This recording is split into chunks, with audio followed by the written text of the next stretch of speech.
Meet Zeke Draker. He was born into the Draker household, a family directly descended from legendary Dragonslayers. However, his time to flex the family title was short-lived. He was soon abandoned because his family deemed him unfit.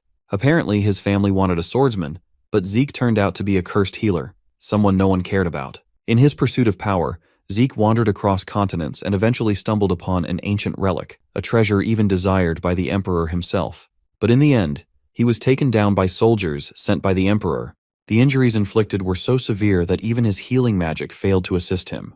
Yet fate had other plans. The ancient relic he had stolen triggered an upgrade system that allowed him to regress to a younger age with these newly granted ancient powers awakened inside.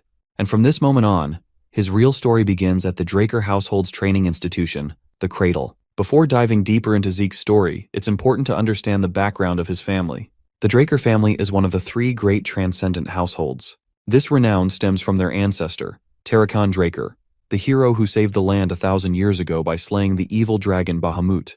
It was Zeke's victory that laid the foundation for the Draker household's prominence. Perhaps due to their lineage, every descendant of the Draker bloodline has inherited the blessing of aura, allowing them to awaken high-level aura effortlessly and excel as knights. That is, until Zeke came along. Unlike his ancestors, he was born without the ability to wield aura, a deviation that cast him as an outcast within his family. After regressing, as Zeke relaxes on his bed totally carefree, the system window suddenly startles him. He immediately goes on high alert, listening intently after hearing the unusual sound. However, after scanning the room and finding no one, he convinces himself he might have just imagined it. But then, a few more system windows chime in. Out of all the system windows, one particular system has the juiciest detail. It goes on to announce that Zeke's soul has received the will of the Elder Dragon, and it has been merged completely with his soul. Soon enough, Zeke is also granted authority over part of the system. And as soon as the activation is complete, his eyesight is swarmed by a plethora of system windows. The first window displays his overall stats, including his class, skills, and a unique skill category labeled Draconian Skill. This skill can only be unlocked once he accumulates 10 points, but his current karma points are 0. Curious, he begins fiddling with the system and quickly learns how to navigate and operate it. Among all the information displayed in the administration status window, what stands out to him the most is the class skill. The reason behind his curiosity is that this word, class skills, is a terminology from Draconic language that is not used in this current era. He has heard about this class skills from his master. According to his master, people of the ancient world classified themselves based on their strengths. Each class trained in specialized techniques referred to as skills. Since Zeke's class is that of a healer, his corresponding skill is called healing. After Zeke awakened, his master, who was female by the way, trained him relentlessly until he was on the brink of death. Her training methods were unusual, and he still remembers the unbearable pain she inflicted on him just so he could heal it back. In any case, Zeke decides to verify if he is indeed a healer, just as the system claims. As soon as he activates his powers, he realizes that he is, in fact, a healer. He's surprised because, in his past life, the time he became a healer was in his 20s, right after his ether hall was unlocked. Since he can't possibly access his healing ability without his ether hall being unlocked, it clearly means that his ether hall has already been opened. This news is as good as it can get. Not only has he returned to the past with all his memories intact, but his skills have also come along. And this just puts him in an even more advantageous position. As he decides to explore the system further to see what other surprises are in store, someone calls out his name and knocks on the door. Quickly, he scrambles to push the system windows aside before anyone can see. However, the impatient visitor barges into the room without even waiting for a response. The man who just entered is Zeke's exclusive servant, Decker. He's apparently here to check if his young master is prepared for the event ahead. Of course, Zeke has no clue what he's supposed to be prepared for. This ticks off this terrifying man, and he is clearly annoyed by how careless Zeke seems. To think that the young master forgot about this special day is just pissing this butler beyond belief. The poor guy, on the other hand, begins to tremble instinctively under Decker's intense gaze. Now that Zeke thinks about it, he recalls that, in his past life, he was always afraid of Decker. Even though his mind is that of a 32-year-old, his subconscious can't shake the fear instilled in this body. Right at that moment, one of the class skills activates, known as Composed Mind. Almost instantly, all of Zeke's trembling and any trace of fear that had been on his face fades away completely. Apparently, Composed Mind is a skill that ensures the user's mental state remains unaffected, no matter the situation, allowing them to maintain a calm and composed mind. Zeke finds it rather convenient that it can activate on its own. Meanwhile, the butler continues repeating himself, trying to remind his young master of the importance of the event ahead. However, Zeke doesn't respond immediately. After much insistence from the butler, Zeke finally starts paying attention and admits that he does remember. He clearly recalls the evaluation test, known as pancration. To understand what pancration is, a little context is needed.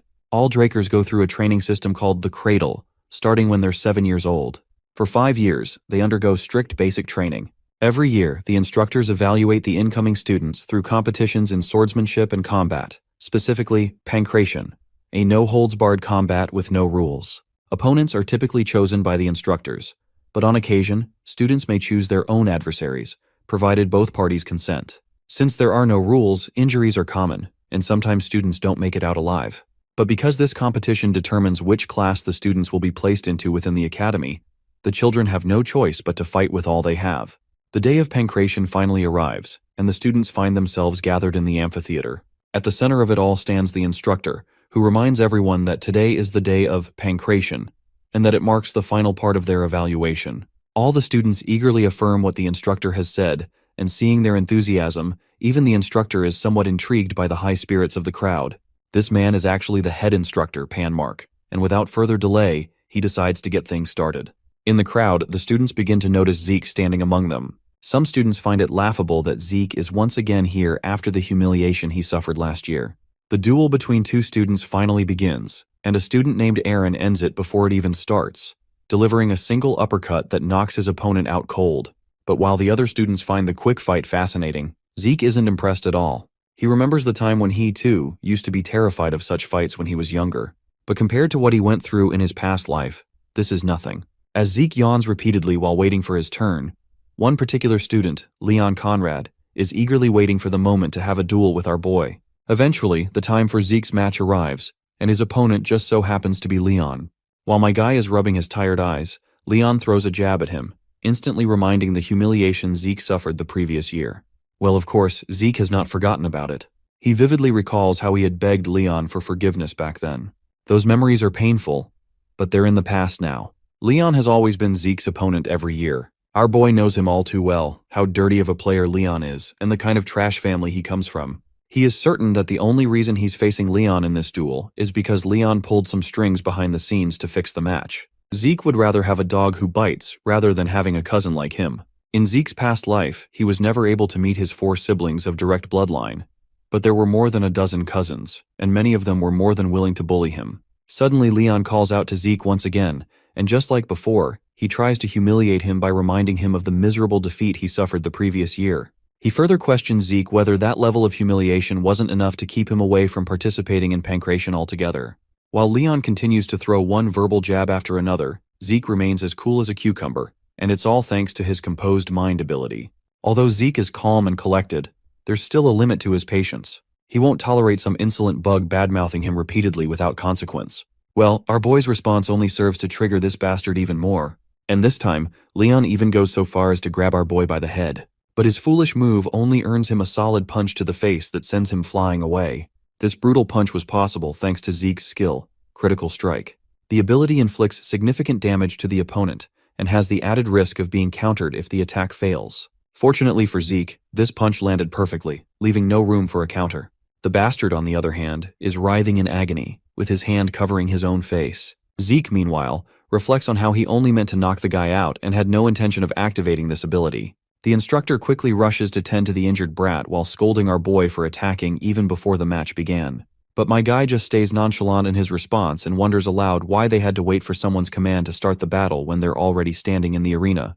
You see, the one who strikes first has the advantage, so he didn't shy away from taking this opportunity. While he says this, he looks absolutely menacing, and the sheer amount of killer intent he's exuding is enough to leave the poor instructor trembling. Meanwhile, Leon just assures the instructor that everything is fair game and tells him to just let the battle begin. After all, if Leon steps back on a moment like this, it would be way too humiliating to bear. As soon as the instructor gives the signal, Leon recklessly charges at his opponent. But his reckless charge earns him a punch right to the face. As surprising as it is, the punch Zeke landed didn't hurt at all. Initially, Leon was quite afraid of taking a direct punch, remembering how painful the first one was, but realizing this punch didn't hurt him at all only fuels his foolish confidence. All he has to do, he thinks, is put his guard up, and Zeke won't be a threat at all. Leon quickly notices our boy using his left hand for a counterattack again, so he ducks down. In that critical moment, he takes advantage of Zeke's vulnerability and takes him into his grasp in order to push him over to the ground. But suddenly, Leon takes a hit so fast that even we couldn't see what happened, leaving him trembling like a leaf. Even the instructor on the sidelines is completely boggled, unable to wrap his mind around the fact that he just witnessed a 12-year-old kid pull that slick move. The moment Leon dodged Zeke's counter and tried to take him down, the instructor was certain Leon was going to win. However, Zeke punched Leon square in the chin and escaped his grasp. It's on Leon for letting his guard down, thinking he had Zeke right where he wanted him. But our boy, on the other hand, remained as cool as cucumber, despite the fact that his counter failed. The concentration and precision needed to inflict such exact and effective damage is a feat in itself. The instructor is actually wondering if this is really the Zeke Draker they thought they knew. The bratty bastard, however, is in shambles after taking that brutal punch. His brain is scrambled, and before he can even react, he takes another blow that causes him to trip. But he quickly steadies himself and retaliates with a punch of his own. At that critical moment, one of Zeke's class skills activates automatically, heightened sense, which temporarily enhances his perception. With this skill, Zeke can see the punch coming at him in 960 frames per second slow-mo, making dodging it a piece of cake. As soon as the punch zips past him, Zeke quickly grabs Leon's extended arm and slam dunks him hard onto the ground. And the impact was so brutal that it literally shattered the ground beneath. Another skill activates, known as Precise Stab, which helps Zeke target the Leon's weak points for critical damage. After pinning the bratty bastard to the ground, Zeke balls up his fist, ready to obliterate his face. Poor Leon begs him to stop, but my guy still goes through with it, landing the punch square on his face. The sheer brutality of the act leaves the instructor sweating his balls, along with the spectators watching in stunned silence. The final hit feels immensely satisfying, and after this little battle, beating the crap out of his bully, Zeke feels a sense of calm washing over him. He's glad that, thanks to this little show he pulled off, his other cousins will think twice before messing with him again. Not that it matters, though. If they dare say or do anything, he'll make sure to silence them for good. It seems that wasn't enough to instill fear in these incompetent bastards. One particular punk, too complacent for his own good, challenges our boy and picks him as his pancration opponent. This overconfident, cocky punk is Jaken Vardek, itching to make a statement, though he plans to let his blows do the talking. Well, Zeke doesn't mind at all. In fact, he's sure he'll get bored if Jaken comes alone, so he offers him the chance to bring a few other students along to make things more interesting. Our boy specifically calls out another student, Liam Stone, and suggests he join Jaken. Apparently, Liam is nothing more than Jaken's lackey. This suggestion feels like a slap in the face to Jaken. The very idea that he'd need someone's assistance to fight a brat like Zeke is a humiliation he just can't stomach. But Zeke keeps pushing his buttons, which only enrages this piece of flying trash even more. Jaken's seething now, eager to beat Zeke to a pulp. As both contestants stand in the arena, the instructor this time explicitly warns Zeke not to move before the command. Well, it seems like Jaken did bring his servant along after all, which only makes Zeke even happier. After all, in Zeke's past life, Liam had a reputation for being an exceptional fighter, even earning the title of Mercenary King. Back then, as Jaken's servant, Liam joined the cradle and the academy.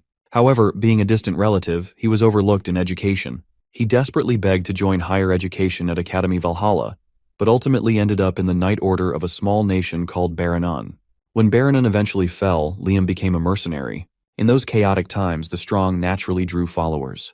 With his long tenure as a mercenary, Liam rose to prominence as a Red Knight, and eventually founded the Stone Mercenaries. He united the three largest mercenary groups, earning the title of Mercenary King.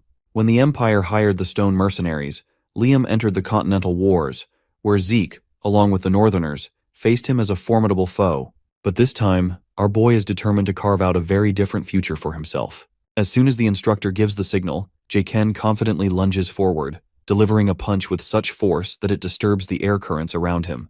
But, not surprisingly, Zeke casually grabs and blocks the punch as if it were nothing. Jaken quickly flings our boy's hand away and retaliates with a kick of his own. But that kick ends up backfiring against this filthy bastard. As soon as his kick connects, Jaken feels an immense amount of pain, causing him to stumble. It turns out he hit Zeke's strong barrier, which was created around his elbow, and that caused serious damage to Jaken's leg.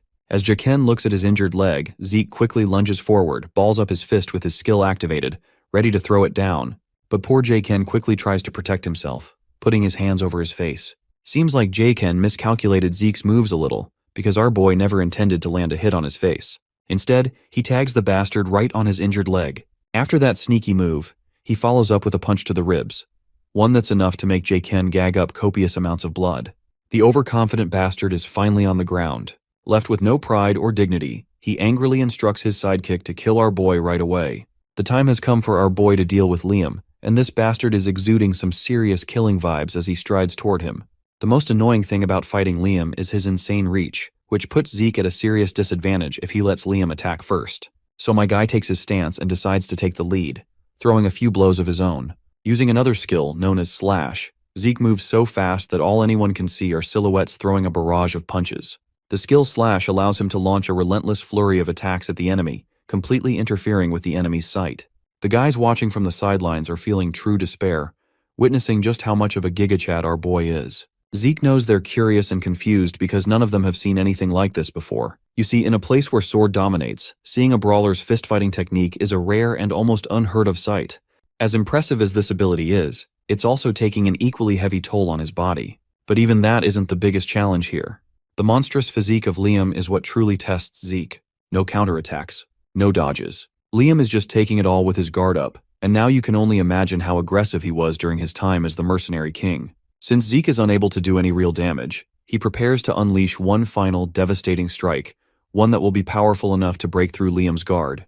As soon as our boy launches his strike, Liam effortlessly dodges it by redirecting it. What pisses Zeke off even more is that this bastard didn't even flinch or turn his eyes to see the strike, and he just dodged it like it was nothing.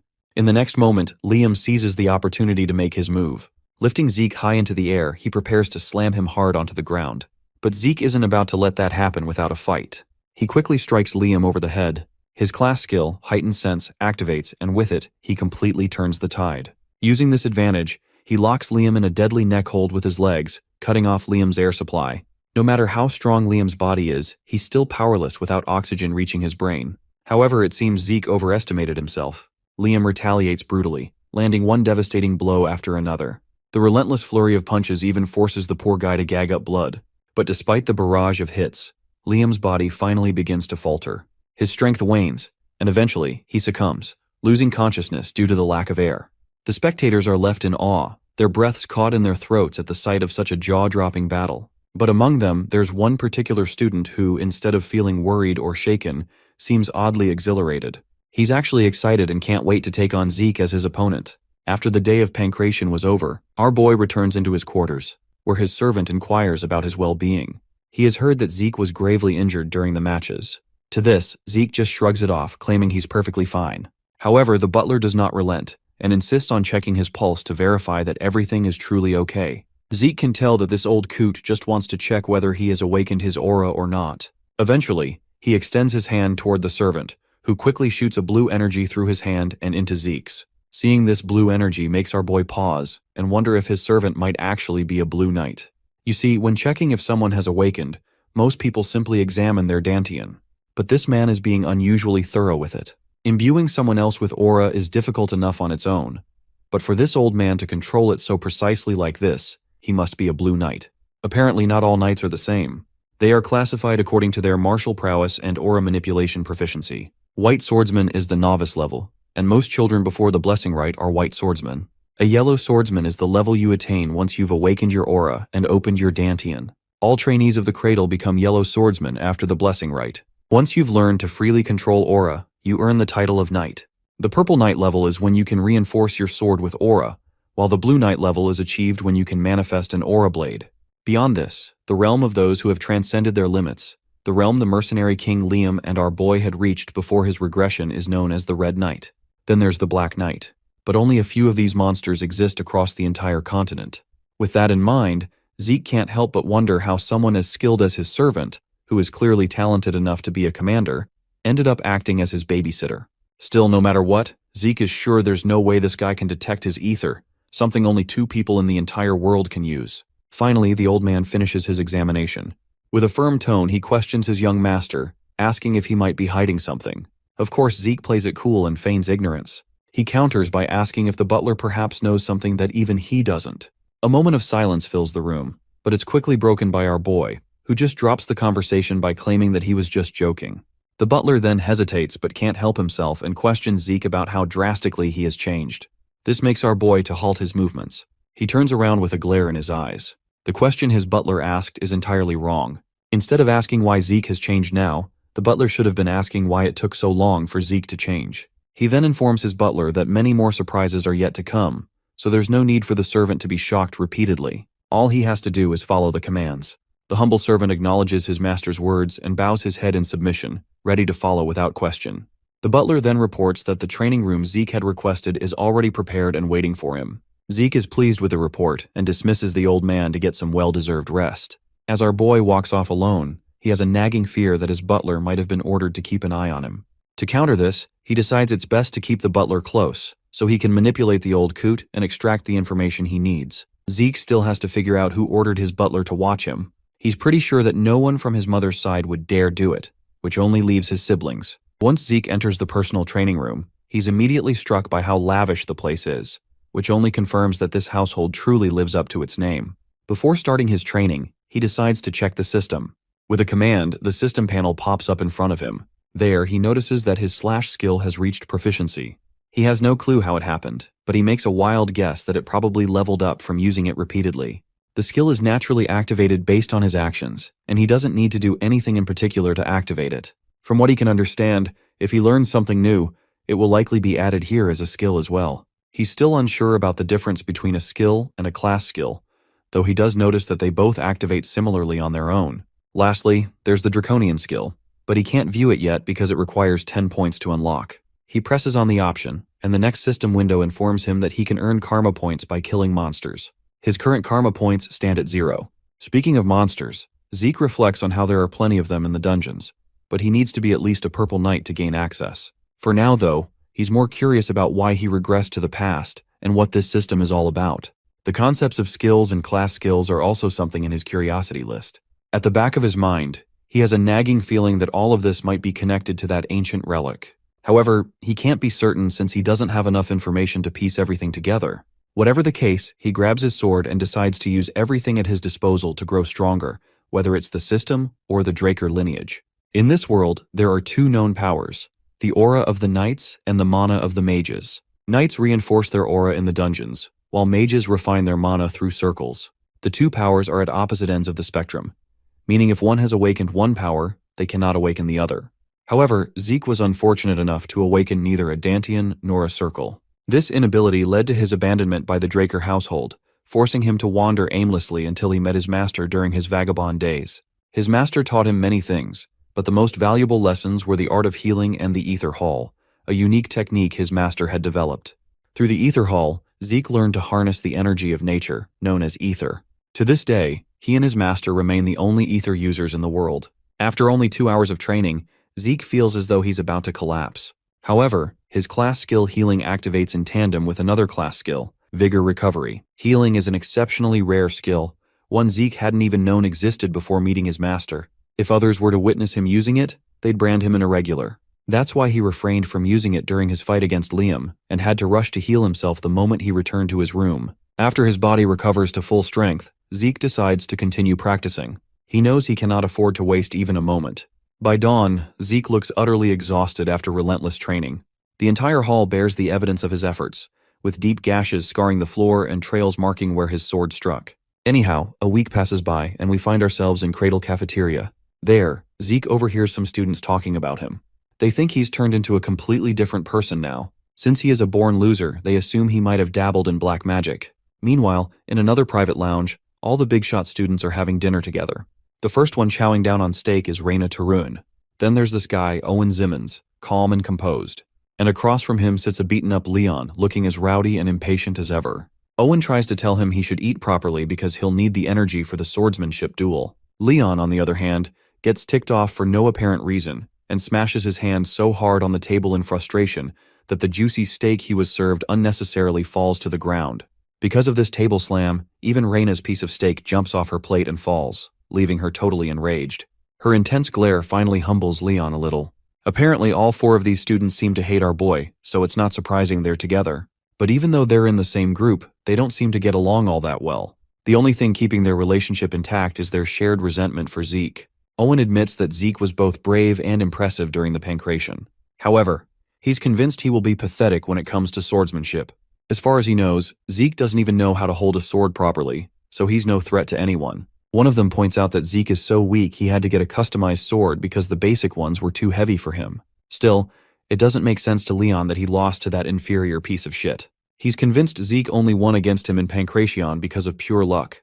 Well, it looks like Reina doesn't share the same thoughts. If they actually believe this nonsense, then none of them have the right to be knights of the Draker household. With those words, the lady leaves the room. Before we jump to the day of the duel, here is a little context about what this sword duel is all about. Unlike Pancration, sword duels involve real swords, making them the primary cause of most incidents within Cradle. It's also where the difference between cadets' skills becomes glaringly obvious. A month after the current final exams, the Blessing Rite will commence, the event where the Drakers awaken their aura. The day of the duel has finally arrived, and the instructor commands Zeke to come up next. My guy casually walks onto the scene with a giant sword resting over his shoulder. The sword is literally bigger than him, which certainly doesn't go unnoticed. Everyone finds it hilarious, thinking Zeke believes that the bigger is better, so it will somehow give him an advantage. The person stepping up from the other side is Reina, who looks absolutely fired up and dramatically throws down the gauntlet to challenge our boy to a duel. Well, my guy is more than ready to take on this challenge and accepts it without a second thought. It doesn't sit well with Reina to see Zeke effortlessly lifting a claymore. Now that she's facing him in person, she can tell this isn't the same Zeke she once knew. The person she knew once could barely hold a sword properly. His presence is so striking that she begins to feel intimidated. But she quickly snaps out of it, disgusted with herself for even thinking that she could be intimidated by him. Backing down isn't an option now, especially since she was the one who issued the challenge. Meanwhile, Zeke is also feeling quite intimidated. He knows his usual tactics won't be enough to get the victory he wants, because a duel against the Lightning Knight is no joke. It's downright nerve-wracking. You see, Reina Taron was well-renowned and had earned the title of the Lightning Knight in his past life. She made a name for herself during the Continental Wars, and is recognized as one of the greatest of the next generation of Drakers. She's one of the rare few who awakened her aura even before undergoing the Blessing Rite. As far as Zeke remembers, she must have awakened her aura a few years ago. However, she hasn't used it in Cradle because she's been focusing on improving her fundamentals. As soon as the signal to commence the duel is given, both contestants clash their swords right away. After the first clash, Reina steps back before charging at him again. With one strike, she sets Zeke sliding backward. Just these two exchanged blows were enough for our boy to draw the judgment that she's even better than he expected. The feisty lady charges at him once more, swinging her sword as fast as she can, lighting up the area with sparks. In the background, her friends are getting restless and impatient, urging her to just finish him off in one strike instead of playing around. But one of the wiser ones reminds these idiots that Reina isn't toying with him. It's Zeke who is pushing her around. Now, switching to her perspective, she can clearly see the openings and vulnerabilities in Zeke's guard. Yet, every time she tries to exploit them, her sword is quickly blocked by his sword, almost as if he's applauding her attempts. What's even more frustrating is that after he blocks one attack, he intentionally leaves another vulnerable point for her to strike. It's as if this duel isn't about winning. It's meant to teach her. After a few exchanges, Reina finally steps back, utterly exhausted by the back and forth. She wants to catch her breath before coming back for more. Meanwhile, Zeke doesn't have a single ounce of sweat or tiredness on his face. In fact, he looks bored. He's not that impressed. She is fighting honestly without using any aura, but it's expected from someone obsessed with their fundamentals. Now that they are at it, he decides to help her break out of her shell. He intentionally takes an extremely low stance, as if he intends to close the gap in one move. Reina is confident in her speed and doesn't think much of it. But in the blink of an eye, Zeke closes the gap and is right in her face before she even has time to react. He swings his sword so hard that it literally cracks the ground with the force of his giant blade. The girl, on the other hand, is sure that as long as there's distance between them, she can react to his moves. Zeke swings his sword through empty air, but it wasn't meant to hit her. Instead, the debris he flung into the air with the force of his swing strikes her square in the face, leaving her nose pretty banged up. Next, Zeke charges at her with his massive sword in hand. As she sees that shiny blade only a few centimeters away from her neck, she's sure she's done for. But as surprising as it is, the sword Zeke was holding suddenly goes flying into the air and lands a few feet away. With that, the crowd quickly declares Zeke the loser, while showering Reina with praise for winning without even using her aura. However, the instructor knows this isn't what it seems, and his face is painted with sheer horror, as if he just found out he has more than one father. What the cadets didn't notice was that as Zeke's attack closed in on Reina, she used the faintest amount of aura, so subtle it was barely noticeable. The fact that Zeke forced her to use her aura, despite her vow not to until she entered the academy, is nothing short of insane. As Reina stands there, her face riddled with doubt and regret for breaking her promise, Zeke suddenly charges at her. With his fist balled up, he strikes her square in the throat, reminding her that this isn't over yet. She buckles over her knees with blood leaking from her mouth. The other coward sitting in the cavea is outraged because this was supposed to be a sword duel, so they won't stand for such cheap attacks. Everyone present points their fingers at Zeke out of contempt, calling him shameless for pulling off such a move. Meanwhile, Zeke remains completely unbothered by all the noise and insults. He calmly asks Reina if she wants to continue. Reina, on the other hand, stubbornly believes she hasn't lost yet, reasoning that he only struck her because she let her guard down. But as she thinks about it, a realization hits her. If he had been holding a knife instead of throwing a barehanded punch, she would already be 6 feet under. For that reason alone, she honorably concedes defeat. The crowd, which had been eagerly mocking Zeke moments ago, falls into stunned silence. Zeke Draker, who was labeled human scum just days ago, has achieved an undeniable victory against one of the most talented children of the famed houses. The fact that Reina Tarun, the Lightning Knight, was defeated is simply unfathomable to most of those present. The scene transitions to Abel's castle. Outside, a dangerous battle has just ended, leaving behind a trail of bodies in the pit. William witnesses the horrific scene and fails to understand how Abel is calmly drinking tea without any worries. Abel's current focus is on a letter that mentions Zeke Draker's victory over Reina, the prodigy. He gets up and asks about how long they have until the blessing rite comes around. Since they've got enough time until the full moon, Abel believes it's fitting to pay the Draker family a visit. Hearing this, William is rather shocked that he's choosing to go by himself. But to this swordmaster, he's itching to know the kind of awakening the youngest of their family is going through. While Zeke's victory left the rest of the cradle stunned, he didn't care much about his achievement and merely resumed his training, refusing to celebrate. 1 month passed, and the day of the blessing rite finally arrived. Zeke still doesn't comprehend how he managed to become a Red Knight in his original life, especially with the shitty body he has. Having finished training, he commands open the status window. His mastery skill is according to his expectations, standing at the expert level. What's even better is that every time a skill ranks up, its mastery level resets, as evident by his numerous skill tiers in rank D and E. Also, he's advanced his mastery with Swift Step's skill, the same one he used against Reina. Thanks to his sharp senses, he can tell the butler is watching him. Decker informs his master that they're to leave in 2 hours for the event. Zeke thinks it's time to get ready. Zeke hasn't visited the main estate in a long time. He's on his way to the Draker family's house situated in the Duchy of Troy.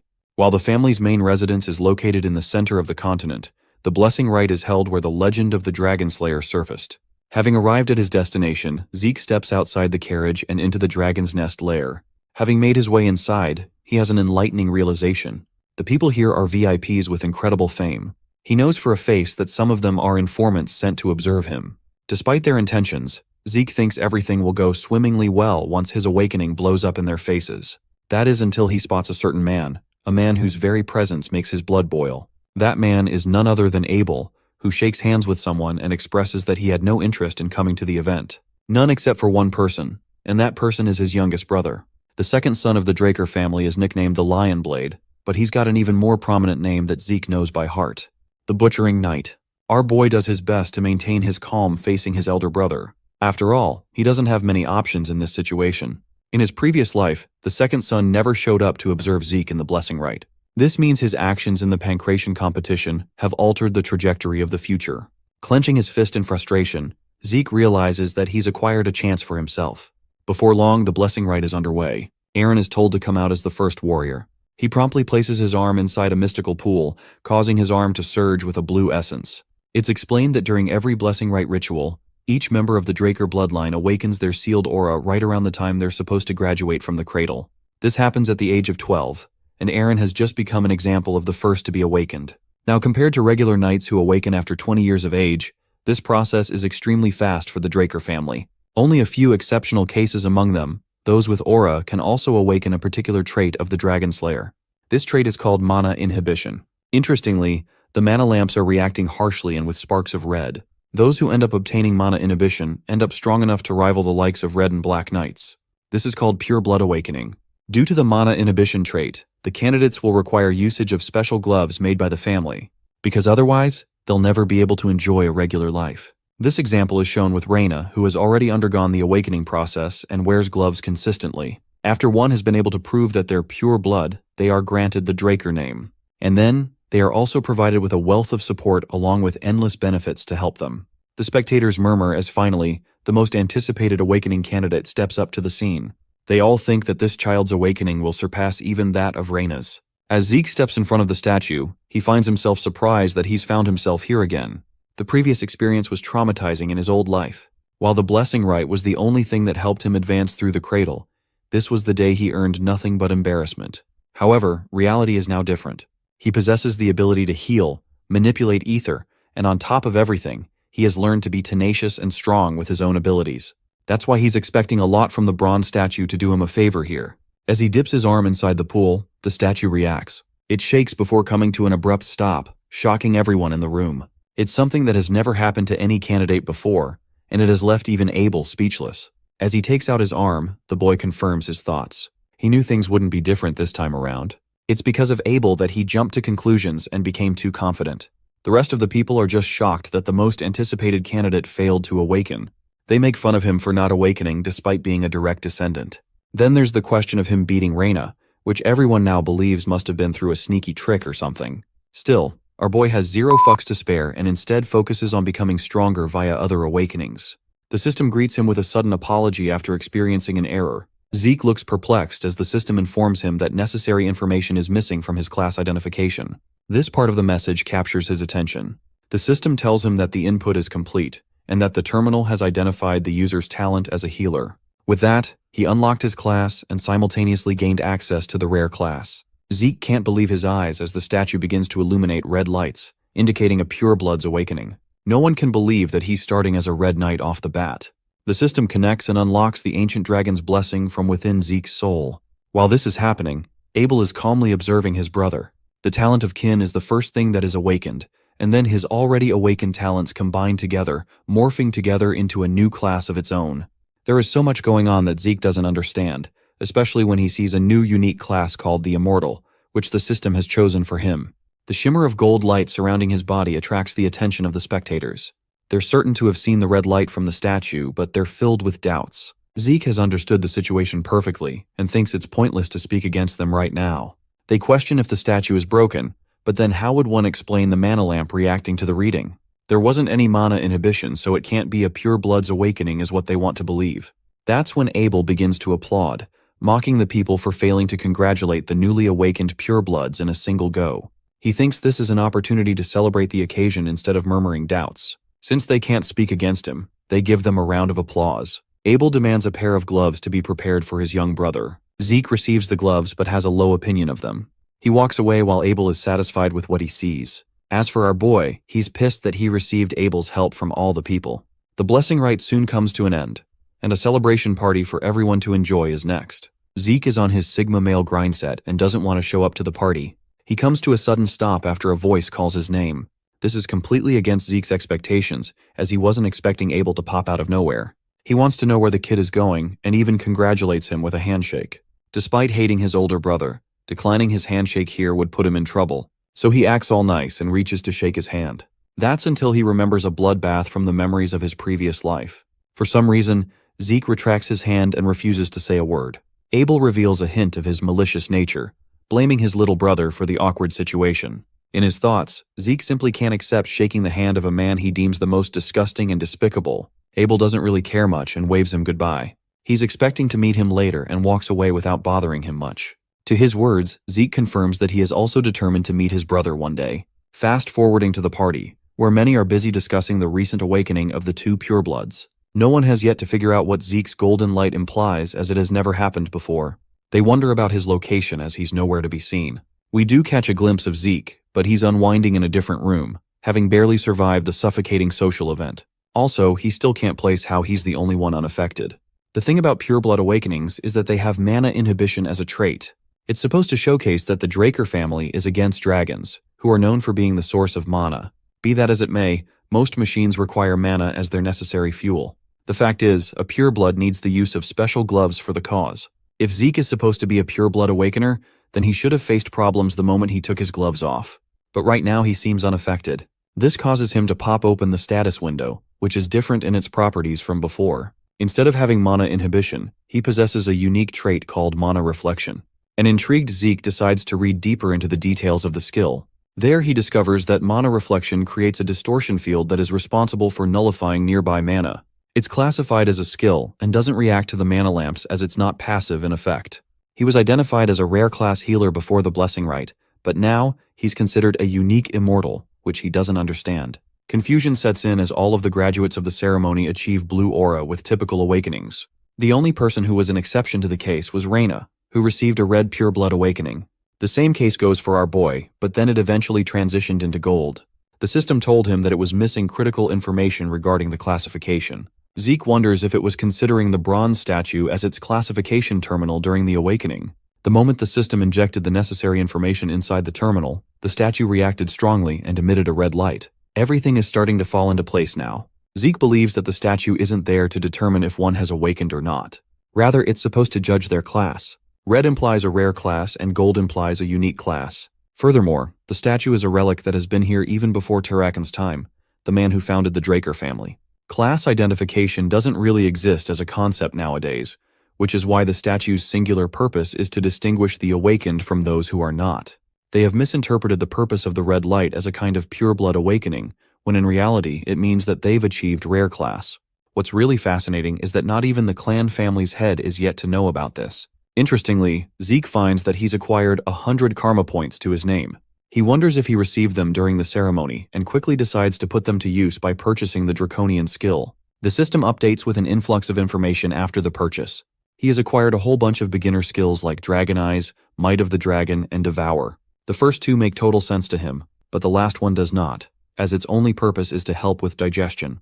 The dude really doesn't want to invest his points into something he's uncertain about, so he goes for the Dragon Eyes and Might of the Dragon instead. The second skill is riskier to use as it involves the use of aura, so for now he activates Dragon Eyes to see what's so special. It's a little undermining because Zeke doesn't perceive anything noteworthy or new to his senses in his surroundings. That's until he opens the window to stare at the statue in the garden. The skill amps up his magnification, allowing him to view farther objects from up close. Also, he's granted the ability to view detailed information about the object he's viewing. All kinds of properties regarding the statue's build flood his body with information. It takes a toll on his body and he feels extremely exhausted after using the power. Zeke thinks his powers will be sparingly useful if they have such a heavy drawback. Thankfully, his healing factor kicks in, fixing his exhaustion. What's surprising is that Zeke didn't even input the intention to heal. It just kicked in automatically. Inspecting the system screen, he realizes that all of his class skills have converted into passive abilities and even jumped up a level. The healing factor allows him to repair his body without triggering the activation. It's an excellent version of his previous skill. While it seems like healing is way too OP, it's not something you can consistently spam. Otherwise, he wouldn't have died in the first place. At the same time, the healing factor is infinite in nature. In order to test his evolved skill, he takes a blade and gives his arm a slight cut. Seconds after the injury, the healing factor automatically kicks in, healing the cut without leaving any marks. The usual time to graduate from the academy is 5 years, but a confident Zeke thinks he'll be able to get it done in 2 years. The Draker Academy is the greatest knight academy ever known. Any aspiring knight would sell anything to take their spot inside. Located in the Duchy of Troy, the academy thrives with the spring life each time a new semester comes around. As Zeke walks among the others, he notes how the higher-ranked students are comparably no different from adults.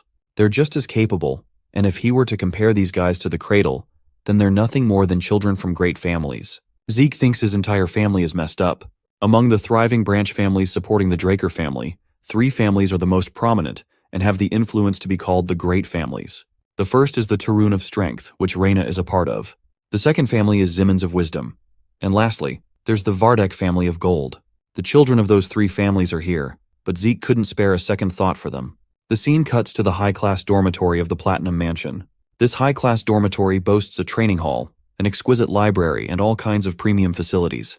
The best of the best students are supposed to enjoy the luxuries. As for the Pure Blood Awakeners, they're granted an additional privilege of Floor Master. This floor is known as the Platinum Floor. A maid greets our boy's arrival, and he's soon escorted to his assigned floor, where others are waiting. Arriving here, Zeke is a little exhausted to find so many people, despite him being awakened as a pureblood. He's told that Decker is waiting for him in another room. Without wasting time, Zeke goes to meet him to see what's up. The butler has something to show to his master. He surprises him with a premium pair of gloves that he initially received upon awakening. He's already acquired new gloves, but Zeke's got his eye set on a new sword now too. He picks his blade, which the butler supports without concern. The Duchy of Troy is known to be close to the mountain ranges. That's why it's got an abundance of good iron and skilled craftsmen, who prove to be an irreplaceable source of strength for the alumni. Decker wants to search for a craftsman for the young master, but Zeke is fine handling it himself. He wants to see them in person, and requests Decker to set an appointment in advance. The name Galleon Halbert is someone not even Butler has heard of before. He intends to contact this man for an appointment soon. At the same time, he reminds Zeke to review the documents before his first class begins tomorrow. Later that day, Zeke is busy reviewing the notes when he comes up with an interesting observation. The platinum floor is reserved for him, so he could test out his new draconian skills and help them develop. A maid comes to inform the young master that Reyna has sent a dinner invitation to him. Zeke is surprised upon hearing this and decides to pay a visit. He comes around to her floor and finds himself a little stumped because Reyna is out here playing Al Capone or something. She welcomes him and apologizes for the unique dinner setting. Zeke doesn't mind and takes his seat. They first decide to eat and then talk. Observing her from across the table, Zeke can tell that she's utilizing the aura in her lower abdomen even in a setting like this. He wonders if she's set her sights on becoming a purple knight, which might explain why her sword skills have reached their limit. It's a waste of good potential in his eyes. Finished with dinner, Zeke is exhausted and surprised that she ate way more than him. With their appetites satisfied, she wants to get to the meat of the situation. Reyna offers him full support of the Tarun family. Zeke thinks this is some sort of misunderstanding and reminds her that they're both pure-blood awakeners. She fires back by claiming that he's the one who's wrong. As pure-bloods, they do have a bunch of privileges to enjoy, with the platinum floor included in that bundle. However, they also don't receive benefits in terms of growth. Centuries of academic and practical knowledge is reserved in this brilliant academy. Then there are personal instructors to guide you and evolve your abilities. If someone doesn't have either of these things, they'll definitely lag behind. Reyna strongly argues that the support families are critical. She exemplifies Zeke Draker, a man who is also a pure blood of the family and the youngest to ever attain the title of a White Knight. At his current level, he's one of the strongest Black Knights, and even he received support from the Zimmons family.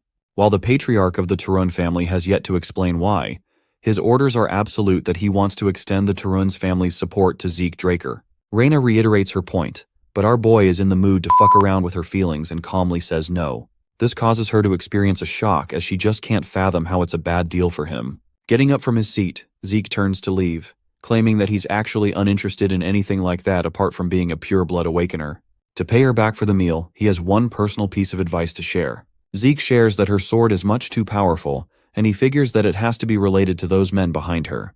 Zeke offers that her greatest strength results from her flexibility of her adaptable body. He advises against attacking her opponents head-on. Instead, she should use her fluid movements to calmly redirect her opponents to land a precise, single attack. Zeke thinks that if she's capable of doing that, she'll inevitably grow much stronger than she already is. Saying that, he parts ways, leaving her frustrated. She wanted to utilize her family's tradition of strength, which is what she's been doing up until now. Still, Reyna can't deny a part of what he just said. She has been endlessly trying to become worthy of her family's name, which influenced her sword style quite a bit. Zeke was able to catch that. While Reyna was young and praised as a genius prodigy, no one offered her any advice. This interaction with him has left her to reevaluate her opinion of Zeke Draker as a person. Skipping ahead to Zeke's monologue, he's reflecting just how powerful he's gotten with his new skills. After all, even an entire night's worth of training couldn't stop him just now. The dude literally has infinite stamina now. He's gonna last longer in bed than the age of the universe. In his previous life, this place was nothing more than hell for him. But with his newly awakened state, it's actually pretty chill now. Zeke is enjoying the peace that can't be bought with money or power. As he's minding his own business, the representative of the Zimmons family approaches him. Owen is the third son of the family, and he's an expert in manipulation. He blackmailed and bullied our boy in his previous life. Interestingly, he also invited Zeke to a dinner invitation only to get rejected in the face. Surprisingly, Owen is acting way too friendly in this life. Zeke realizes what invitation letter he's referring to and releases a snarky remark. Owen questions why he refused to reply, only for Zeke to coldly respond that he doesn't have to give a damn about the fucker's messages. His rude remark just now captures Owen's friend's full attention, who thinks the boy is being overly blunt to a polite invitation. Zeke pulls a "who the fuck are you" card and really couldn't be bothered about knowing him. So he leaves, realizing that this show-off just wants to suck Owen's dick by appearing strong. Shockingly, this bastard has the gall to attack Zeke unannounced. He managed to block the attack despite it being covered in aura manipulation. Durbin Roswell roars his name and claims that he's the mightiest of them all. Yeah, the mightiest refrigerator maybe. The youngest Draker simply laughs at his little speech, as this man isn't even a knight and barely even a cadet. Zeke lunges forth with his lightning-fast speed, smashing this guy's abdomen with a hook that could rival Mike Tyson's. It knocks the fuckface into the ground, while Zeke happily invites the next person from the Zimmons family to come and catch some smoke. Owen draws near him and states that he's unimpressed by Zeke's goading of his own strength. The group leaves Zeke to himself, who thinks of them nothing more than a circus crew. Let's explore the intricacies of the Draker Academy for a second. It's split into two classes. The first is the normal class, where one is taught if they're lacking talent. That class is overcome with effort and a disciplined regimen. The second class is the special class, where certain cadets can choose their subjects outside of the basic subjects. In this academy, the top dogs and the elites gather in the special class, which is also why Zeke had his personal expectations of who'd end up here. But none of them seem noteworthy, and they're just the alumni from the Cradle whom he already knows. He even jokes around that it's not a special class but rather a Cradle class. Class is in session, and the instructor at the podium is pleased to introduce someone very special today. This mysterious person was once the commander-in-chief of the Empire 2 decades ago, and the same person responsible for blocking the Empire's invasion with their impeccable strategy. Dean Howard Draker is welcomed in good hearts, the man who runs the show for this academy. Known as the war hero, Howard is worshipped as a symbol of hope and praised as a standard for tactical war. But in reality, the truth is far darker than his fame implies. The information he coincidentally leaked to the enemy for his personal survival helped him luck out of the situation. In short, he's a lucky sellout who survived to relish the glory. Zeke deeply despises him and claims that he's the perpetrator responsible for getting him kicked from the academy the first time around. With nowhere left to go, Zeke wandered aimlessly and lost in the Duchy of Troy. There he was caught by the slave traders and ended up sold to the Southern Cartel. The very existence of this man is rooted in a traumatic memory for our protagonist, and you best be damned he's going to get his revenge on this fat geezer someday. The dean's speech comes to a close and the teacher takes over to begin their classes. The cadets are instructed to head to the arena at once for some indoor training. Inside the training arena, Zeke is baffled that he has to sit through the basics of dragon slaying. After all, in his past life, he couldn't wield aura and wasted 2 whole years when normally it takes the average person 3 months to do it. The instructor welcomes the students, introducing himself as the Rose Knight, Andre Draker. He's in charge of teaching them the basics of dragon slaying. The students are a little underwhelmed because they don't know anything about this guy. The name strikes Zeke's memory. He recalls that Andre isn't a pure-blood awakener who still managed to graduate quickly from the academy, and was praised as a valedictorian from Valhalla. He isn't even from the family, but his talent is simply so remarkable that he earned the Draker family's name. This man is the guy your girl tells you not to worry about. Zeke admits that the special classes teachers all vary in levels, but this dude is notorious for his shitty personality. Andre shows them a demonstration by telling them to keep quiet so he can start the class. He has the cadets drawing their swords, preparing for the training. His eye catches Zeke's special sword, which is enormous compared to the others. Zeke doesn't have any trouble demonstrating just how easy it is to wave around for him. Andre's resting bitch face commands him to step foot in the arena. He thinks the boy is being overconfident by picking a sword unfit for his body. Of course, this is just typical teacher talk, and Zeke wanted this to happen, hence his choice to pick the sword. He arrogantly boasts that he could defeat the instructor with the same weapon. It's quite the provocation that shakes Andre. The scene is getting tense, so much so that the system activates a mental defense skill for our boy to withstand the situation. Happy to oblige, Andre prepares to draw his sword to offer a boy a practical experience. But it's just what Zeke wanted. The instructor even lays out a condition for Zeke's victory. He will not only choose to ignore the boy's arrogant words, but also grant him permission to do whatever he wants in his class. The instructor even gives him a leeway, that he'll go easy and won't even use his aura on the cadet. But that's just playing right into Zeke's advantage even more. He's extremely confident in his ability to best Andre since he knows about the man's weakness. However, since his watchful brother is keeping an eye on him, Zeke doesn't want to risk gaining unnecessary attention like last time, so his battle strategy is to cut Andre's uniform just a bit before accepting defeat. The fight begins as Zeke launches an immediate swing against his teacher's neck. However, Andre deflects his strike even at that range, demonstrating the skills of a blue knight. The fight's going to be tough, and Zeke knows it. He bounces around and attacks from every direction, only to get deflected by his teacher's quick reaction time. The rest of the cadets are stumped to see the knight's brilliant ability to withstand Zeke's attacks for 30 minutes straight. Interestingly, Andre finds his blade quivering and his body slowly getting exhausted. He can't fathom how the boy is inexhaustibly performing without getting tired. Despite suppressing his powers greatly, the fight is starting to become difficult for him. This only goes to show just how brilliant the average pure-blood awakener of the Draker family is, to the point it is considered unfair to compare them. As for Zeke, he's capitalizing on Andre's shitty stamina against him. As for his aura, a typical Draker's aura cultivation is known for its uniqueness. It should be activated during training and all kinds of daily tasks, even sleeping. It should be indistinguishable from the basic need of breathing. So in this case, since Andre is so used to maintaining his aura, he's uncomfortable and unnaturally weak when suppressing it. That is the one factor helping Zeke get an edge against his instructor. Andre deflects the cadet's blade one more time, but Zeke hasn't given up. He doesn't want to lose like this. His ego demands that his opponent be forced into using aura. Zeke changes his strategy from creating openings to going for a different approach, an approach that will require Andre to use his aura no matter what. In other words, an extreme situation. He flips back to the ground, but only this time he darts ahead with incredible speed. It's the activation of the swift step skill.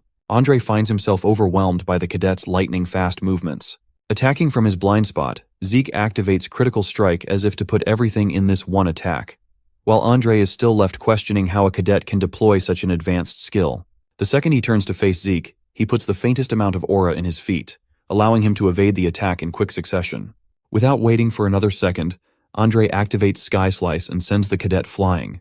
It was a really powerful attack, so much so that it chips Zeke's sword and injures him enough for his healing factor to jump in. Despite his broken healing factor, he collapses in the arena, while Andre sheaths his sword and turns away frustrated. He officially announces that Zeke is exempt from the class and asks if there's anyone else like him who is willing to give him a try. Since they're all scared shitless from what happened to Zeke, they don't even dare to raise a voice against his fury. From then on, the class resumes for everyone except for our boy, who's chilling in the hospital bed and glazing at his performance against Andre just now. His original plan to cut his uniform was wasted, but instead, he made Andre use his aura, forcing him to acknowledge the kid's abilities. It's a good outcome as his teacher was humbled in the fight. That said, the final attack that Andre used was actually the most basic move of the dragon-slaying arts. The Sky Slice may be a basic technique, but it was massively amplified with the power of a blue knight, resulting in a monstrous output. Still, Zeke is glad that he was able to stand his own against a blue knight, and he's confident he's at that level thanks to his infinite stamina and healing. But those two things alone won't be enough for a life filled with freedom. He demands true freedom that could only come from overwhelming strength. The kind of power that would make him immune from the strength of his superiors. As he's busy in thought, a drunkard comes around to check on the boy, realizing that this is the youngest son of the Draker family. Our boy is startled seeing the dipshit's face because a drunkard is the last thing you'd expect in a medical ward. Not only was he unable to sense this guy's presence, he also mouthed pretty bad things about the patriarch of the Draker family. Zeke tries to inquire about his identity, but this drunkard is busy injecting himself with more booze. The man is really curious to ask the boy about his shocking regenerative abilities. After all, he just survived a serious internal wound in his body. The system assesses the situation and activates mental defense for him. Zeke refuses to budge because he knows for a fact that nobody is aware of his healing skill at the academy. He feigns ignorance, prompting the man to take serious measures as he attempts to attack the boy. Zeke dodges his palm strike, which is sharp enough to slice the bed. This makes him wonder if this guy is some sort of assassin. Zeke uses the bedsheet to blind the lunatic and senses extreme danger, so much so that he activates every last one of his skills for an all-out offense. Despite being blinded and unaware, the man easily catches the boy's blade and praises the boy's ability to adapt quickly. Zeke rushes backward anxiously and wonders what he means by mercenary. He assumes the mysterious guy might know something about his past. Seeing a Draker like Zeke throw away his sword and prioritize his life, the man believes he's better suited to become a mercenary instead of a knight. Our boy finally understands his words, and the feeling he gets from the mysterious guy makes his doubts certain. The power gap between them is so huge that the guy can easily kill Zeke if he's here for that. The protagonist assumes he's probably the same level as a red knight. The man points to his heavy claymore and believes he just picked it up from the basic supply. He wonders why Zeke, with such insane talents, is wasting his potential wielding a weapon like that. The protagonist becomes certain the man might be even stronger, but out of nowhere, Andre appears looking for the mysterious guy. He shocks Zeke and calls out the garden keeper, Dexter. Zeke finds it hard to believe, while Dexter questions how Andre managed to find him out.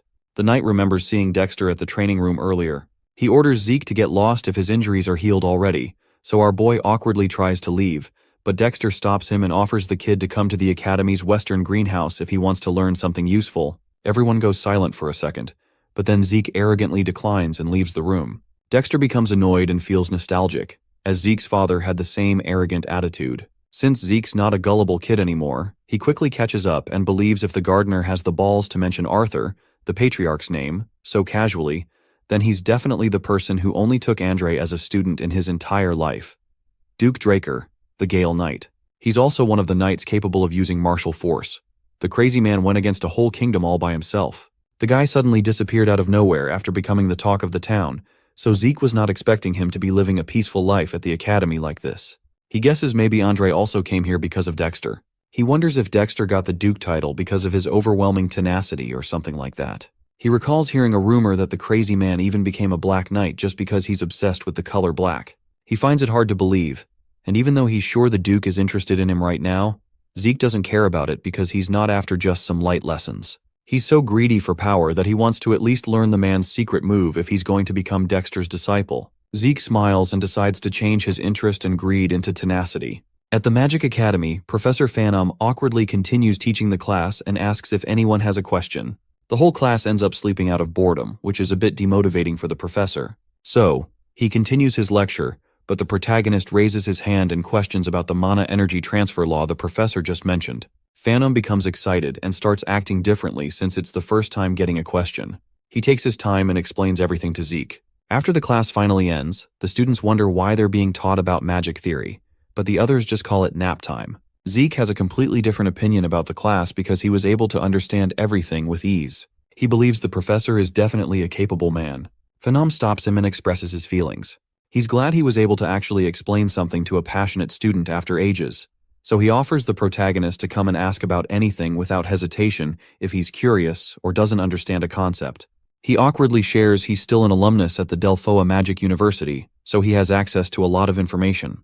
This surprises Zeke, as he wasn't expecting the professor to be involved with the Magic University of Delphoa, the nation that gave birth to magic. He takes Phantom's offer, as there's no harm in getting close to a capable mage. He believes mages who have a good grasp on math are usually great thinkers, so it's better to have one as a colleague instead of a stuffy knight. He hopes the professor ends up being useful in the future. As soon as Zeke exits the academy, he spots Dexter and realizes the guy is already running out of patience just after a week. Dexter asks if it's finally over, and before the protagonist says something, he cuts off the kid and starts questioning why he didn't pull up to the greenhouse. Dexter was hoping he would get the hint when the guy mentioned he was ready to teach something useful, but Zeke repeats his words and lets the guy know he's not interested. Dexter becomes annoyed and starts acting like a kid, but Zeke explains he's sure Dexter is no ordinary person. But he's busy with individual training, so it'll be hard. Dexter understands his reasoning, but all of a sudden he takes back his words, and in an instant, he moves behind Zeke. The protagonist gets no time to react and easily gets knocked out by the Gale Knight. After a while, he finally gains consciousness and still finds it hard to believe that he got knocked out so casually. He guesses Dexter was totally fed up after waiting for a whole week. Zeke observes he's already at the western greenhouse. Dexter asks if he finally woke up. Zeke points out this is clear abduction, but the careless man agrees with him and arrogantly reveals he's interested in our boy. Since he's not even trying to hide it anymore, Zeke assumes he has no patience, but he remains persistent and tries escaping using his swift steps because he believes this isn't the right time. But Dexter appears in front of him, surprising the kid. Zeke tries running away once more but miserably fails because Dexter's able to catch up. Zeke doesn't want to be treated so lightly, so he decides to tease the guy and asks why he looks so interesting to Dexter. The man reminds him about his insane healing capabilities. Zeke smiles and finally understands the cause. He challenges the man to force an answer out of him, so Dexter suddenly disappears. Zeke questions what he's up to, and all of a sudden, a sword almost hits him from behind. But he manages to catch it and wonders what Dexter's hoping to achieve. Zeke takes a fighting stance and questions Dexter's actions, so the mysterious man appears and reminds Zeke that he was challenging the guy first. But that seems boring, so they should make a bet. Dexter challenges him to graze even a single piece of his clothing if he wants his wish granted. But with a terrifying expression, the man demands to know everything Zeke is hiding if he ends up losing the challenge. After 3 whole hours of continuous fighting, Dexter begins to question the kid's tenacity. The guy learns Zeke doesn't just have insane stamina and endurance. He's also capable of limitlessly healing and recovering, making him unstoppable. The protagonist crawls back up, and without wasting a second, he activates his healing skills and infinite stamina, which allows him to keep going all day long. But he admits even such skills won't help him achieve victory, so he recalls his Might of the Dragon skill, which seemed a bit too dangerous, so he never used it. Zeke believes it'll be fine using such a skill against a Black Knight. His gaze instantly changes as he becomes ready to attack once more and continue the fight. Dexter looks at his cold eyes and becomes excited, as this is how a fight should go. Our boy starts emitting a purple aura and activates his swift steps to rush forward so he can land an attack. But Dexter is able to see through his old attacks. He admits the kid is faster than before, but remembers he is nothing compared to some of the people he fought in his past. However, he sees the insane spite in the protagonist's eyes, which surpasses any kind of tenacity. The guy falls in love with it and decides to use a bit of his aura, but all of a sudden, our boy activates the might of the dragon and catches him off guard. Dexter manages to break his sword and push him back, but he becomes confused and questions what happened. He uses the dust around him to keep himself hidden, and wonders if Zeke used a technique to somehow block his vision. He doubts our boy can find him with such a thick screen of dust, but with the use of dragon eyes, the protagonist is able to locate his presence and tries attacking from behind. He manages to finally land an attack, but the Black Knight instantly disappears, shocking the protagonist. He believes it's that Duke's secret technique that allows him to move instantly, causing a gust. He finally understands why Dexter is known as the Gale Knight. But while he's contemplating, the man appears behind him, and without much effort, he moves in and calls it a draw before completely wrecking the protagonist and ending the fight.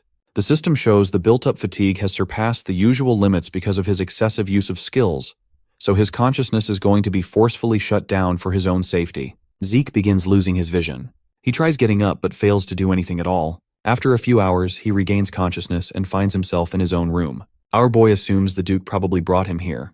He regrets losing but believes this much is expected of the Black Knight. Despite throwing whatever he had, he still lost. Zeke remembers using the same old attack pattern again and again in hopes of throwing his guard down, and then, as soon as he got an opportunity, he instantly changed, using the might of the dragon and his dragon eyes to finally land an attack. But all of his efforts were still not enough. He's sure the skill Dexter used at the end was his secret move. Zeke regrets getting knocked out just because he abused the draconian skills, but he's glad he got to see the man's secret move at least. The absurd speed Dexter used with his incredibly trained body, it is the same move that allowed Andre to achieve such a high rank despite having weak stamina. Zeke regrets losing the opportunity as he wanted to learn it badly, but he still feels somewhat satisfied. He is sure the skill Might of the Dragon, which was able to force even a Black Knight to hesitate, is surely going to wreck any small fries if they're ever exposed to it. Zeke receives a message from the system. He checks everything and learns his swift steps leveled up. His soul was able to develop, and along with that, his system functions are also available now, so he can unlock them anytime using his karma points. He becomes surprised and sees options to unlock a minimap, an inventory, and a quest book with enough karma points. Seeing a bunch of things pop up, Zeke takes his time and understands what he's looking at. He buys the inventory first, so the system helps him understand he can store items in it and pull them out just by thinking about the name or shape. It explains everything, so the protagonist selects his sword as an item to store. Since he can activate it just by a thought, he enchants it, saving it with the sword in his hand. The claymore suddenly vanishes and appears inside the inventory window. He understands the system instructions now and tries thinking about his sword to pull it out. The claymore instantly appears in his hands, exceeding his expectations, as he thought it was just a subspace for storage. He recalls trying to find a good place to store the artifact he had in his past life. He learns he can easily increase the storage as well just by using karma points, and the whole function is just a low-rank administrator skill. The protagonist is surprised and wonders what he's going to unlock once he reaches the high-rank administrator function. He understands karma points are extremely precious, so it's going to be dumb using them without properly thinking. He decides to make a few changes in his plans, but as he's trying to think, Dexter appears and asks for permission to come inside. Zeke gets a bit surprised but lets him in. The butler shares there is a message for our boy. The man said Zeke will understand if he shares it as from the garden keeper Dexter. Our boy smiles and realizes his efforts were not a total waste as he reads the invitation. Dexter assures him to come whenever he's ready to challenge again. He remembers the man called it a draw before wrecking him for this reason. He gets excited since he still has the awesome opportunity. The butler shares another thing, that he managed to locate the blacksmith our boy mentioned. Zeke asks about the appointment, but the butler awkwardly shares it didn't go as planned because the blacksmith refused any appointments. Zeke gets shocked but learns the guy stopped forging weapons now. The next day, Zeke reaches the blacksmith shop he used to visit in his past life. He finds the name a bit funny and enters the shop. He asks if anyone's inside. In his past life, the protagonist recalls wielding a sword known as the Radiance of Graham. It was a real masterpiece forged by Galleon, who called it a payment in exchange for saving his life. He believes Galleon deserves the grand title Blacksmith of the Soul, because rumors have it that he's able to read the souls of his clients before forging a weapon for them. Zeke remembers that the blacksmith didn't disappoint him in his past life, and forged a weapon with an ability he needed the most. The sword was capable of replacing ether with aura. Galleon used to be the greatest blacksmith on the entire continent, but Zeke feels disappointed finding him in such a drunken state. Galleon notices the kid and orders him to get lost, saying it's not a shop for teens. Zeke is aware the guy had a horrible attitude, but he wasn't expecting this kind of moody temperament. He wonders what happened before Galleon met our boy in his past life. Without hesitation, Zeke throws a bucket of water on the drunk guy. Zeke arrogantly smiles and asks if he finally woke up. He demands an answer for the rejection earlier. Galleon comes back to his senses and recognizes Zeke Draker. He instantly bows down and apologizes for his disrespect. He begins trembling in fear and continues to repeat his apology, but believes a crappy blacksmith like him doubts he's capable of making anything good for others when he can't even make what he himself wants. So he has stopped taking commissions for a while. Zeke is a bit surprised to see even a famous blacksmith like him had a shitty phase. He suddenly recalls the guy was already an incredible blacksmith back when he met Galleon. He never mentioned anything about his life, probably because he felt too embarrassed to share his failures. But Zeke doesn't have time to wait around. Galleon starts going crazy because of his existential crisis, but Zeke snaps him out of it. The insecure guy apologizes for his disrespectful behavior, but Zeke assures him it's nothing and demands to see the weapons he failed to properly forge. While the blacksmith guides him to the back, the protagonist realizes he has no other choice but to help the depressed guy find the right path. As they reach the backyard, Galleon apologizes for the mess, but Zeke assures him not to worry, as it looks cool. Galleon thanks him, so Zeke begins looking around. While he observes the swords, Galleon warns him to be careful because they're all still sharp. Our boy continues checking around and finds out they're not failures at all, but have the same quality as what he used to forge when he was called the best in the entire continent. Zeke's dragon eyes help him see through everything. He notices something and asks the guy if he has any issues with his brazier. Galleon is surprised he knew, but Zeke orders him to just answer. He even points out that the guy goes through smelting using his own methods. He's able to see Galleon mixes multiple kinds of metals to create a lighter but stronger material. But Zeke easily breaks one of his failed swords and calls the durability pathetic. He explains that in such cases, the real issue is that many impurities haven't been properly removed while forging the sword.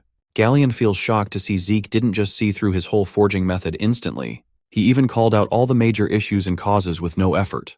Galleon gets an idea and calls Zeke. He's sure it might come out as weird, but he wants to make a request. Inside the shop, Zeke asks what he's up to. The blacksmith shows him a blueprint and reveals all the secrets without hesitation. Zeke remembers it's the same blueprint the guy revealed in his past life, known as the blueprint of the magic brazier. Galleon didn't want to hide his secrets from someone who saved his life, so he revealed the blueprint. He does the same this time. Zeke believes the smelting method will become flawless with this. Galleon expected our boy to recognize it, but Zeke wonders why he's not working on it even though he has the blueprint. Galleon explains he's still missing the most important part, but the Magic Tower's commission fee is 10,000 gold coins. Even a normal family only spends 10 golds monthly. It's 10 times more than that. Our boy finally understands why it took him a good 10 years to become successful. He admits the price is totally insane. Galleon knows this is going to sound pretty absurd, but since the protagonist is a Draker and a pure-blooded awakener, he hopes Zeke can help him get his hands on the brazier. In return, he's willing to do any and all commissions for free as long as he is alive. Zeke contemplates and finds the request almost impossible because he's not the family's guardian knight, so there's no way he can gather an absurd amount like that, even as a pure blood. He needs Graham, the Sword of Radiance, so he thinks of a solution. Zeke knows it's an issue regarding the mana energy laws, so all of a sudden, he gets an amazing idea and accepts the request. Zeke takes the blueprint, but Galleon still finds it hard to believe. So, our boy assures him he knows a mage who's willing to help, so he will let Graham know if something works. Before leaving, Zeke orders him to stop drinking, but the guy gets down on his knees and grabs our boy's leg. He bursts into tears and promises to serve the protagonist for his entire life if this works. He continues to show his gratitude while Zeke tries leaving the workshop. At the Draker Academy's professorial research building, Zeke finds it absurd and wonders why the Mage Tower scumbags have the fee so high, even though the task itself looks fairly easy. He remembers Phantom's major was related to this, so he tries recalling the guy's research lab. As he continues to look for it, he notices something happening in an alley. A kid gets his ass wrecked by a few bullies. He tries apologizing with tears in his eyes. The protagonist suddenly recalls the same thing used to happen in his past life. He grits his teeth in frustration and decides to check the alley. Leon calls the poor kid complete trash and continues beating him up. He lets out the frustration and anger he has for Zeke on the poor victim instead. Leon doesn't admit his defeat and calls it all bullshit while he stomps his victim's head onto the ground. Leon thinks his defeat couldn't be helped because of the surprise attack, but he calls it pure luck and doesn't believe Zeke has the right to be called a pure-blooded awakener for it. As soon as Zeke appears and speaks up, Leon's expression instantly changes. The protagonist arrogantly smiles but suddenly becomes serious, and with terrifyingly cold eyes, he orders the bullies to get on their knees if they love their life. Leon calls him out for his arrogance and doubts he actually went through any real pureblood awakening, but the protagonist shuts him up and terrifyingly orders him to bow down, or else he's done. His words send chills down Leon's spine. He becomes scared and starts sweating anxiously, but the bully wonders why he's feeling such insane pressure, even though Zeke was completely insignificant just a few months ago. Leon grits his teeth in anger and frustratingly calls him an inferior guy. He orders his goons to rush and attack the protagonist at once, but Zeke remains unfazed despite seeing a punch coming. He warns them once more and easily dodges the punch. Our boy wrecks the first guy, moves forward, and defeats another. Zeke grabs the kid flying at him and throws him back. With ease, he destroys the whole gang instantly.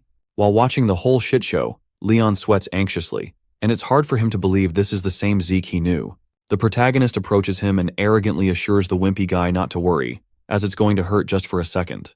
Leon pulls out his sword in fear and orders the protagonist to stay away, or else he's going to get injured. Zeke reminds him what it means to pull out a weapon in the training area. The wimp sweats anxiously and becomes speechless, just to save himself from the murderous intent of Leon, who pulled out his sword outside the holy training ground. Zeke announces that he's going to fight back in the name of honor. He pulls out his sword as well and makes it clear that their battle will only end once one of them finally dies. Whoever drew his sword first takes the responsibility for whatever's going to happen, and the opponent is not going to be at fault despite the outcome. Zeke turns Liam, the beat-up goon, into their witness and then starts the fight, but the wimpy bully stops him and apologizes.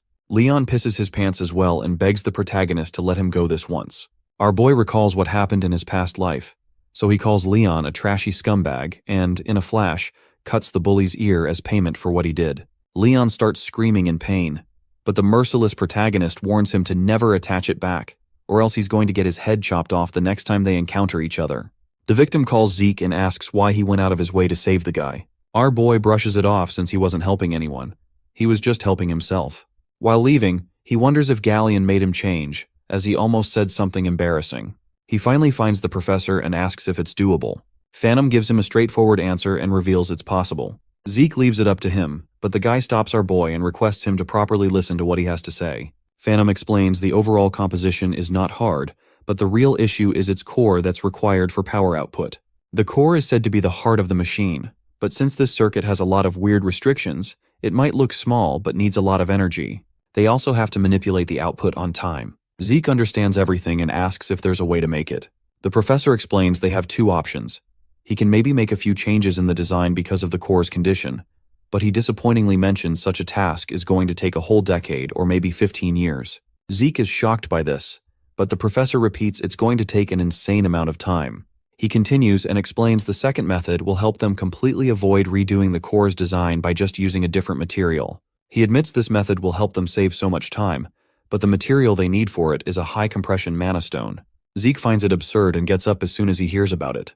He remembers it's an insanely rare ancient artifact that no one can replicate even with modern technology. Phantom calls him correct and reminds him finding such materials in a ruin is even harder. To get their hands on a stone that will work with their original design, it's going to cost them 3,000 gold. Zeke becomes speechless at first. His frustration is expected, as he might get kicked out if someone catches on and learns he's not an aura user. 15 years is just too long, but he scratches his head and admits he can't manage 3,000 gold coins either. It's hard for him to admit defeat and just forget about the blacksmith. Almost everyone believes he's capable of using aura because of the event during the blessing rite, but the truth is, it was just a fake reaction he was able to show using his ether and healing abilities. He still can't change the fact that he's not capable of using aura. Ether is a power normal humans can't control. Besides the skill Spirit of the Soul, he can't use any sword skills that involve aura. But even with that skill, the only thing he can manage is reinforcing the sword and swinging it around. Compared to Ether, aura is a lot easier to use, so he has to somehow get his hands on Gram, the Sword of Radiance. Zeke remains frustrated and keeps thinking about the Mana Stone to somehow find a solution. Phantom expresses his astonishment and believes whoever came up with the blueprints is probably incredible. He calls it an efficient design and believes even among the Golden Age relics, it's rare for someone to create this. Zeke listens to his words and suddenly gets an idea. He gets up and orders the professor to handle the design until he comes back. The confused professor asks if Zeke wants him to redo the design and spend 15 years of his life, but Zeke clarifies he's going to bring one. He confidently shares he knows how to get his hands on a high-compression mana stone. The Golden Age, the Liberation War began so humanity could finally escape the rule of dragons. It ended once the evil dragon Bahamut died by the hands of Zeke Draker. Humanity finally got peace for a whole century, but during that time, the ancient relics discovered inside the dragon's lair became the remnants of the age of the Hero King, the prime age of magic. All of these relics surpassed whatever humans could create. Among them was the high-compression mana stone. It had enough energy to sustain a whole village's mana needs easily, a relic from the hero's era. Our boy reaches the Draker Academy Central Library. Even though no one uses it anymore, the Central Library is still being maintained because everyone believes the hero Zeke Draker established it himself. Decades ago, when the record rooms were being expanded, multiple relics from the Golden Age were discovered. The Magic Tower and the Archmage of Nirvana didn't waste any time getting involved. During those months, many relics from the hero's era were found, and rumors about them spread through the whole continent instantly. Zeke remembers that's what happened in his past life. He enters the library and believes the relics still haven't been discovered by anyone. He can try all day but doubts he'll find them so easily, so he uses his dragon eyes and roams through the whole library. He finally notices a weird tile, so he taps it to confirm if something's behind it or not. He enables the soul of the spirit and remembers it's the only use for ether his master taught him. Ether is capable of materializing, so the user can apply any kind of properties like cut to use it in different situations. It still has a lot of cons and drawbacks. Ether can't be used unless the user expends a large amount of it to do anything at all. He starts feeling fatigued right after using the technique, but without wasting any time, he enters through the tile. Inside a cave, he lights a fire and remembers the news in his past life never mentioned it was this deep. He suddenly hears something, even though he remembers the ruins were discovered at least a decade later. He wonders if someone already uncovered it, but he takes a peek and notices skeletons with shovels and pickaxes in their hands. He uses his dragon eye to confirm they're not made by a lich, so he decides to enable critical strike and instantly moves forward to destroy them. He receives 2 karma points for defeating them. Zeke smiles and guesses he completely forgot about karma points because he was too focused on getting his hands on the artifact. He suddenly makes a wicked face and believes it is the perfect opportunity to farm karma points. He continues moving forward and wrecks 20 more skeletons for karma points. The system shows all the options he has, so he decides to look through whatever he can buy. After seeing the karma point requirements, he learns that besides a mini-map, nothing's affordable right now, so he quickly buys it. The system shows him his exact location. He finds it similar to a magic map. Something catches his attention, so he wonders what it is. The mini-map becomes 3D instantly. Zeke is amazed by it, but finds out only a single room has a different color. The system shows it's a storage room, so if he says yes, it'll provide directions for it. Zeke is shocked as he remembers the search party took multiple days to find the storage room, but he was able to discover it without any effort. The system gives him the best route for it, which is hard for Zeke to believe, as there's no way he will get lost with such a useful skill. He finally reaches his destination but finds a huge door in front of him. He wonders what he's supposed to do now since the door is not going to open up with just a simple push. He tries it anyway, but a weird magic repels his hand. He guesses this is why the Archmage of Nirvana and the Magic Tower were involved. He looks at his burning glove and believes he would have lost a hand back there. He doubts he can open it, so he asks the system. It replies and connects with the security device because of his request. The system tries but fails, so it activates the manual device instead. Zeke gets shocked and asks to confirm if it really just replied back. The system answers positively, which leaves him stunned. He decides to use it and demands an answer for why he got regressed. The system has nothing to say, so he questions the administrator system. The system has no answer again, so he throws another question and asks who developed the system. He gets no answer once more, so he becomes frustrated and gives up. Zeke orders it to just open the door, so the system confirms his request and opens the door of the Dragonslayer's storage room. Zeke feels astonished as soon as he lays eyes on the chests inside the room.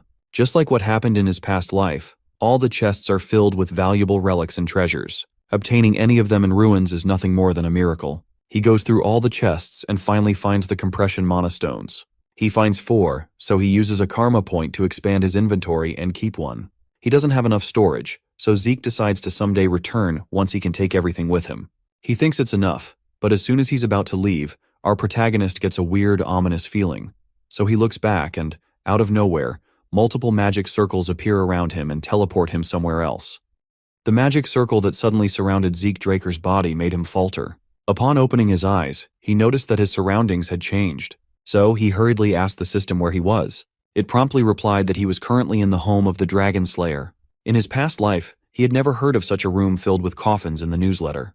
Opening the mini-map, he discovered that he was not far from the previous room he was in. But no matter how he looks at it, there isn't any path connecting to the home of the Dragonslayer. If that's the case, there's a strong possibility that this is a hidden area that's never been discovered or documented before. Deciding to make the most of the bizarre situation, he ran to one of the coffins and opened its concrete lid. Lying inside was a medieval armor laid to rest. According to the system, it's a Dragonslayer exclusive equipment. Zeke grabbed the armor and noticed the wear and tear all over its surface. Upon closer inspection, he determined that this Dragonslayer equipment is different from armors hailing from the Golden Age. On its back, he found some sort of circular hole. Connecting the dots, he reckoned that this hole must be connected to the loot he just retrieved a minute ago. Zeke accessed his storage and summoned one of the high-compression mana stones. He can't afford to let such an interesting opportunity pass by. As soon as he inserted the ancient relic, the system notified him of the successful installation of the mana battery in the Dragonslayer equipment. The entire armor set lit up as it activates. Seeing this, Zeke smiled in anticipation. This discovery could be huge. A second later, the armor started tweaking out like a crackhead. His optimistic anticipation quickly turned to frightened surprise. The whole armor set exploded, filling the room with smoke. According to the system, an overload caused an equipment failure, stopping the activation. It even warned him of the imminent explosion, but the warning was a tad bit too slow. The system apologized for the late notice. Thankfully, it didn't cause much harm. At least he had confirmed that the high-compression mana stones were the energy source for these ancient armors. He could not help but wonder just what sort of features this armor had to require such a large capacity energy source. Zeke made a mental note to ask Professor Fannin about the matter as soon as he got out. For now, he decided to roam around the strange room to keep searching. Aside from the room filled with strange coffins, the other rooms were empty. Eventually, he reached the last room. Like the ones that he searched for beforehand, it was a huge and empty space. That was until he saw a glass cube situated in the middle of the room. A system prompt appeared before his eyes, and his eyes almost bulged out of their sockets. He started sweating. All he can think of is how batshit crazy Zeke Draker really was. The cube in the last room was none other than the founder's legacy. It is the heart of the cursed light dragon, Bahamut. Who would have thought that his ancestor would leave the heart of the dragon he had slain as a dying gift to his descendants? This certainly explains the ominous feeling Zeke felt when he entered the storage room. But compared to the dark presence from before, the heart of Bahamut is emitting something different. As soon as the system informed him that the heart of the cursed light dragon was reacting to his presence, Zeke felt the dark presence surround him. He heard a voice inside his head, a voice filled with vitriol telling him that he had no other choice. A voice screaming that he should kill them all. Before his mind was totally consumed by the dark presence, his indomitable mental defense kicked in. Snapping out of the brief trance, he felt a sharp pain in his head. For a brief moment, something overtook his mind. Its presence still lingered in his body, turning one of his eyes pitch black. Feeling the gravity of the situation, he felt fearful of the cube housing the dragon's heart. Still reeling from almost getting possessed, the system gave him an urgent quest called Zeke Draker's test. He must defeat the strong curse ingrained in Bahamut's heart. The dark presence flared up once more, and when his indomitable mental defense tried to cleanse the effects, the reliable class skills activation failed for the first time. With that, the overpowering murderous thoughts consumed his brain. The voice telling him to kill them all became louder and more powerful than ever. Both of his eyes turned black as the voice demanded to be accepted. If he does accept, it promises that he will be free. Through sheer willpower, Zeke regained a semblance of control and smashed his head against the glass cube as hard as he could. The pain allowed him to clear his mind. He smiled as blood dripped all over his face. Zeke is not a fan of that annoying and murderous mumbling at all. This dumbass voice swore to give him freedom, but he firmly believes that freedom is not given. Freedom is won. The glass cube shattered into a million pieces as he successfully overcomes the Light Dragon's curse, completing the urgent quest. As a reward, he has been granted ownership over Zeke Draker's dying gift. The mental fatigue quickly caught up with him. If he didn't have the willpower after his skill failed, the situation could have been a lot worse. His body sensed the damage and triggered his healing factor and infinite stamina to recover. With that, the absorption process for the heart of the cursed light dragon, Bahamut, has started. He looked up to see the heart shining with vigorous light as it floated over to his chest. A domineering power filled his flesh and bones, causing unimaginable agony. As far as he can tell, a pure and dense source of mana he had never encountered before is starting to flow into every cell in his body. This is bad news for someone like him who doesn't have a single circle to properly accept such an intense torrent of mana. Without a place to be stored, All that mana is overwhelming and destroying his body in the most unbearable manner. Zeke knows he has to do something, anything, or this process could be his end. With a skillful sleight of hand, he summoned the purple ether. Using the spirit of the soul, he created a mini black hole to seal the unimaginable quantity of mana. With an extremely limited array of skills in his arsenal, he reckoned that using ether was his only hope. Zeke gritted his teeth as he poured all of his concentration to maintain the ether hole seal in his hands. This eventually caused a massive explosion of magic. With him as the epicenter, the entire room was filled with thundering smoke. The explosion opened a massive crater. Fortunately, Zeke is still in one piece. All the nerve endings in his body are screaming with torturous pain. As soon as the pain started subsiding, he sighed in relief. It was tough, but he managed to make it out alive. His uniform was torn up, and on his chest appeared the mark of Bahamut. The heart inside the shattered glass cube had vanished. Bahamut's mana was no joke. It's a miracle that he survived, thanks to his quick thinking. From the shattered remains of the cube, he saw the reflection of the mark on his chest. It seems like the sealing of Bahamut's rampaging mana yielded some surprising results. Finally, the system notified him of the successful absorption of the cursed light dragon's heart. The absorbed mana has drastically changed his body. His constitution has been changed from ordinary to divine. Upon detection of a power that he can't control as of yet, the system compressed and sealed 95% of its force. As the inheritor of the ancestors' legacy, he has obtained the right to open Zeke Draker's secure library. The beginner quest book has been unlocked, along with the tutorial for the low-level administrator. Zeke scratched his head. A divine body, Tarakan's library, some sort of tutorial. He has no clue what the hell all these things are. Still confused, he dismissed all the prompts except for one. It looks like the first Dragonslayer was feeling generous in his deathbed all those centuries ago. A prompt asking him if he would like to open Zeke Draker's other dying gift appeared before his eyes. Just when he thought he couldn't be more surprised, Zeke finally laid his eyes upon Tarakan's second gift. Upon finishing his brush with death in that forsaken room, Zeke made his way back to the Platinum Mansion. He stored the treasures he looted in a secure spot while his eyes were fixated on the system prompt in front of him. His title has changed to the one who received the blessing of the ancient dragon, the inheritor of Zeke Draker. He gained the authority of dragon control and the divine body constitution. Among the new additions in his arsenal, he was most curious about the draconian skill called incantation.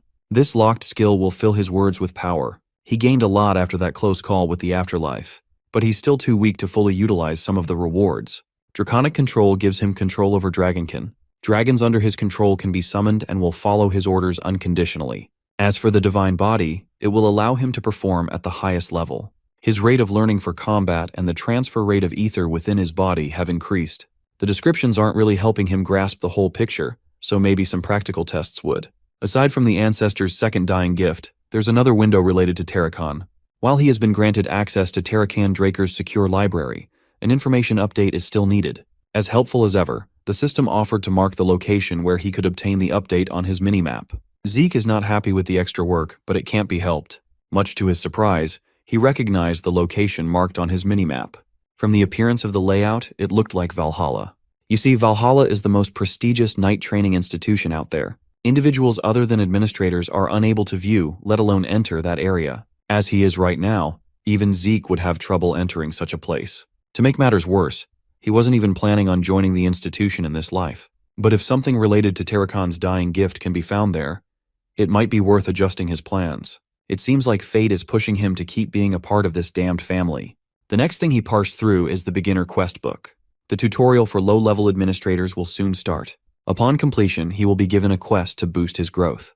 With quests come rewards. Zeke likened this quest system to the missions from an adventurer's guild or mercenary assignments. Curious, he asked the system what the tutorial entailed. Without giving him any time to respond, the start of the quest was automatically triggered. His surroundings started to shift. It was as if reality itself was changing before his eyes. A few seconds later, he found himself in what appeared to be a separate dimension. Grid lines appeared below his feet, and endless darkness surrounded him. The young man remained calm. He looked around to get an idea of where he was. It seems like he has been teleported like before. Being transported against his will twice in a day is crazy. But it feels a little different this time. Instead of a physical plane, it feels like the entire area has shifted. It's like he was rendered in a completely different dimension. Without warning, he felt a hostile presence charging from behind. Turning around, he saw orcs lunging at him with their spiked clubs. Finally, the system explained that for the tutorial quest, he must defeat the monsters within 60 minutes using 2 or more different skills. Upon completion, he will be rewarded with points and system store unlock. While still in thought, his battle senses kicked in, and a sword materialized in his hand. It seems like this tutorial is creating situations where he can take advantage of the system. It would have been nice if he had this feature before. As 3 orcs swung at him from 3 different angles, Zeke vanished in an instant. The attacks caused the entire tutorial area to ripple. With quick succession, he activated swift steps and continuous slash to evade and counter appropriately. These types of monsters are no longer a threat to him. He can simply dice their body up without exerting much effort. He noticed that the claymore he'd been using felt light as a feather. This boost in raw strength must be one of the effects of having a divine body constitution.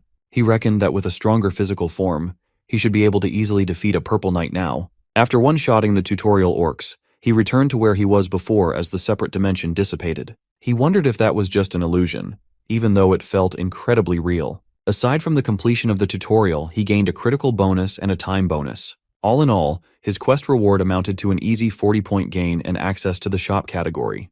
He was extremely pleased to find out that he can now buy items through the system. Zeke hurriedly opened the shop tab and saw a bunch of amazing items for sale. Among the wares were the giant's flesh, the breath of a flame giant, and many more. Every item listed is a rare relic that costs a fortune to buy in the market. Maybe he can use this tab to make a killing by reselling the items. Aside from buying, he can also sell items in his possession within the inventory. His training claymore can't be sold, but the elven dagger is priced at 4 points. By the looks of it, the shop only accepts ancient relics. His elven dagger can be sold for an easy 100 gold pieces in an auction, yet it's only worth 4 points for the system. He decided to not sell anything unless he's really desperate for points. With that, he exited his personal training room to call it a day. A lot has happened within the past 24 hours, so it looks like he'll get a good night's sleep tonight. The very next day, Zeke headed for the Draker Academy's research center to meet Professor Fannin. The magic professor couldn't believe that this kid really managed to find a high-compression mana stone within a single day. When asked how he obtained the stone, Zeke refused to explain as it would be too complicated to do so. He hadn't even finished the tea in his cup, and Professor Fannin had already finished tweaking the power source. The magic nerd really is incredible at his job. Even if the professor tried to hide it, Zeke could sense that he was feeling suspicious. Every time a high-compression mana stone is found within the continent, they are registered in a variety of ancient texts. It's used to keep track and manage the ownership of such expensive mana stones. By checking the registration number, the current owner and the location where it was found can be determined. However, the mana stones in Zeke's possession are unregistered. No matter how hard you look, it won't be listed on the Central Continent's registration encyclopedia.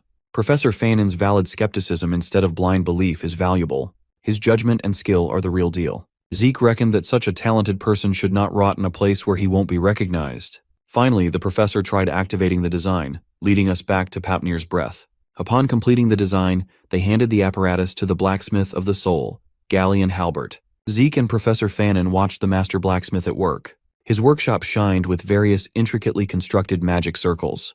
The look of pure joy on Gallion's face now that he can finally realize his dream of making weapons up to his standards has come true is infectious. Zeke and Fannin are witnessing history in the making. After the successful demonstration, Professor Fannin bade them farewell to attend a lecture. Gallion is filled with gratitude for Zeke's help. He thought he would never get to see a completed magic brazier in his lifetime, but making a deal with the young man was the best thing he had ever done. Since Zeke lived up to his part of the agreement, it's time for Gallion to do the same for him. Of course, the blacksmith is eager to return the favor. Zeke pulled a material out of his bag and presented it to Gallion. One look and the blacksmith immediately knew what he was holding. Inside the lavish case was a dragon's fang. Among the many rewards of inheriting Tarakan's will is Bahamut's sharpest fang. The blacksmithing maniac salivated at the sight of such a big dragon's fang in pristine condition. Zeke Draker's second dying gift really was the perfect reward. From the heart to the fangs, that ancestor of his must have really loved collecting priceless stuff. Suddenly, Gallion started trembling. Tears and snot flowed down his face, confusing Zeke. He made the magic brazier a reality, and now he's giving this humble craftsman a chance to forge a weapon made with dragon's fang. Gallion vowed to thank him by making a weapon that would exceed his every expectation. The blacksmith of the soul swore upon his name to create a blade worthy of Zeke, even if it cost his life. Those words were oddly familiar. It was the same vow he had sworn upon in the previous life. Even at Zeke's second chance in life, Gallion is still the same sincere idiot. That fact made Zeke a little emotional inside. Exiting Papnir's breath and leaving the crafting to the expert, Zeke looked forward to what blade Gallion would forge for him. With the best blacksmith in the continent cooking, he'll surely get something out of this world. After the trip at the forge, Zeke headed straight to his room in the Platinum Mansion. He went through a lot just to secure a weapon, and now he can finally chill. It had been a week since his duel with Duke when he received the note saying he should swing by again for round 2. Just as he was thinking that the unhinged gardener would inevitably do something sooner or later, he felt a familiar presence sneak into his room. Standing behind him was Zeke Draker, and he looked pissed that Zeke did not take up his invitation. The eccentric knight looked at him with rage, asking for an explanation while emanating blatant bloodlust. By the looks of it, he really wants to kill Zeke right now. Deciding to play with the old knight's emotions, he insisted that he had no intentions of challenging him again. Zeke Draker closed the distance between the two of them in a split second and demanded to hear the truth. Zeke struggled to free himself from Duke's grasp. Before he could make a move, the crazy bastard threw him out of the open window. Caught off guard, Zeke felt his body falling victim to gravity. His room is situated on the higher floors of the mansion, so falling was undoubtedly dangerous. At this height, he might just die before his passive heal could kick in. Panicking, he tried to grab onto the edge of the balcony. Before he could grab hold of the ledge, Duke's hand gripped him by the throat with excessive force. The old knight refuses to believe that the kid does not know what he really meant by that letter. Zeke kept on avoiding him on purpose. First in the treatment room, and this time too. It's almost as if he's deliberately irritating Duke. When he was done with his games, Duke gave him 5 seconds to spill the beans and tell the truth instead of horsing around. Zeke smiled and argued that Duke hadn't even revealed his true identity to him, still insisting that he was just a gardener. Yet here he is, demanding honesty. As soon as he saw the absence of fear in the young man's eyes despite the countdown, Gardenkeeper Dexter loosened his grip and smiled. The old knight threw him back inside the room like a rag doll bouncing on the floor. It wrecked the room, but Zeke's sturdy body didn't sustain any serious damage. Gardenkeeper Dexter admitted that Zeke had a point. He offered his hand to help the young man get back up and confessed that he was once a Black Knight of Draker. Zeke feigned surprise even though he already knew the man's identity from putting together the information he had been previously given. He started acting his ass off and wholeheartedly apologized for disrespecting an esteemed member of the family and an honorable Black Knight. Still skeptical, Duke asked if this was Zeke's plan all along. The young man continued to shamelessly play dumb. Taking advantage of this rare chance, Zeke asked why Lord Duke calls himself a former Black Knight.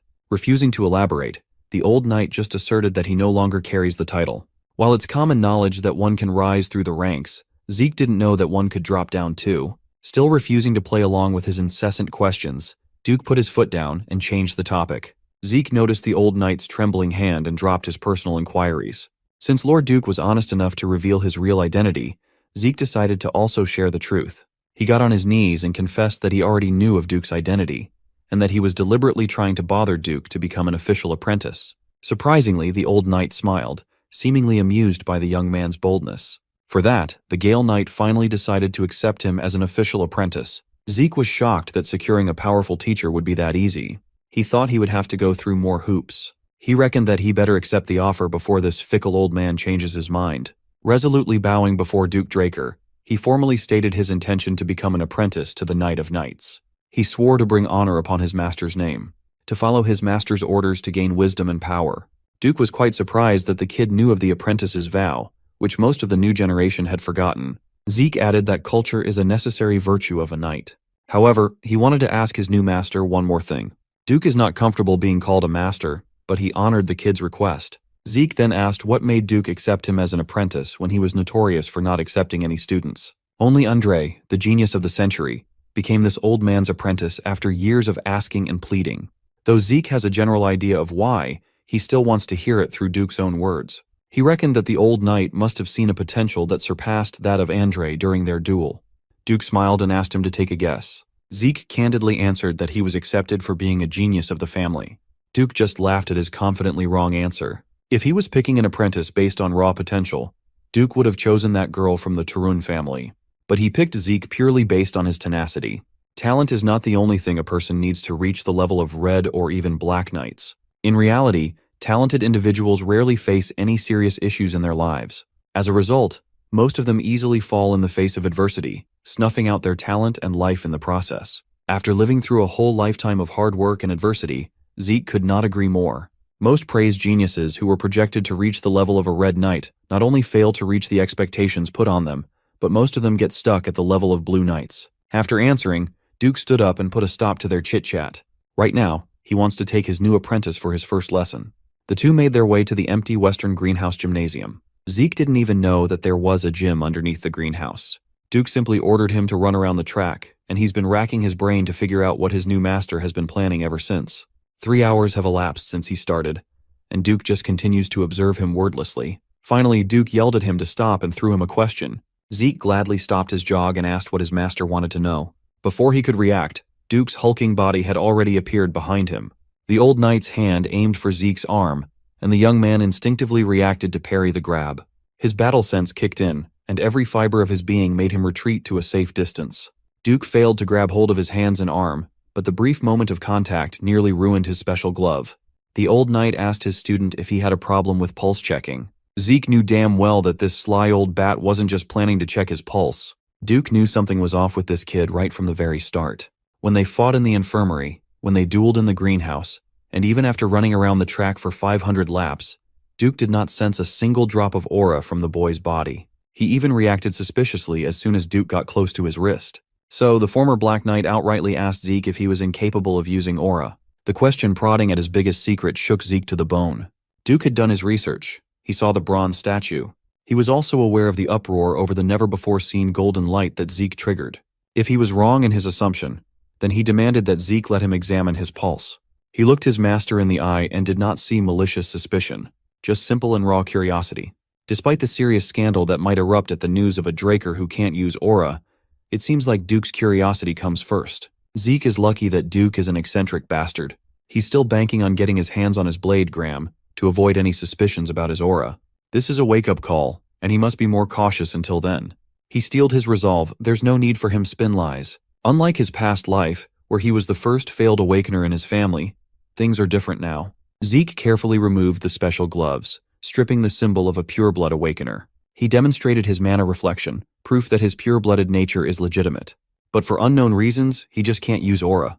Zeke is hoping that sharing truths will cover up his other lies. Still, he apologized to Duke. If it's discovered that a Draker cannot use aura, he's afraid that he'll be chased out of the family. Bro can make himself cry on command and look like a scared little puppy. Give this man an award. Zeke then offered his pulse to be examined, and Duke went ahead and carefully spread his aura inside his apprentice's body. Seeing Zeke cry and look frightened, Duke reckoned that a child is still a child even if this child is holding malak unbefitting of his age. Just as he expected, not a single drop of aura can be detected in the boy's entire body, despite awakening successfully. Duke was stumped. He racked his brain for an answer that wouldn't come. Zeke already expected skepticism even after the pulse examination. That's how absolute the results of the blessing rite are for a Draker. Even if it's true that he cannot awaken to aura, Duke will undoubtedly find a reason to explain the phenomenon, to rationalize, and to deny the evidence in front of him. The old knight labeled him an irregular. Of course, that's his conclusion. People who are not aware of the concept of classes tend to think that way. Still, he played along and asked Duke what an irregular is. His master explained that it refers to people with anomalous abilities. For example, some people have the ability to use aura and mana together. There are also irrational abilities, such as peering into the future. As such, irregulars are not treated very well at all, so it would be better if they kept this secret between master and apprentice. As for his irregular ability, Duke posited that it's his insane stamina and recovery. However, like the damage, healing from an internal would take time. However, that immutable concept does not apply to Zeke. He recovered from serious damages almost instantly before. Duke reckoned that such a fast recovery must have consumed an unspeakable amount of energy. That energy is aura. The old knight hypothesized that because Zeke's aura is being constantly consumed in exchange for stamina and regeneration, there's barely any left to sense in use. Zeke was surprised that this old man churned out a plausible explanation. Keeping up the act, he innocently asked if he would never be able to use aura, afraid that he'd fail to meet his master's expectations. Duke just laughed at such a sentiment and told him not to worry. That's because his Gale Arts is a special and potent art that does not use aura at all. He elaborated that a special art is a special technique personally developed by a knight after reaching the peak. Normally, it's an application or specialization of dragon-slaying arts, thus requiring proper use of aura. But as Gale Arts place paramount importance in training the body, Duke wanted to give his students a demonstration, so he asked Zeke to watch closely. Suddenly, the floor he was standing on cracked under the force of a simple jump. Zeke tried his best to keep track of Duke's insane speed. In a span of a few seconds, the Gale Knight roamed around the arena, and with how fast he was going, even his afterimages were invisible to the naked eye. He then casually landed back at the spot where he started. He didn't even break a sweat. When asked if he saw the movements, Zeke asked if it would be okay if he tried it himself. Taken aback, Duke asked the kid if he didn't want to see it again. The eccentric old man laughed and praised Zeke's confidence reminiscent of a black knight and allowed the kid to give it a go. Zeke stepped up and assumed the position. He visualized and replayed the movement that his master had demonstrated just now. His first step left a crater right on top of the Black Knight's footprint. After seeing the technique demonstrated once, he perfectly recreated Duke's movement pattern by following the prince. Now that he's directly mimicking his master's movements and trajectory, he's starting to see things he couldn't before. It's clear that these steps were taken as if he was sparring against someone. Some patterns indicated attacking, dodging, closing distance, and creating distance. Each and every step has their specific purpose. With the final position filled, Zeke steadily decelerated. Duke could not believe his eyes. He knew that the kid was gifted a week ago, but he wasn't nearly this good.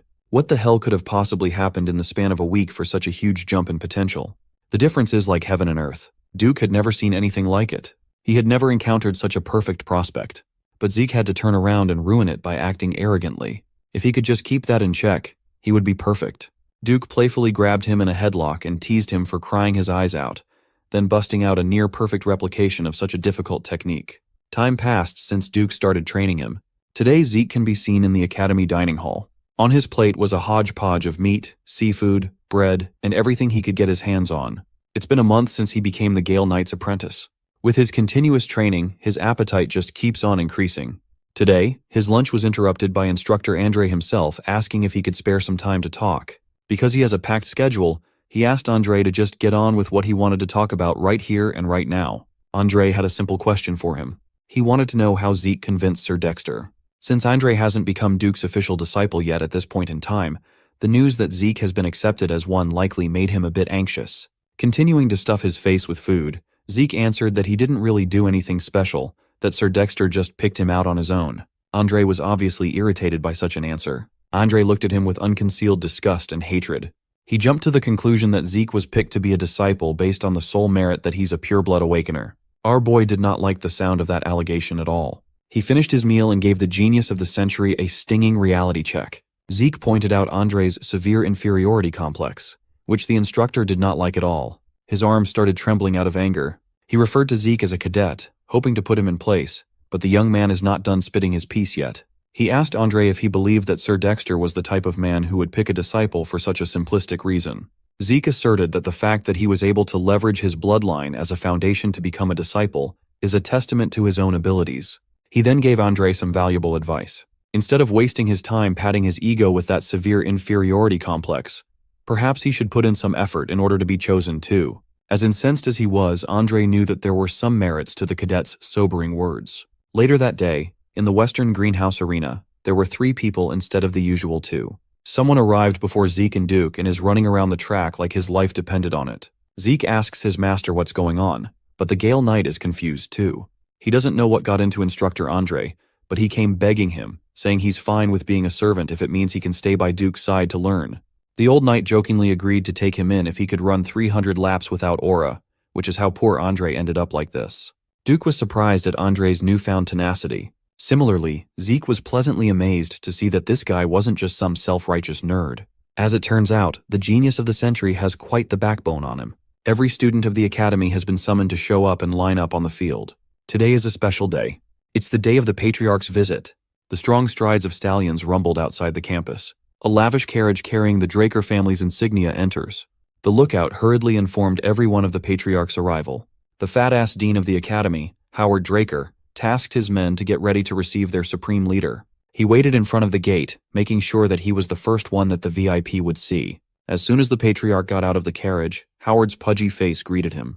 With a deep bow, the dean paid his respects to the master of the Drakers.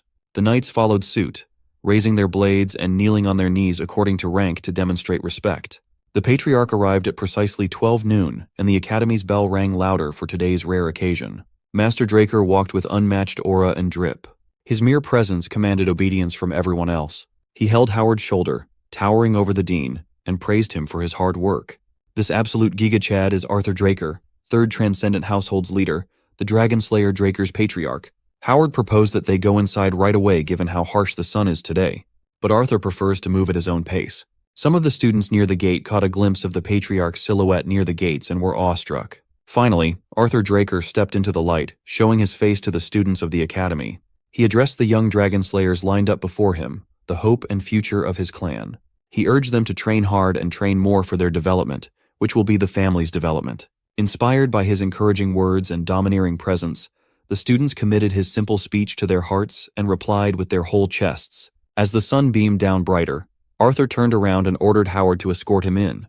Behind closed doors, Zeke was called to greet the leader of all knights, the guardian of the Dragonslayer's name, and his father. Arthur laughed at his overly grand and old-fashioned greeting, a rare occurrence nowadays. After fetching 2 cups of tea, Arthur asked his son to have a seat. He heard that his son likes tea, so he prepared something rare, hoping it would be to Zeke's liking.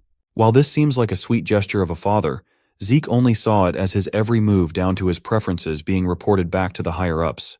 There is a saying that there may be things that the Emperor doesn't know, but there will never be anything that a Draker does not.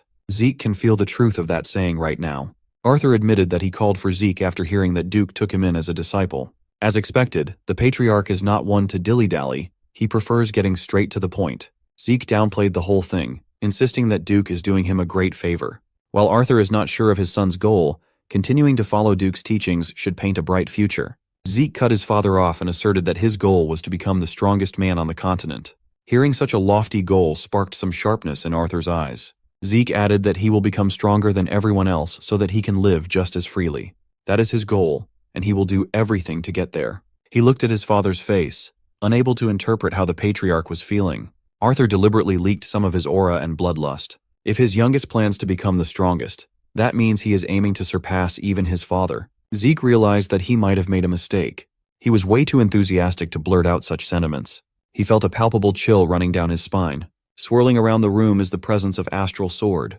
It is said to give the user power over all living beings within its effective radius. It is widely regarded as the pinnacle of aura usage that only full-on Black Knights can reach. Arthur looked at his youngest son, a hint of amusement visible in his eyes. Zeke chose to stand on his ground and doubled down on his goal. He admitted that he plans to surpass even his all-powerful father while trying his best to resist the Astral Sword. Hearing his resolve, the Patriarch seemed pleased with his will. Arthur quietly dispelled his Astral Sword while calmly sipping his tea, lifting the pressure from Zeke's body. He admitted that what Zeke said just now was the most interesting thing he had heard in ages. Arthur actually came to this place to support both the Academy and his youngest son. But now that he's seen how much Zeke had grown, maybe that won't be enough. He rummaged inside his intricate suit to retrieve something. Zeke thought that other Black Knights like Duke were already at the pinnacle, someone impossibly strong. But his father was on a whole other level. Arthur slid a black card across the table. The card bears the Draker insignia. This is Arthur's gift to Zeke for becoming Duke's disciple. Seeing a black card in person made Zeke uneasy, making him stumble on his words. By his reaction, Arthur can see that he already knows what a black card means. You see, this thing is a credit card only given to a very select few. Zeke never would have thought that he would get to see one in person at all. Just having one gives you incredible benefits wherever you go, not to mention its non-existent credit limit. It's basically an infinite money glitch. Arthur happily explained that the card would be under both of their names, so Zeke could use it freely. Still feeling overwhelmed by the possibilities, Zeke swore to use it only when necessary. While his dad is making it seem like he's being nice, the veiled intentions behind such a valuable gift are too obvious. Since using a credit card leaves a record, this is just another method to keep track of what he's doing. But if this is Arthur's way of keeping tabs on him instead of assigning a black martial squad to tail him, that means the Patriarch doesn't see him as a threat yet. With this, Arthur kindly dismissed his son and urged him to continue training and work hard to become the strongest in the continent.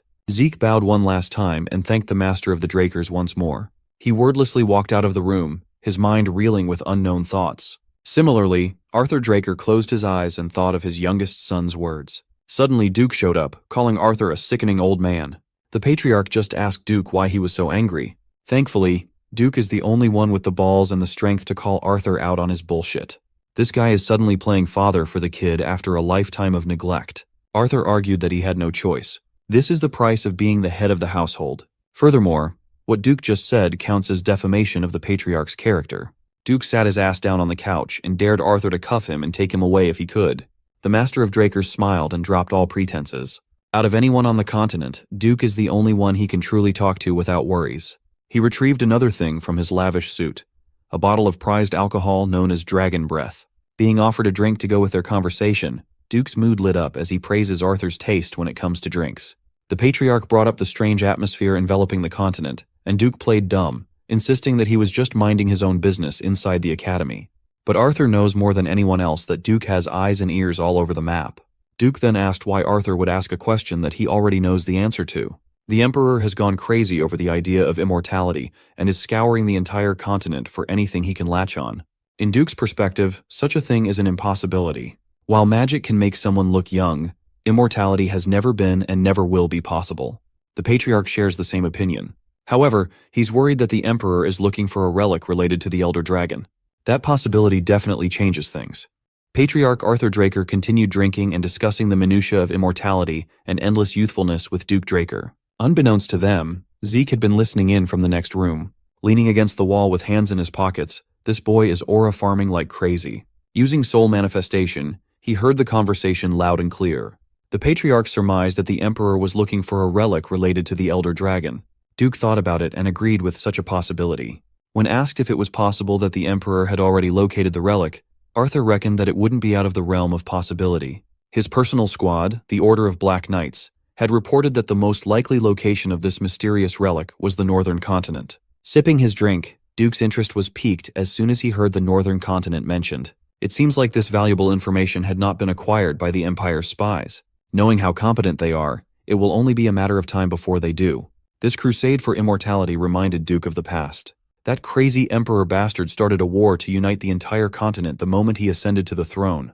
Only after taking over half of the central continent did he finally stop the brutal war. At that time, Duke figured that the crazy monarch would eventually give up on such a decrepit and absurd dream, but he was dead wrong. If that bastard really gets a hold of an artifact that can grant immortality, then the continent will undoubtedly suffer in a sea of flames under a war bigger than anyone had ever witnessed.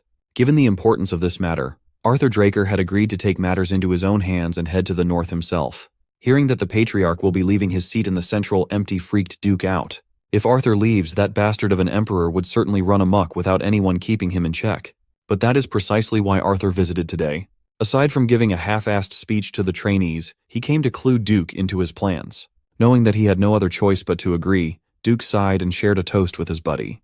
The grumpy old garden keeper grumbled in annoyance, but Arthur knew he could count on him to hold the fort. In the next room, Zeke was starting to overstrain himself from listening in for too long. Finally, the pain and fatigue caught up to him, knocking him down to the floor. With bloodshot eyes, he suffered the side effects of using soul manifestation for far too long. Even after absorbing the heart of Bahamut, the drawbacks of such a taxing technique are inescapable. Nevertheless, he gained some interesting and valuable intel from eavesdropping. Now, he is certain that the statue he got his hands on before he regressed was the Elder Dragon's artifact.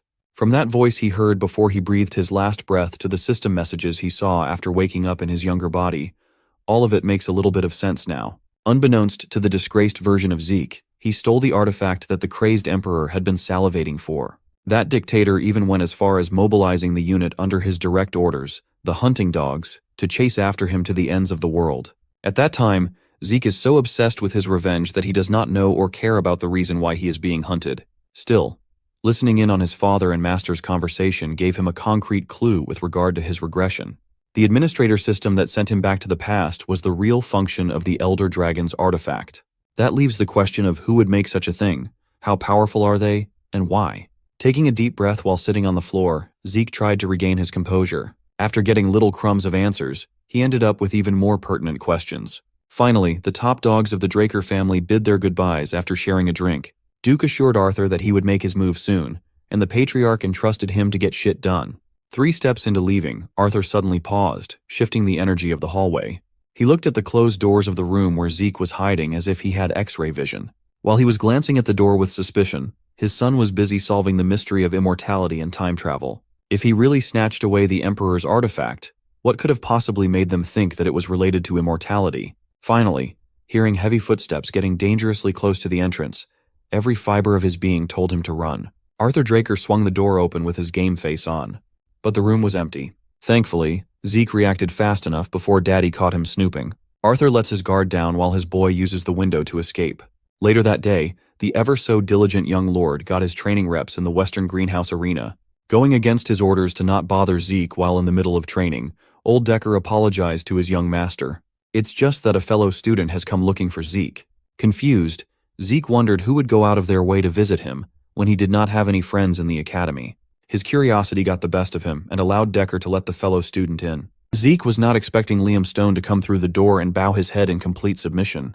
Just as Zeke was wondering what this dude's deal could possibly be, Liam wholeheartedly pleaded for the young lord to take him in. Annoyed, Zeke regrettably thought that he should have ignored this big oaf while he was teaching the boss a lesson. When asked if he was willing to become a subordinate, Liam sincerely dropped his head even lower and pledged his allegiance to the rising star. Zeke asked what happened with his servitude under Jaken, and Liam exhibited some signs of anger. He answered that he had been abandoned. Without a talented Draker backing him up, he wouldn't be able to enter Valhalla as a trainee. As far as Zeke can remember, Liam was like this in his past life too. He never really found out why Big Liam was so obsessed with Valhalla though. He'd even go as far as begging just to be taken in. Calling him stupid, Zeke suggested that Liam should just go to Turun or Zimmons instead. He waved at the brute goodbye while emphasizing that he is not a support family to cling to. As such, he won't even be able to help Liam enter Valhalla. Besides, there is not a single reason for him to believe a word coming out of Liam's mouth. For all Zeke knows, this brute might just be a spy sent by Jaken to plot his revenge. Hearing the rightful distrust in the young lord's voice, Liam swiftly drew a knife from his waistband. He raised the blade, exuding his overbearing aura. Instead of charging at Zeke, the fool aimed his knife at his own left ear. In one swift slash, he cut his own ear off, staining the arena with blood. Liam admitted that it is reasonably natural for Zeke to doubt his intentions. But he is willing to do whatever it takes to prove himself to the young lord. If Zeke wishes for him to become mute, he will gladly cut his own tongue out. If Zeke wishes for him to become a cripple, he will cut off his own foot. Plopping his bloody severed ear on the ground, Liam Stone looked like a crazed maniac. It was a powerful show of resolve. If Zeke can just take him under his wings, Liam will place his life and soul in the hands of the young lord. Seeing Liam go as far as hurting himself just to get his attention, Zeke remembered the last time he saw a severed ear. It was not a fun time, to say the least. Drooling and gritting his teeth through the pain of his bleeding wound, Liam begged Zeke to take him in once more. Seeing the big oaf push himself to the limits in hopes of aligning with someone, Zeke remembered the night when he begged his past life master to make him stronger than anyone else in the world.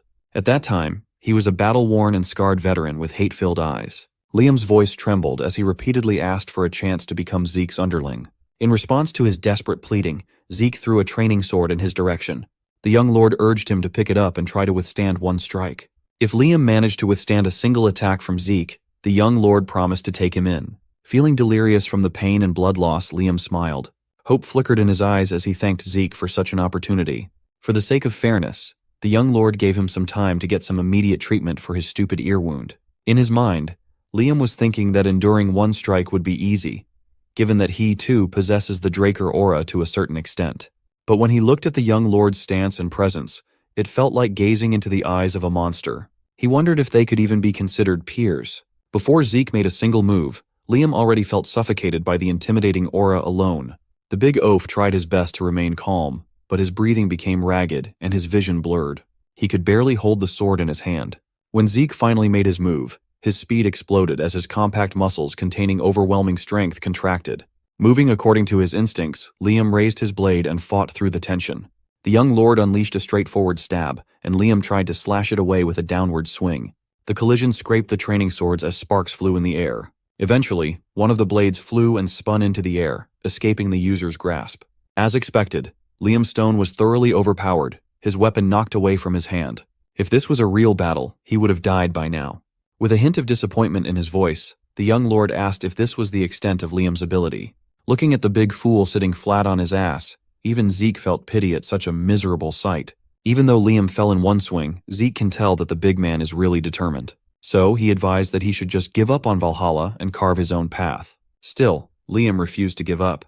It is likely true that he was cast aside by Jaken after Zeke gave that spoiled brat the beating of his life.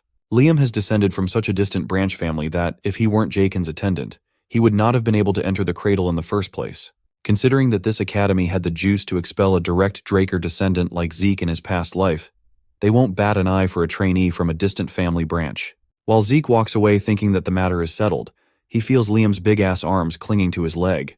He could not help but wonder why the kid would be in such a desperate state. In the first timeline, Liam was expelled from the academy, and the order he worked for fell into ruin. But in the end, through grit and experience, he made his way up to the level of a Red Knight and became known throughout the continent as the Mercenary King. With tears streaming down his face, Liam continued to beg for another chance to prove his worth. Seeing how hard-headed the big oaf was, the young lord is starting to get really annoyed now. So, as a test, he agreed to give him one last chance. Zeke will accept him under his wing under one condition. Since the oaf claimed that he would cut his tongue if Zeke wanted him to be mute, and would cut his feet if being a cripple is what it takes, the young lord gave him a nearly impossible task. Gripping Liam's shoulder, Zeke grimly asked him to cut off his right arm. Hearing such an extreme condition made Liam's blood run cold. Zeke continued to egg him on, asking him if he valued his right arm more than the idea of serving under the young lord. Zeke knows what he's demanding from Liam. He's basically telling the kid to give up on becoming a competent swordsman. He thought that Liam would chicken out if he was sane. With that being said, Zeke turned around to continue his training and dismissed the big oaf. While Zeke assumed his training stance, Liam stood up with a blank look on his face. Zeke doesn't know why he's so desperate to enter Valhalla. Knowing what Zeke knows, it won't be too big of a deal if Liam gets expelled right now. Even if he doesn't make it to Draker's prestigious institution, he'll become a prominent figure in the future as a Red Knight regardless. But Liam was not heading for the door. He was walking towards the sword. Alarmed by what this meant, Zeke watched as the desperate Liam raised the blade and aimed at his own right arm. Halfway through the swing of the crazy bastard, Zeke pushed his legs to the limit and closed the distance between them with gritted teeth. Thankfully, he made it in time before the future mercenary king ended his promising career as a swordsman. Zeke slashed Liam's blade in half. The sound of metal bouncing off the floor filled the arena. Liam, the crazy fool, was really going to do it. He stared at his right hand, confused that it was still attached. Pissed off at Liam for doing such an insane thing, Zeke grabbed him by the collar and lifted his big body off the ground. Irate, he asked if the fool had finally lost his goddamn mind. Even though he gave an unreasonable condition, it's not an ironclad agreement. What if he was an asshole that goes back on his word? Liam would have lost everything right then and there. But Liam only dared to do such a crazy thing because if he did not, he might lose something more important than his arm. Zeke dropped him back on his feet and asserted that if Liam ever did something so foolish again, he'd be tossed out no matter how loyal he might be. He must keep that in mind now that he'll be working under the young lord. The perpetual pain and anguish in the big oaf's face vanished upon hearing Zeke's strongly worded instruction. Also, they need to hurry and get to the infirmary. What would people think if his subordinate is a one-eared freak? After getting his ear situation fixed, Liam was brought up to Zeke's personal banquet hall to share a meal. Liam stroked his reattached ear, still in awe of how it was fixed so quickly. As it turns out, Zeke shelled out one of his healing potions to help with restoring the ear. Liam felt bad that his new lord had to expend such a valuable potion on him right from the get-go. Zeke claimed that he is simply investing in his new employee, so there's nothing to worry about. Now that things have calmed down, Zeke confronted the big oaf about his reasoning. He asked what Liam values more than his right arm. No, more than life itself. Liam's answer was short and simple, and it made a ton of sense. He was pushed to the brink of desperation because of his mother. A few days after he was abandoned by Jaken, he received news that his mother had collapsed from an unnaturally high fever back home. Fortunately, the fever soon broke, but that was just the start of her suffering. Her entire body became covered with rose-like patterns, causing her to grow weaker and weaker by the day. Hearing these bizarre symptoms, Zeke was disturbed. Hearing about his mom's condition made Liam take drastic measures. The village healers don't even know the name of the disease, let alone the cure for it. The only answer he could come up with is to join Valhalla. The students of the prestigious institution and their families are offered the greatest medical treatments available on the continent. Zeke sighed. He now understands why Liam would go to such extreme lengths. He grabbed his pen and dipped it into his inkwell. Curiously, the young lord started scribbling on a piece of paper, repeating the symptoms that Liam listed. Rose-like red spots appear all over the body and periodically high fevers. Zeke is all too familiar with this illness. 5 years from now, the entire central continent will be plagued by the rose disease. It is a highly contagious illness with a sky-high fatality rate. Countless people will lose their lives, succumbing to this loathsome plague. But a radical treatment will be invented, and the rose disease will be eradicated. Finishing his scribbles, Zeke handed the piece of paper to Liam. Written down is the method for producing the medicine to treat his mother's illness. It's not very difficult to make, and the ingredients should not be hard to find. Even village healers should be able to brew it. Confused, Liam gladly accepted the paper. If the healers who dedicated their lives to medicine were stumped, how could a young swordsman whip out the cure in just a few seconds? In the future, the genius alchemist brothers, Al and Jeff, will invent the treatment for the disease rampaging through the central continent. The greedy Alchemist Association will take advantage of this discovery, making a profit by taking advantage of desperate people's lives. Upon learning about this disgusting practice, the brothers would publicly reveal the method of production. It quickly spread across the entire disease-ridden continent to the point that even a warrior like Zeke would come to know the formula. Nonetheless, he can't say all that to poor Liam, so he simply answered that he knew a very good alchemist. Since he has the treatment method in his hands, Zeke basically solved Liam's problem in one sitting. He does not need to go to Valhalla or become a young lord's subordinate anymore. Hearing such insinuation made Liam stand up from his seat. He is a man of his word, and he vowed to dedicate his life to serving Zeke in any way he can. With a clenched fist and a stalwart pose, Liam bent his knee and swore his lifelong loyalty to Zeke Draker.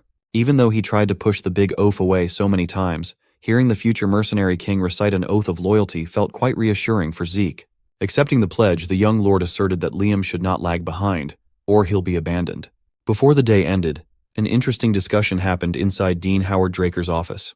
Cadet Owen Zimmons sought the fat-ass Dean out to discuss an important thing. He came to Howard with a proposal. He suggested that they should raise the difficulty of the examinations for the coming semester. The Dean was surprised. This was definitely unconventional for a cadet. Owen politely apologized for sounding arrogant, then claimed that the first years are quite skilled this year. The stars have aligned, and most of the great families had their own candidates in this batch, not to mention the appearance of 2 pure-blood awakeners. Owen simply thinks that if the examination has the same difficulty as the previous year, it may end up being a poor assessment for the young talents. Dean Howard briefly considered the idea and admitted that what the Zimmons child proposed made sense. With a polite bow, Owen exited the office. The fat-ass Dean looked out his window, lost in thought. He reckoned that the apples really don't fall far from the tree. Owen Zimmons thinks so similarly to his old man. He is already considering any future problems and making moves to nip them in the bud. Days passed, and the semester exam day for dungeon exploration commenced. All freshmen gathered outside of the ruins. This semestral evaluation performed only at Draker Academy pairs 2 to work together and escape a dungeon within a given time limit. There are a multitude of difficulties with these dungeons. Each group is assigned one at random. Of course, Zeke and Liam came as a pair. Even though they are packed and ready to go, the big baby can't help but feel a little nervous. So his lord assured him that being nervous is natural, but he cautioned him of being too anxious and making a mistake. The same goes for going in too lax and becoming arrogant. One must maintain a suitable amount of tension and nerve to stay sharp. Some students happily chatted, and some waited for the proctor with bated breath. Suddenly one of the guards yelled Zeke Draker and Liam Stone's names. Without further ado, the freshly paired duo walked towards the nearest ruined door from where they were standing. That was until a black-gloved individual barred them from entry, ordering them to wait. An armed guard working under the academy then pointed at another door on the other side of the room, insisting that Zeke and Liam had been assigned to that one. Zeke shot a quick glance at the guard, immediately sussing out that something fishy was definitely going on here. With a forceful yet stoic expression, the guard urged the duo to hurry up and listen to his instructions. Zeke sighed and accepted the bullshit that's about to unfold, confident that he'll be fine. And so, he and Liam headed for the opposite door that reeks of plotting and trapping. Although difficulty varies between dungeons, these ruins are still specialized exam-exclusive dungeons under the management of Drakers. There should not be much danger. Furthermore, escaping within the time limit is the primary goal. Each group is given a timer that automatically activates upon entry. Everyone is given 96 hours to get out. Time is the enemy. As an added layer of scoring, basic battle abilities are observed and graded as well. One can earn extra points by bringing the heads of monsters subjugated within the time frame. Extra points are nice, but the most important part is leaving the dungeon. Failing to escape within the time limit will automatically yield a failing grade. After a frankly peaceful first part of the journey, Liam and Zeke had just finished filling their bellies up, and it was about time to nap. Since the young lord set up the camp and prepared the meal by himself, Liam, the supposed subordinate, urged his boss to sleep first. Zeke assured his new employee that there was no need to worry. With his current constitution, he'll be fine even if he doesn't get a wink of sleep for 4 days straight. He's just like me for real. Although a bit shameless, Liam knew better than to argue with his lord. He lugged his huge body inside the tent and reluctantly got some rest. With Liam retired, Zeke was left to his own thoughts, sitting beside the bonfire. It has been 16 hours since they entered the dungeon. He had been training for 3 days straight beforehand. Currently, he's been awake for about 90 hours. While his infinite stamina recovers physical fatigue like a charm, it does not apply the same recovery ability to mental fatigue. Within a dungeon, where everything is uncertain, and you never know what will come from the shadows, Zeke must minimize as many risk factors as possible.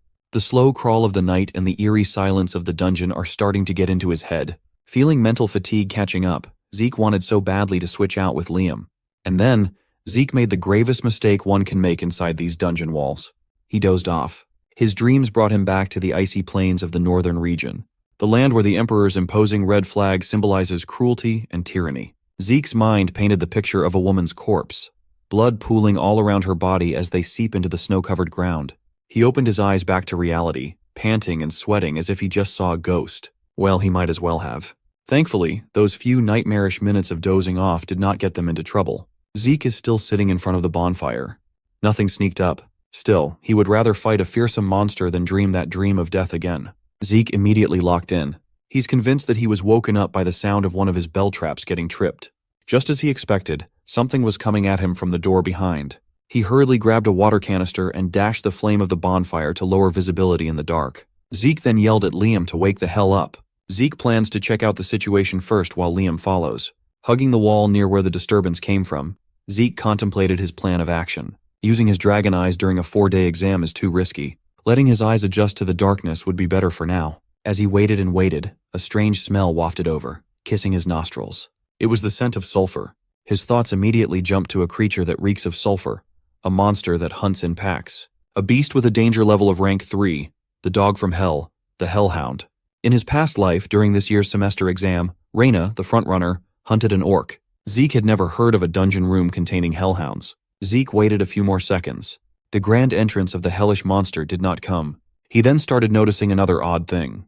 An alpha of a hellhound pack should weigh at most several hundred kilograms, but judging from the echoes bouncing off the cavernous walls, the enemy coming sounds like it weighs several tons at least. Maybe it's a freaking mutant. Using his blade as a mirror to look around the corner, Zeke held his breath in anticipation. Thanks to his creativity, he spotted the speeding freight train of a beast in the nick of time as it crashed through the door and walls by sheer force. Zeke was sent flying by the impact, but quickly regained his stance with a perfect landing. Liam hurried to his boss's side. Zeke cursed the Zimmons. Outside, he got a quick peek at the guard's uniform, where a curious trinket connected to the Zimmons was tucked away. He never would have expected that they would have the clout and enmity big enough to warrant such a dirty play. This is not only a battle for survival. This is a battle to uncover his enemy's plans. The hellhound Zeke was expecting has been freshly decapitated, its fearsome and lifeless head displayed by the merciless butcher. It has green skin, a white beard, and a stout body, and it is violently mad. Whoever planned this skipped on hellhounds and jumped right into using trolls as assassins. One look at the gigantic beast made Liam freeze out of fear. Zeke, on the other hand, is furiously assessing the situation. You see, trolls are rank 1 monsters. They are dangerous enough to casually munch on hellhounds and orcs as snacks. Their blood is a popular raw material for most healing medicines. They have incredible regenerative abilities that befit that. After composing himself, Liam finally acted like a real loyal sword and stepped ahead of his young lord. Drawing his sword, he decided to be a decoy so Zeke could take that opportunity to flee. Zeke silently smiled and tapped his subordinate away. He urged Liam to never say something so depressing and martyr-like again. Besides, he is not the kind of lord who would abandon a subordinate when it matters most. Dropping some hints of wisdom in the face of adversity, Zeke advised Liam not to believe in the boss but in his own efforts instead. For he is not weak. As a trial, Zeke decided to take on a more supportive role, letting Liam do as he'd like. With a smile as if a huge burden had just been lifted off of his shoulders, Liam locked onto the troll and thanked the young lord. Moving in sync, the duo ran in from opposing angles to maximize their coverage. As a result, they left the troll standing like an idiot, open to being sliced and diced mercilessly. Zeke had been holding himself back, matching Liam's tempo and seeing a lot of potential in the future mercenary king. It's already impressive that the gentle giant managed to wound the troll despite the unreasonably tough skin. What's more impressive is Liam's targeting. He's aiming precisely at the monster's joints. That means he's been studying monsters and their anatomies in his spare time as well. Zeke could not ask for a more productive underling. However, there are things that Liam still lacks. One of those things led to him being within inches of becoming meat paste under the troll's spiked club. Thankfully, Zeke can turn on his engine and close the gap in an instant to parry the filthy casual. Showing a bit of his real capabilities, he sliced the troll's weapon in half without even looking at it. This kid is an S-rank aura farmer. Liam apologized for needing to be bailed out, but Zeke praised him for doing so well in his first real life and death battle. While the troll is getting red with madness, Zeke gives his buddy some constructive criticisms. While it was a good decision to target the monster's joints, overlooking the troll's regenerative ability is a death wish. One must keep in mind that a troll will heal small cuts like they are nothing. If your attack power cannot exceed their regeneration, you're done. Without a weapon in hand, the monster raised its arms, seemingly motioning to fight barehanded. Seeing as the situation was getting a little too much for Liam, Zeke raised his blade and declared it was time to wrap this shit up. With a blisteringly fast flurry of offense, Zeke killed the giant troll, leaving a bloodied and mangled monster corpse. Subjugating the troll earned him a hefty reward of 30 karma points. Aside from karma, This kill should net the duo with plenty of extra points for the exam. It's up to Liam to pick up the loot. While the gentle giant dismantles the troll, Zeke checks on a new prompt the system provides. It was a sudden quest to hunt 100 monsters of 10 different species within 72 hours. Upon completion, he'll earn double karma points for every kill and 2 random boxes. Seeing the word double made his eyes shine with greed. There are approximately 79 hours left until the exam ends. By Zeke's estimation, killing 100 monsters within that time won't be a problem. But the issue is having to hunt 10 different species. However large a dungeon may be, an exam-use dungeon typically won't exceed 4 different species. However, since it is obvious that those Zimmons bastards have set a trap, there should be 10 species of high-class monsters here if Zeke looks thoroughly enough. Finishing this urgent quest on top of escaping and being mindful of the exam is a lot to juggle, but the young lord can probably pull it off. Just in time, Liam finished dismantling the troll corpse. For the test, they were provided with head collection bags alongside their timers. While it's inferior to a subspace pocket, it's good enough to carry monster drops. With their first enemy felled, it's about time to move on deeper to the dungeon. Time ticked by quickly. The duo came upon a pack of burning wolves and easily wiped them out with 56 hours left on the clock. Halfway through the exam, they encountered goblins, quickly racking up the kill count by quite a bit. Their loot bag is also getting heavier and heavier. With 39 hours left on the timer, they encountered a giant bat adept at using sonic attacks. It was a tough opponent, but the duo was tougher. Their routine has been killing, camping, and resting for 2 days straight. On the last day, they've hunted plenty of monsters to secure a really good score for the exam. Zeke asked Liam if he'd gotten used to real combat after hunting non-stop. Humble as ever, Liam claimed that he was not sure of his progress yet, which is normal considering how hard it is to get used to real bloodshed. Zeke is starting to stress out the timer. With less than an hour to complete his sudden quest, he subjugated 99 monsters from 9 different species. He's been looking everywhere for that final kill to fill his quota to no avail. He even targeted leeches and bugs the size of a finger, but they're not moving the needle. He couldn't help but curse those Zimmons for being useless. Those guys are trying to sabotage him by cramming powerful monsters in an exam dungeon, but they can't even do it right. Suddenly, a chill crawled up Zeke's spine. His instincts warned him of upcoming mortal danger. The ground shook, surprising Liam sitting near the campfire. The rocky floor continued to tremble, eventually cracking and forming fissures. Zeke drew his sword and ran towards Liam while yelling at his buddy to drop the bag of loot and move. Unfortunately, the big oaf was a bit too slow to heed his young master's call. Zeke had to bail him out, pushing his big body out of the way. Blood spurted everywhere. The sudden attack caked the floor with crimson. Seeing the effects of his slow reaction, Liam felt a jolt in his brain. The sleeve of Zeke's uniform had been torn to shreds. His left arm looked mangled with blood. Liam worriedly ran to the young lord's side. Zeke assured him that he was fine. The blood in his arms is monster blood. As sudden as the attack was, Zeke had the presence of mind to push his boy to safety and deliver a fierce attack. This time he advised Liam to just stand by and watch. With a gargantuan, disgusting beast hellbent on tasting their flesh, it will be hard for Zeke to pay attention to an inexperienced ally. One look was all it took to identify the monster as a dungeon worm. It's an incredibly dangerous breed of monster that normally requires 8 well-trained purple knights specialized in subjugation to eliminate. As it turns out, those damn Zimmons are hiding one more troublesome trap card for the final hour. Liam watched helplessly on the sidelines as the dungeon worm blitzed through the cavern like a burrowing freight train. As much as he wanted to help, he knew that he would just be a massive liability right now. Still, that did not discourage him from rummaging through their supply bag for anything that could help. Meanwhile, Zeke is trying his best to fend off hundreds of dungeon worm fangs intent on mutilating his body. This time, his skills and veteran-level experience shone brightly with every slash of the sword. He estimated that even a blue knight would want to avoid encountering a dungeon worm in such a disadvantageous location. You see, these things voraciously consume the earth to move underground. That means Zeke is on a narrow time limit. If he takes too long to subjugate the beast, he and Liam will likely be buried alive or chewed to shreds. As the worm surfaces once more, Zeke locks the fuck in. He dodged the straightforward mad dash of the beast, ducking inches away from its body. Gaining enough space to prepare for his next move, the young lord raised his blade. As soon as the window to attack presented itself, he lunged and planted his blade deep into the bug's disgusting abdomen. The stab worked, but that's not nearly enough. He gritted his teeth and slashed through the monster's flesh. Purple bile and blood spurted from the worm's mouth. It's starting to take a lot of damage, which is only natural when you're getting gutted alive. As monster blood flew all over the place, Zeke's killing intent reached its peak. He is fully intent on cutting this worm in half if that's what it takes. Unluckily, he stepped into an area hollowed out underneath, causing Zeke's stance to waver. The ground completely gave in, giving the dungeon worm a bit of breathing room while Zeke dangles by his sword. The overgrown bug did not miss its chance to turn the tables. It pulled out its massive body from the ground below. With one swift motion, the sinuous body coiled around the young lord's body, crushing him with sheer strength.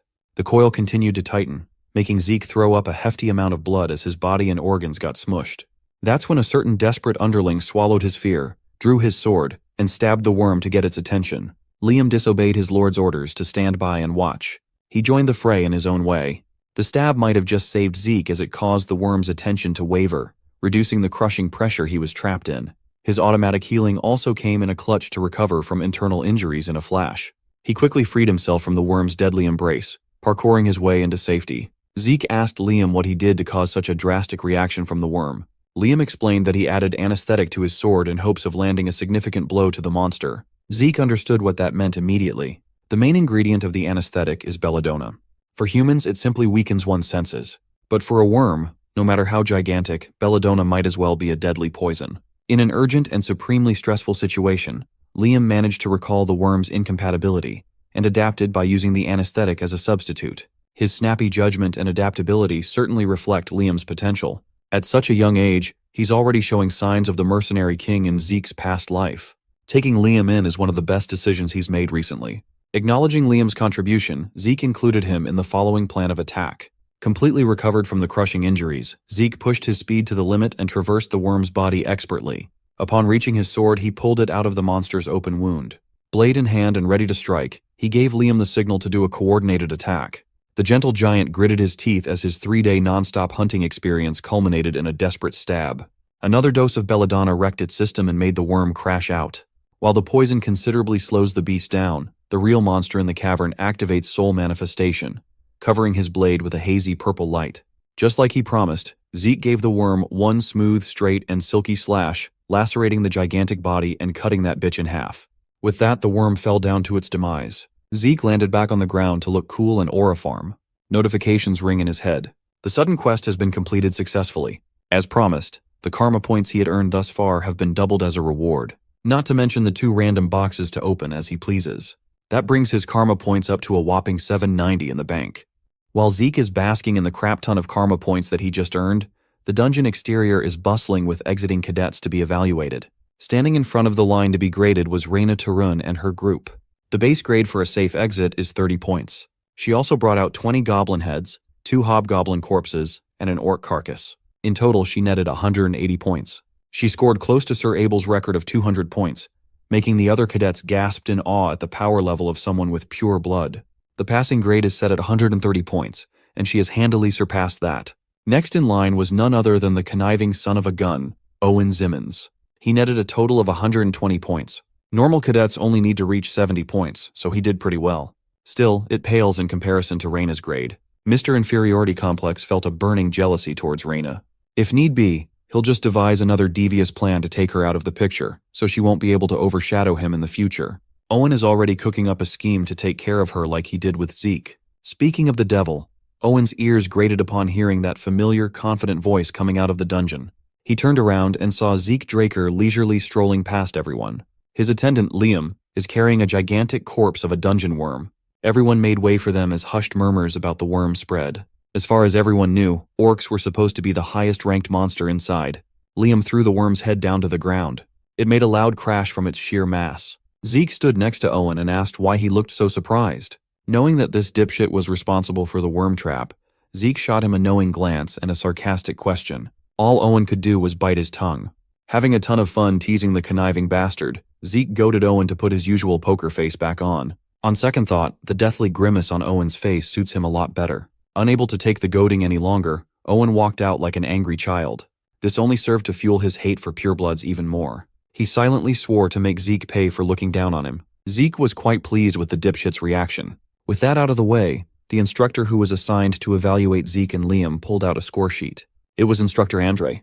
With a stoic look, he started the scoring process. Zeke was actually a bit worried since this worm was the only survival proof of kill that they had, but Andre was not the type who would carelessly gloss over things. This worm, who ate the bag holding the heads of nearly 100 dead monsters, really messed with Zeke's game. Still, Instructor Andre dug into the gruesome head without hesitation. Watching such a scene is not for the faint of heart. Zeke thanked his lucky stars for having Andre as his evaluator. While he lost the bag to this bug, he could not afford to receive a failing grade, so he gambled on just bringing the worm's head as proof. Andre might be the only instructor in this place who would examine the flesh and skin stuck between the worm's fangs. After a thorough post-mortem examination, Andre threw the blood-stained gloves away. He firmly confirmed the fleshy remnants of gremlins, goblins, hobgoblins, hellhounds, orcs, and a troll in the worm's disgusting maw. Trolls weren't even on the list of existing monsters in the dungeon. Furthermore, taking the amount of blood and gore into account, Andre assessed that the beast munched on dozens of heads. However, counting everything without definitive proof would be unfair. He decided to just count one of each species. Since the troll and dungeon worm are not supposed to be included in the exam criteria, Andre referred to records stating that a troll is 3 orcs strong and a dungeon worm is equivalent to 6, that is 90 and 180 points, respectively. This brings Zeke's total up to 368 points, an easy pass. Even other instructors were taken aback. Back in their day, hellhounds weren't even included in the criteria. Other bitter cadets protested that this was an unfair evaluation given that Zeke only had definitive proof for a single dungeon worm's head. They're really trying to tear Zeke down when not a single one of them could have survived a tryst with such a troll, let alone the worm. Taking that into consideration, it's fair to assume that Zeke Draker is simply built different. Zeke doesn't like the silent whispers around, but it sure feels different from how it was when they used to just mock him. However, he's worried that he might have done something to stand out a little too brightly. Owen Zimmons should not have the clout to manipulate the exam use dungeon on his own. That brat would not dare to mess with the Academy's system. It could be that the whole Zimmons clan is behind this deadly stunt. There are more eyes on Zeke than he initially thought. Hiding his strength now could be counterproductive. All he can do is try to be more flexible with his future decisions, while keeping a close eye on the situation. As he was about to make his exit, Raina stopped him on the way out. With a determined look in her eyes, she conceded that today was her loss. He didn't even know what that girl was talking about. He's never really paid close attention to that child. Later that day, Zeke found himself deep in thought in the Western Greenhouse arena. With his stockpile of 780 karma points, he's considering splurging a little bit on skills. The Draconian level 1 skill includes Gluttony for 50 points. He's been ignoring such a useless-sounding skill, but he can easily invest 50 points without hurting his bankroll. So, he accessed the system prompt and confirmed the purchase. As soon as he did, the skill description retroactively changed. Gluttony will now grant him the ability to eat and digest anything to be converted into energy. In addition, consuming monsters with bloodline abilities will grant him those skills. He felt a pang of regret for not buying this skill before the exam. To test this new skill, he pulled out a piece of meat to get a feel for the energy conversion effect. Upon Gluttony's activation, Zeke was taken aback when a black light skewered the meat out of his hand. He looked at his shadow, which had expanded like a void absorbing the meat. The jerky was swallowed up by the pure dark bog with a single thought. Upon complete absorption, he felt the effects of energy conversion right away. His light migraine completely vanished, as if he had just taken a nice nap. Even if only lightly, he feels as though his mental fatigue has been reduced. He felt rejuvenated as his mental and physical exhaustion was alleviated. Even his ether was replenished. From this little test, he can tell that Gluttony is definitely worth 50 points. With this skill, he can significantly reduce various risk factors. Combined with his infinite stamina, Zeke might have just discovered a broken combo. Now he will be able to train for 24 hours straight without the need for sleep or traditional food. Just as he was about to start on a new diabolical training routine, Decker interrupted with a knock at the door of the training hall. The butler apologized as he had come to inform the young master of some important news. You see, Zeke's new sword has been completed. Hearing that lifted his spirits. So, he went straight to Galleon's workshop to take a look at his new weapon. In his past life, Galleon gave him something made of mithril and pure iron. The Sword of Radiance Graham served Zeke until his dying breath.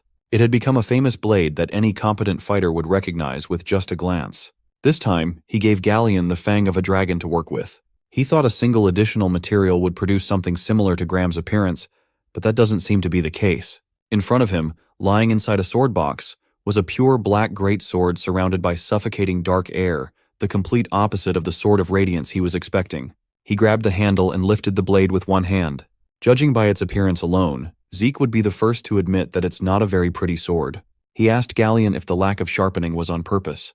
The future legendary blacksmith explained that it's supposed to be rugged. Even though Zeke has his doubts, he trusts Galleon's judgment when it comes to blades. If the man says it's the sword that suits him best, he'll take it as the absolute truth. Thankfully, it seems like Galleon hit the nail on the head when it comes to the sword's properties. The truth is the blade doesn't have a name yet. Galleon racked his brain for one, but he couldn't find the right fit, no matter how hard he tried. So, the honor of naming this new creation falls on Zeke's shoulders.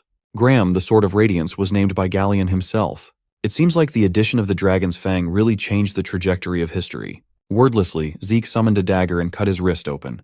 The sudden violent action scared and confused Galleon. After wounding himself, Zeke tried to deactivate his passive healing factor to continue the bleeding. Fortunately, he got it working on his first try. With his blood flowing free, he closed his eyes and dripped the crimson drops onto the sword's surface. Galleon finally understood what Zeke was trying to do. This is the Lost Sword naming ritual. It's a traditional dwarven rite in which one grants a weapon its fated name. The owner would infuse their blood with their aura and mana before staining the blade to initiate the ritual. Once the ritual begins, the initiator enters the depths of their subconscious mind. They will spend however long inside until they find the perfect name. This ancient dwarven rite had been lost to time, forgotten by even modern dwarves because of how dangerous it can be. Inside Zeke's subconscious, he fell deeper and deeper, establishing a connection with his new weapon and floating amongst an endless sea of scriptures. Of the infinite names whirling around him, he must pick the fated one. He opened his eyes and bravely dove down untold depths for the sake of his blade. After what felt like forever, the chaos of scriptures vanished. He grasped a single droplet in an infinite ocean. He felt the presence of a dragon roaming his mind palace, the Stygian blade Bahamut. With that, his new weapon had been registered and bestowed an awe-inspiring name. Zeke opened his eyes as the rain of blades singled out Bahamut. His subconscious settled on the name of an evil dragon. Once he woke up, Galleon sang him praises for knowing a traditional rite that was supposedly lost in time. After wrapping his wrist up and losing a ton of blood, he explained that he had just come across the idea while studying dwarven history. With an expectant smile, Galleon asked Zeke to stay a bit longer while he retrieved something to gift the young master. Today Zeke gained a new beastly weapon, and he found out that he could suppress the activation of his passive skills. That means he'll be able to prevent stronger people from peering into his hidden abilities like that time with Duke. This would be huge for keeping his cards close to his chest. For now, he'll have to keep the bandages on even though he's already healed underneath. More importantly, his evaluation of his new weapon just went through the roof. The Stygian blade, Bahamut, has an indestructible property and the ability to convert aura. In addition, some of its features have been sealed and will be released based on its growth. Even in his past life, Zeke had never encountered a weapon like this before. The indestructible property must have come from the Dragon's Fang. Right now, he's over the moon at the prospect of aura conversion.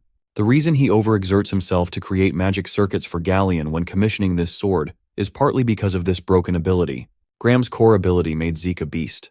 Like the ability dictates, his mana, ether, or any other kind of energy can now be converted into aura. As someone born without the ability to use such an integral power for warriors, aura conversion allowed him to reach the level of Black Knights. Finally, Galleon apologetically comes out of his workshop after rummaging through his stuff. When he looked at Zeke holding his new blade and emanating a fearsome force, he almost dropped the box he was carrying. He could clearly see the rich and clear aura wrapped around the sword. That is a feat that even Purple Knights struggle to achieve. More importantly, in Galleon's hands is something that could elevate the blade to an even higher level. Zeke looked at Galleon's gift. It was a black and gold sheath. It is personally crafted by Galleon's master. Zeke had never heard of the legendary blacksmith's master in his past life. When he looked at the markings on the sheath, Zeke nearly stumbled in shock. It clearly spelled the name of Gollin Jobert, the man who was widely regarded as the pinnacle of blacksmithing. Gollin is the undisputed goat on this continent, unrivaled even among dwarves. His creations were all crafted to perfection, and all of them have special abilities. Collectors would gladly pay ungodly amounts of wealth to get their hands on such pieces. It makes sense that Galleon was taught by the best of the best. If it's the Gollin they talk about in legends, then there's no way that this gift is just a simple sheath. Galleon demonstrated that by using a dial located by the opening of the sheath, it can transform into an impenetrable shield. This thing is made with mithril and wyvern bones, so it's guaranteed to withstand a good deal of abuse. Galleon happily offered the legendary item to Zeke as a form of giving back for all the grace the young master had given him. In truth, Galleon could have just sold this thing to make a furnace while he was struggling, but the man couldn't bear to sell his master's work to just anyone. When Zeke told him the estimated value of the market, Galleon was quite shocked. Regardless, Zeke accepted the gift with glee. However, the sheath looks too small for Bahamut. But if it's Gollin Jobert's handiwork, then size should not be an issue. Just as he expected, the sheath immediately resonated with Bahamut and reformatted itself to perfectly fit the great sword. With the legendary sheath on, the look of Zeke's new weapon far exceeded his expectations. He thanked Galleon for the stellar service, and the humble blacksmith was glad that Zeke liked his creation. Afterward, the young master went back to his base camp. This time he's gawking at the meteoric iron gauntlet he has equipped. Unfortunately, its complete properties will only be activated upon equipping a full meteoric iron set. He received the gauntlet from one of the 2 random boxes he was awarded from the sudden quest. Satisfied with his first pull, Zeke turned his attention to the second random box. Upon opening, a look of utter confusion appeared on his face. He retrieved the item, a piece of dilapidated paper, and rolled it up, revealing a tattered map. The system prompted that this thing was an incomplete map containing traces of Grandmaster Kaiser. Zeke knows of only one person who bears that title, the Hero King Kaiser. The biography of the Hero King and the Knights of the Clock Tower is widely known across the continent. Along with his knights, Kaiser founded the brilliant Kingdom of Kronos. However, the stories were deemed so overtly absurd, and without any historical records backing up the claims, the tales have never been proven. With the passage of time, those grand stories have been considered nothing more than a work of fiction. On Zeke's hands is a definitive proof that the Hero King really did exist. To add to his glee, his system activated its ability to restore and analyze the damaged parts of the map. Upon completion, the final position has been marked on the mini-map. Zooming into the blotted spots, Zeke identified the topography of the giant mountains near a barbarian territory. If this is the place, venturing out would be easier than he thought. Upon claiming all his rewards, the system prompted that the tutorial period would now be concluded. The completed map was classified as a potential quest item. An achievement quest had begun for Hero King Kaiser's secret technique. Without a time limit, acquiring Kaiser's inheritance at the ruins of the Old Kingdom will upgrade his system to the intermediate administrator level. With the tutorial period finished, quests to develop administrator access will start appearing from now on. The training wheels are off. The real game is about to start.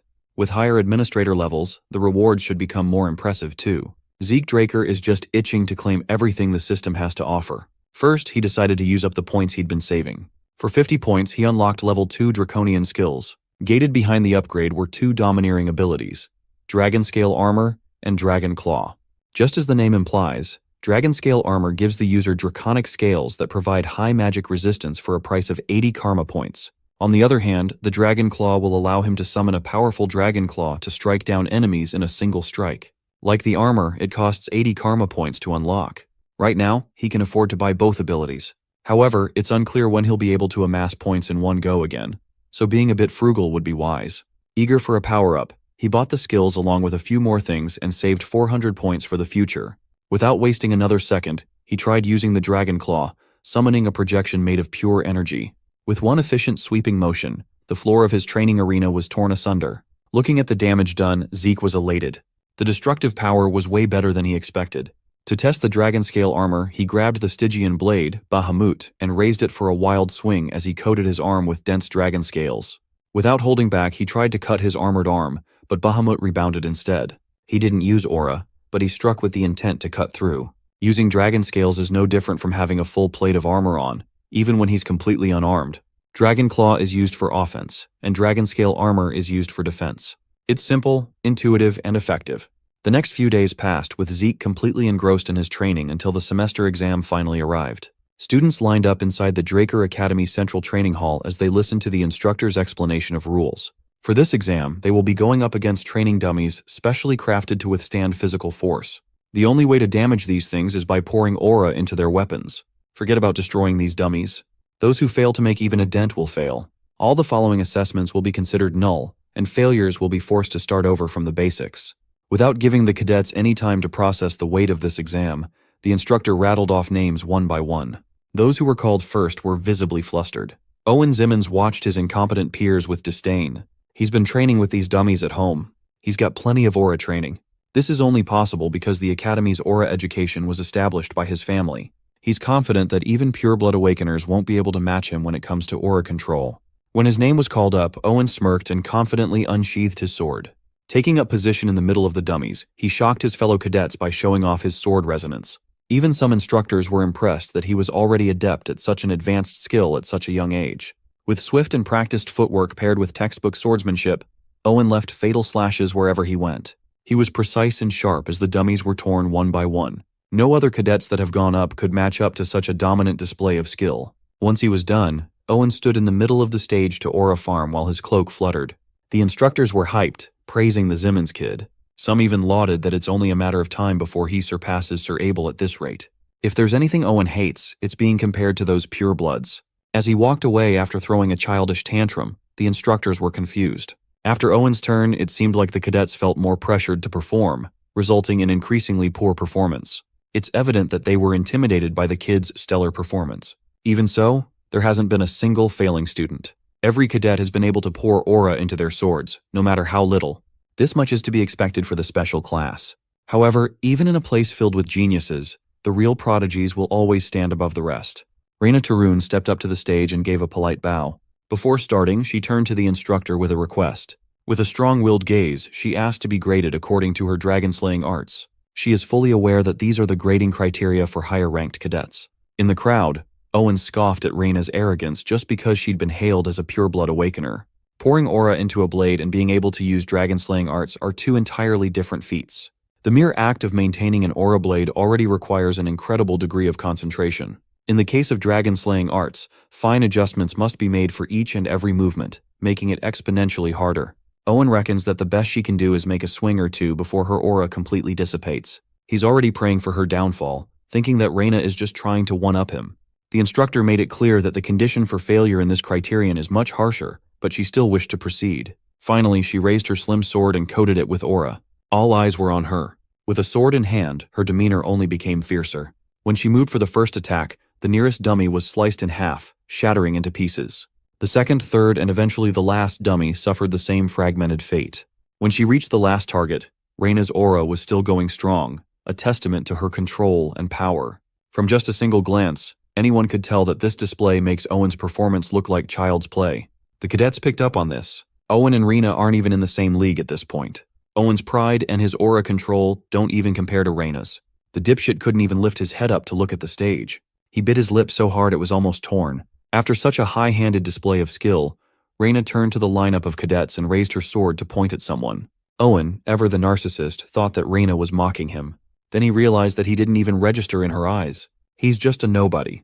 Reina was looking at the young man standing all the way at the back of the queue. She had no interest in competing against delusional and irrelevant side characters. She's trying to go up against the main character himself. Zeke, on the other hand, scratched his head from the hassle this brings. He can't just pretend to ignore Reina when she's publicly challenging him with a death glare. Since that's the case, he'll just try to match the expectations.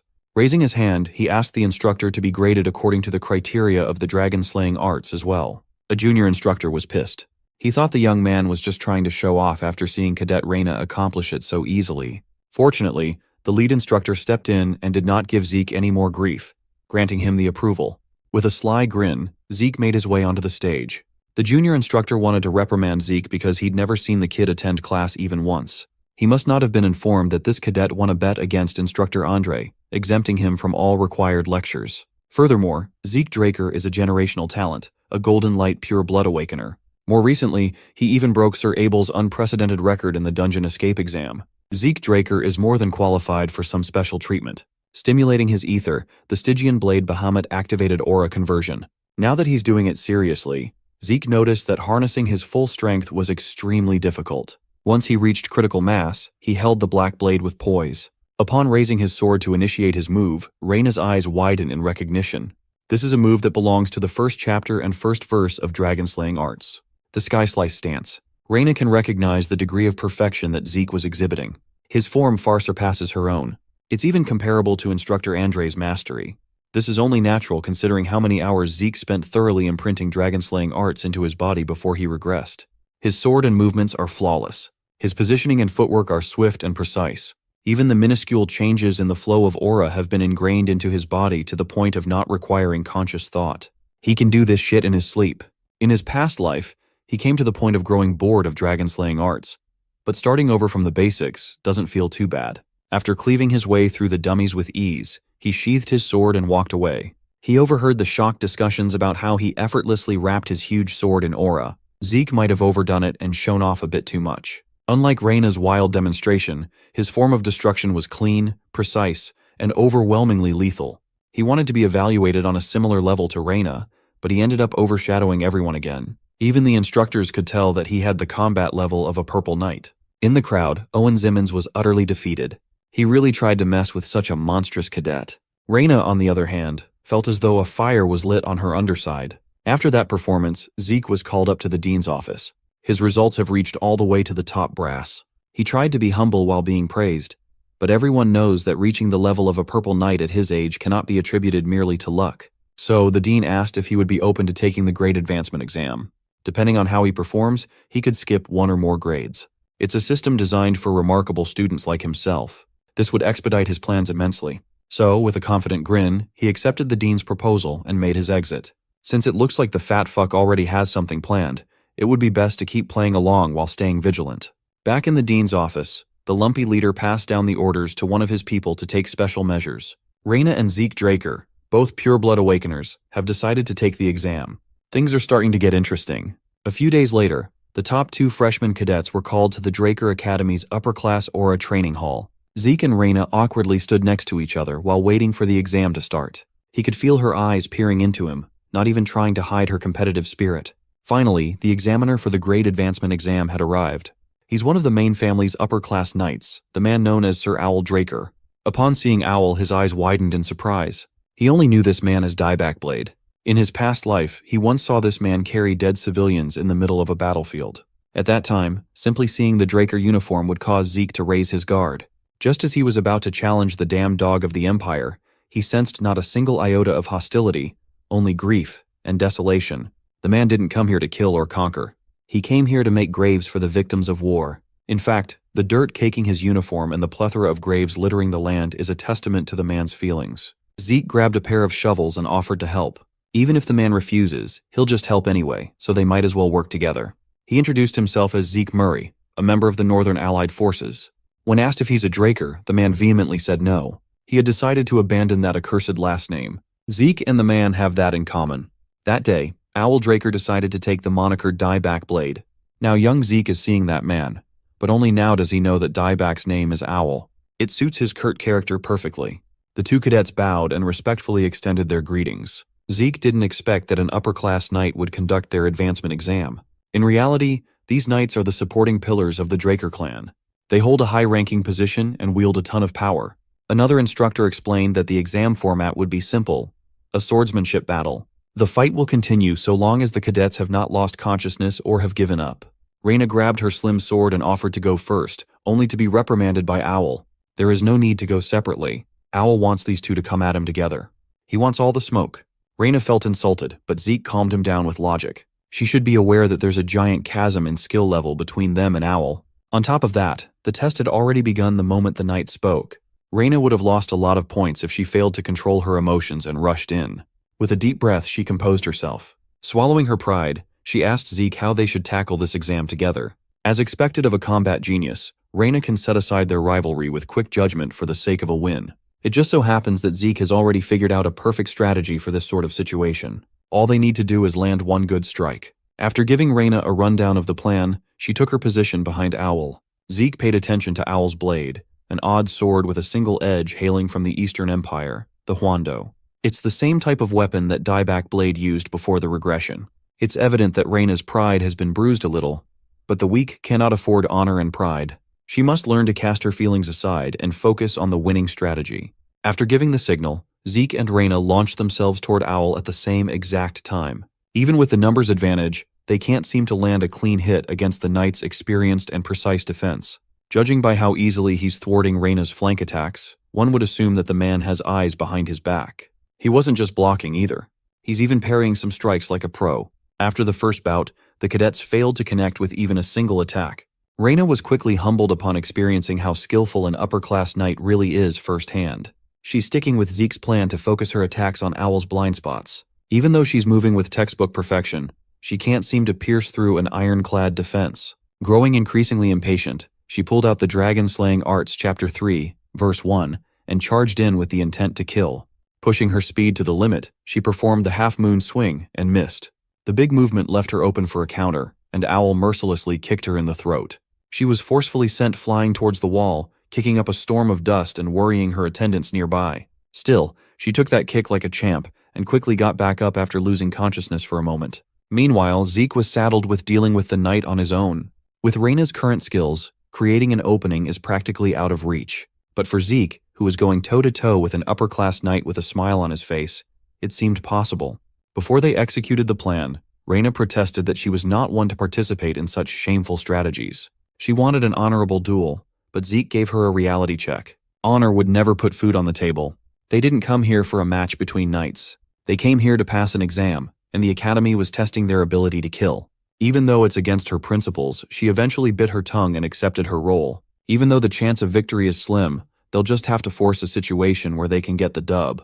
Zeke asked her what she lacked back in the cradle when he easily defeated her with a rock throw. Reyna admitted that she didn't expect such an unorthodox fighting style. Most nobles commit that blunder. They just have to push Owl to make the same mistake. All Zeke needs is a small opening, and the rest will be easy. Finally, he turned up the heat and activated Gale Arts, shadowless steps, creating multiple after-images to surround Owl. The upper-class knight was taken aback. He recognized Sir Duke's technique. After a few seconds of tricky movements, Zeke attacked, forcing Owl to get a lot more serious with his blocks. Afterward, the light fixtures in the entire arena went out all at once, plunging the Aura Training Hall into darkness. Reyna used her Pure Blood Awakener trait, Mana Interference, to mess with the lights, limiting vision. The only source of light was the sparks of blades colliding against one another. Owl chose to stand his ground and limit big movements to focus on Zeke's seemingly relentless barrage. The knight found this trickery a bit childish. They should know that simply obstructing the vision of someone of his level won't provide an opening at all. But his conceit might cost him a ton. He felt like a prey being hunted by an invisible predator. While Owl relies on his other senses, Zeke seemingly moves without any visual obstruction in pitch darkness. In fact, he is attacking as if his vision is clearer than ever.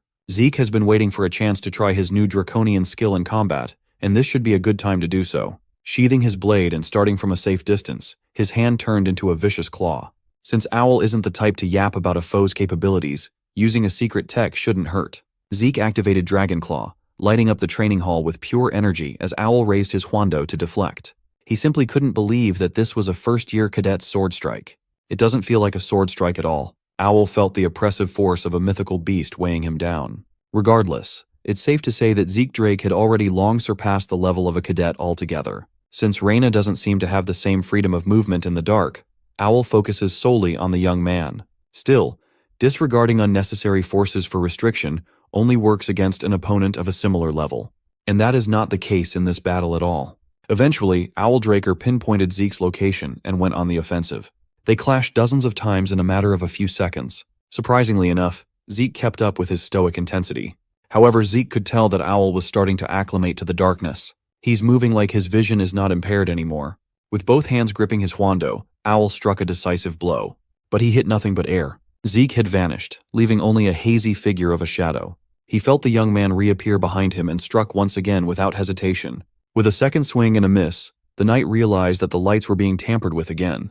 They started falling from the ceiling to the floor, one by one. Zeke used extraneous noises to cover up traces of his movement. While Owl was tunnel-visioned on locating Zeke in the ceiling, he almost got sliced by an out-of-tempo attack. Capitalizing on the knight's brief disorientation, Zeke gave Reyna the signal to pounce. In addition, the young man threw something in the air. He got it from his buddy at the magic department. The structure and ingredients are simple. It's a single-use item that can store a spell. Locked inside the canister is a replica of explosion magic with only the flash of light and deafening sound included. Zeke closed his eyes and covered his ears, leaving Reyna with the most important job.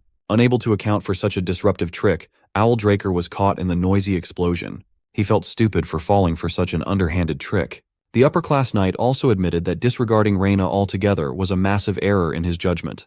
In his most vulnerable state, the two cadets pushed forth with the intent of grabbing the victory. Since he simply can't afford to lose to kids, Owl Draker unleashed the 4th chapter and 1st verse of the Dragonslaying arts, a full moon slash, blindly performed to push the cadets away.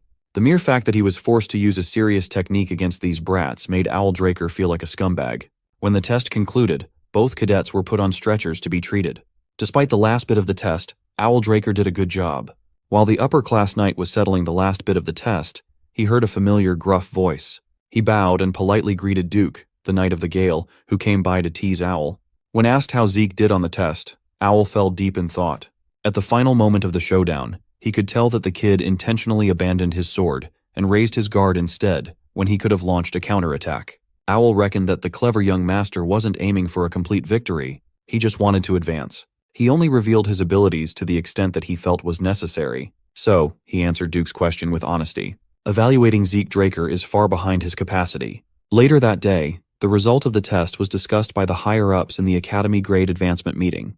By the looks of it, they've already come to a mutual agreement regarding the decision. The next day, it was announced that Reina and Zeke would advance to 3rd and 5th grade respectively. From that point on, Zeke lived as quietly as possible. He continued learning all the Gale arts from Duke, and Andre continued working hard. He maintained a good relationship with Professor Fanon until he was chosen by the Royal Magic Lab in Delphoa. Zeke actively avoided getting involved with the heirs of the great families. Another interesting thing was that Owl came to see him every quarter to request a duel, which he accommodated. After a few sessions, Owl must have awakened to a sudden realization, handed a leave of absence, and isolated himself for close training. Just like that, 2 years have passed, and Zeke graduated from the academy. Today Decker is in good spirits. His young master had just become the youngest person to have been admitted into Valhalla after all. The old butler believes that the patriarch would be elated with how much the 15-year-old Zeke had grown. The dean even personally wrote a letter of recommendation for Zeke. Being bestowed the title of the youngest prodigy admitted to Valhalla effectively rendered his 2 years of low-key living null and void. The entrance ceremony will take place in 3 months. Zeke wants Decker to go back to the family estate while he allegedly rests quietly by himself. When the young master claimed that he didn't want to be disturbed by anyone, Decker immediately knew what he was implying. In truth, Zeke is itching to head to the giant mountains where Kaiser's remains lay. He'll use this 3-month vacation as an excuse to explore the lands of Argos Kingdom through the Adventurers Guild. Zeke wanted to err on the side of caution and conceal his identity when venturing into a foreign land. Before going, he wanted to see another person, his loyal attendant Liam. In the past 2 years, he kept on telling the big guy to ease up, but he still preferred to be formal with Zeke. Zeke heard that Liam had been transferred to the special class after standing out. As the boss, he can't just stand by and do nothing to celebrate such an achievement. So, he went ahead and organized everything that Liam would ever need during his time in the academy. Exam materials, training manuals, and essential items have been prepared for his use. All Liam has to do is claim all the required items in Fafnir's breath. Also, the big guy will need a personal weapon in his 4th year.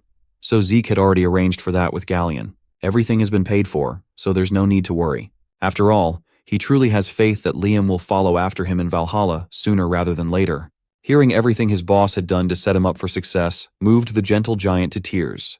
With determination, he kneeled down and assured his liege that he would live up to those expectations no matter what. With Liam set up, Zeke turned his attention back to Argos Kingdom, a powerhouse that lies at the northernmost edge of the central continent. It is one of the 4 central powers alongside Delphoa, Thebia, and Alencia. All sorts of dungeons litter the giant mountains that divide the continent. These dungeons draw an adventurer hoping to try their luck.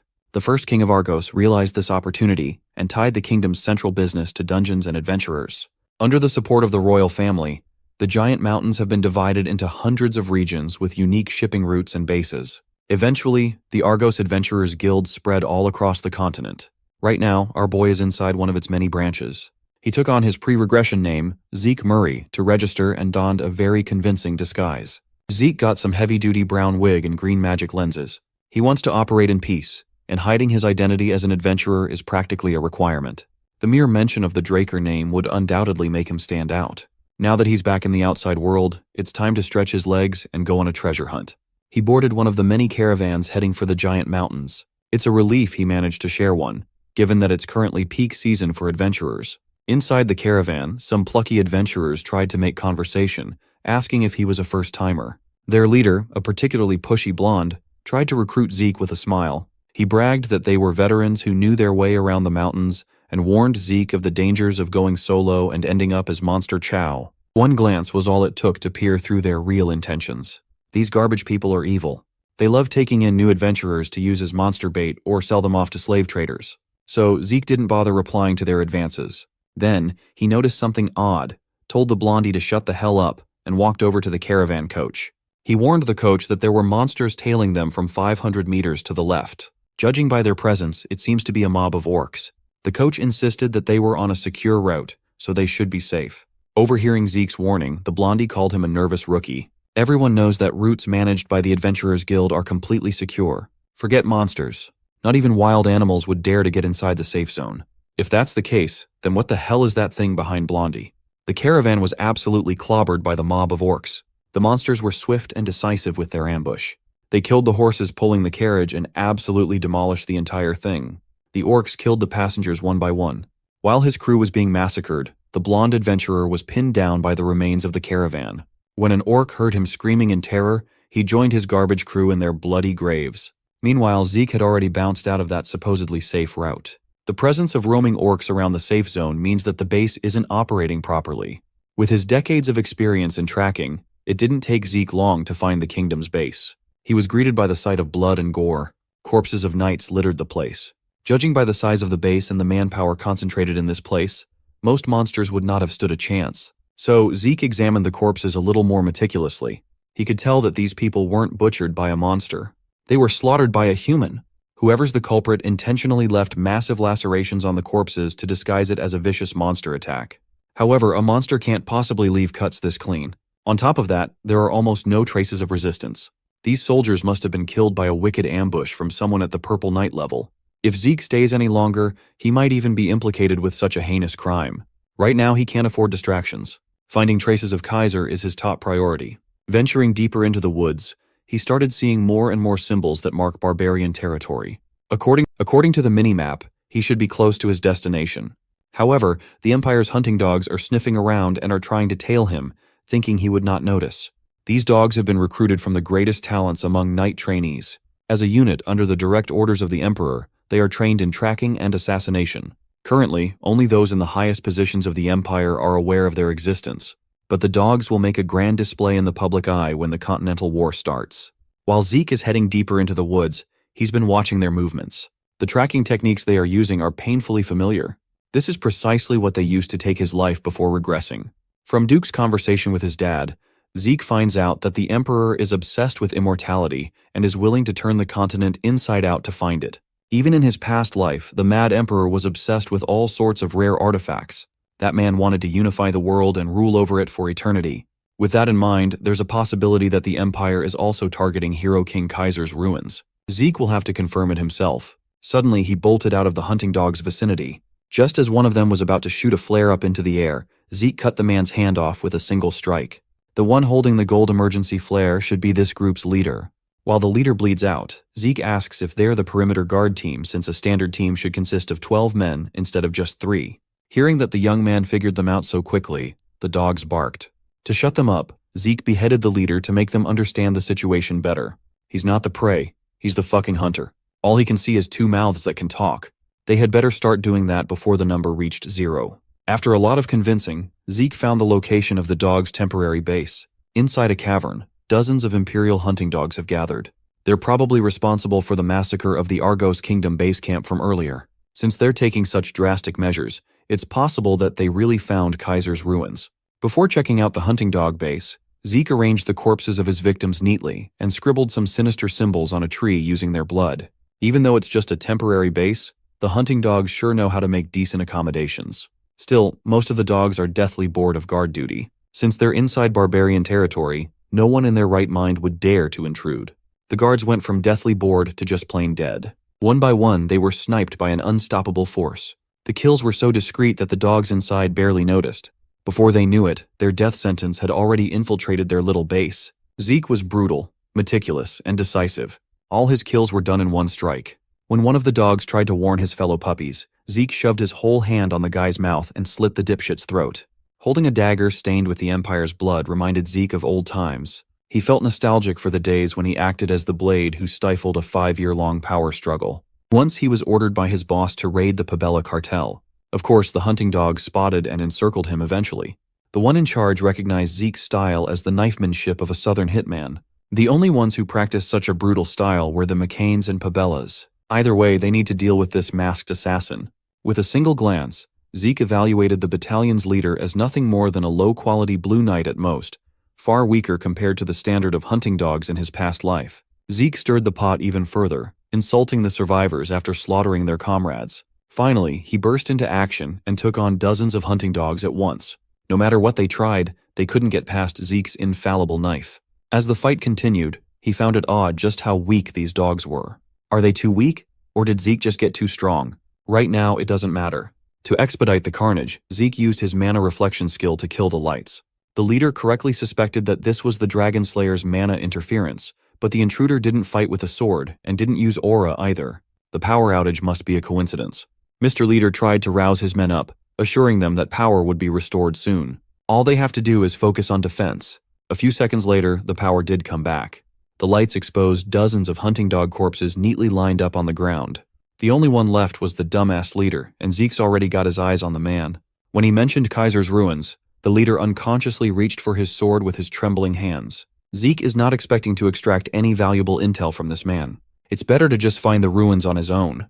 The leader tried insisting that they're not here for some ruins, but that doesn't really matter. With one more slash, the hunting dogs were completely annihilated. Thanks to the blade he used to kill everyone and the symbols he left, all of the events that occurred here will be blamed on the McCains. In his previous life, Zeke poured blood, sweat, and tears into that criminal organization based in the South. After the Cusco kingdom fell due to a civil war, the McCain cartel divided the resulting land in two and took power. Zeke could have easily covered his tracks had he used his draconian skills, but intentionally using southern knife techniques and pinning it on the cartel was more fun. The Empire would simply blame the criminal organization.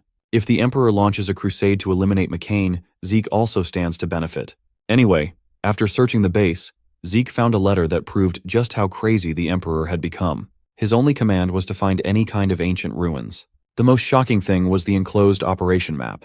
Checking every nook and cranny of the central continent is a given, but the dogs are even searching the eastern regions in the middle of a ceasefire agreement. Every hunting dog has been mobilized, extending past the dark seas. They are scouring every place suspected of housing ancient ruins. This would mean that the hunting dogs are already operating on a massive scale. Thankfully, they haven't encroached on Kaiser's ruins. Nevertheless, it would be best if Zeke hurried up since bad news was coming. Looking up to the sky, a red flare shined. The hunting dogs used this special flare to signal a disaster. Zeke immediately pulled up his mask and made a run for it. No matter how swift and tricky he was, the hunting dogs had nearly caught up. The 5-part red flare they shot is an absolute snare. They are under orders to kill the hazard no matter what. Using the flare as the center, they will search, secure, ensnare, and kill. This is their archetypal assassination method, and is synonymous with a death sentence. When Zeke stole the artifact that the Emperor was after, even he fell victim to the absolute snare. But things are different now that he has the system. With a sneak attack, Zeke was boxed in by the dogs. Their swords were fast and sharp, all of them aiming for a kill shot. But Zeke didn't panic. Even with just a knife, he's confident that he can take them on. After waltzing his way out of a disadvantaged position, Zeke assessed his assailants. These guys are definitely on a different level from the noobs in the cave.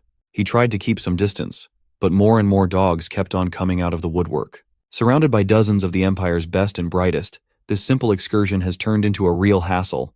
Based on these people's skill levels, Zeke can still escape, but that would mean tearing down his attempts to frame McCain. He still has one more trump card that he really didn't want to use, though. Zeke pulled out a tiny horn and put it in his mouth. He blew on it, and the thing produced a guttural sound that blanketed the entire forest. The dogs stopped their advance and observed the situation. Taking advantage of their confusion, Zeke threw some smoke bombs to limit their vision.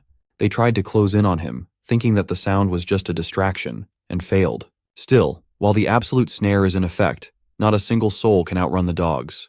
The leader quickly adapted and ordered his men to start tracking for suspicious movements. Zeke seemed to be traceless, but it would only be a matter of time before these dogs picked his scent back up.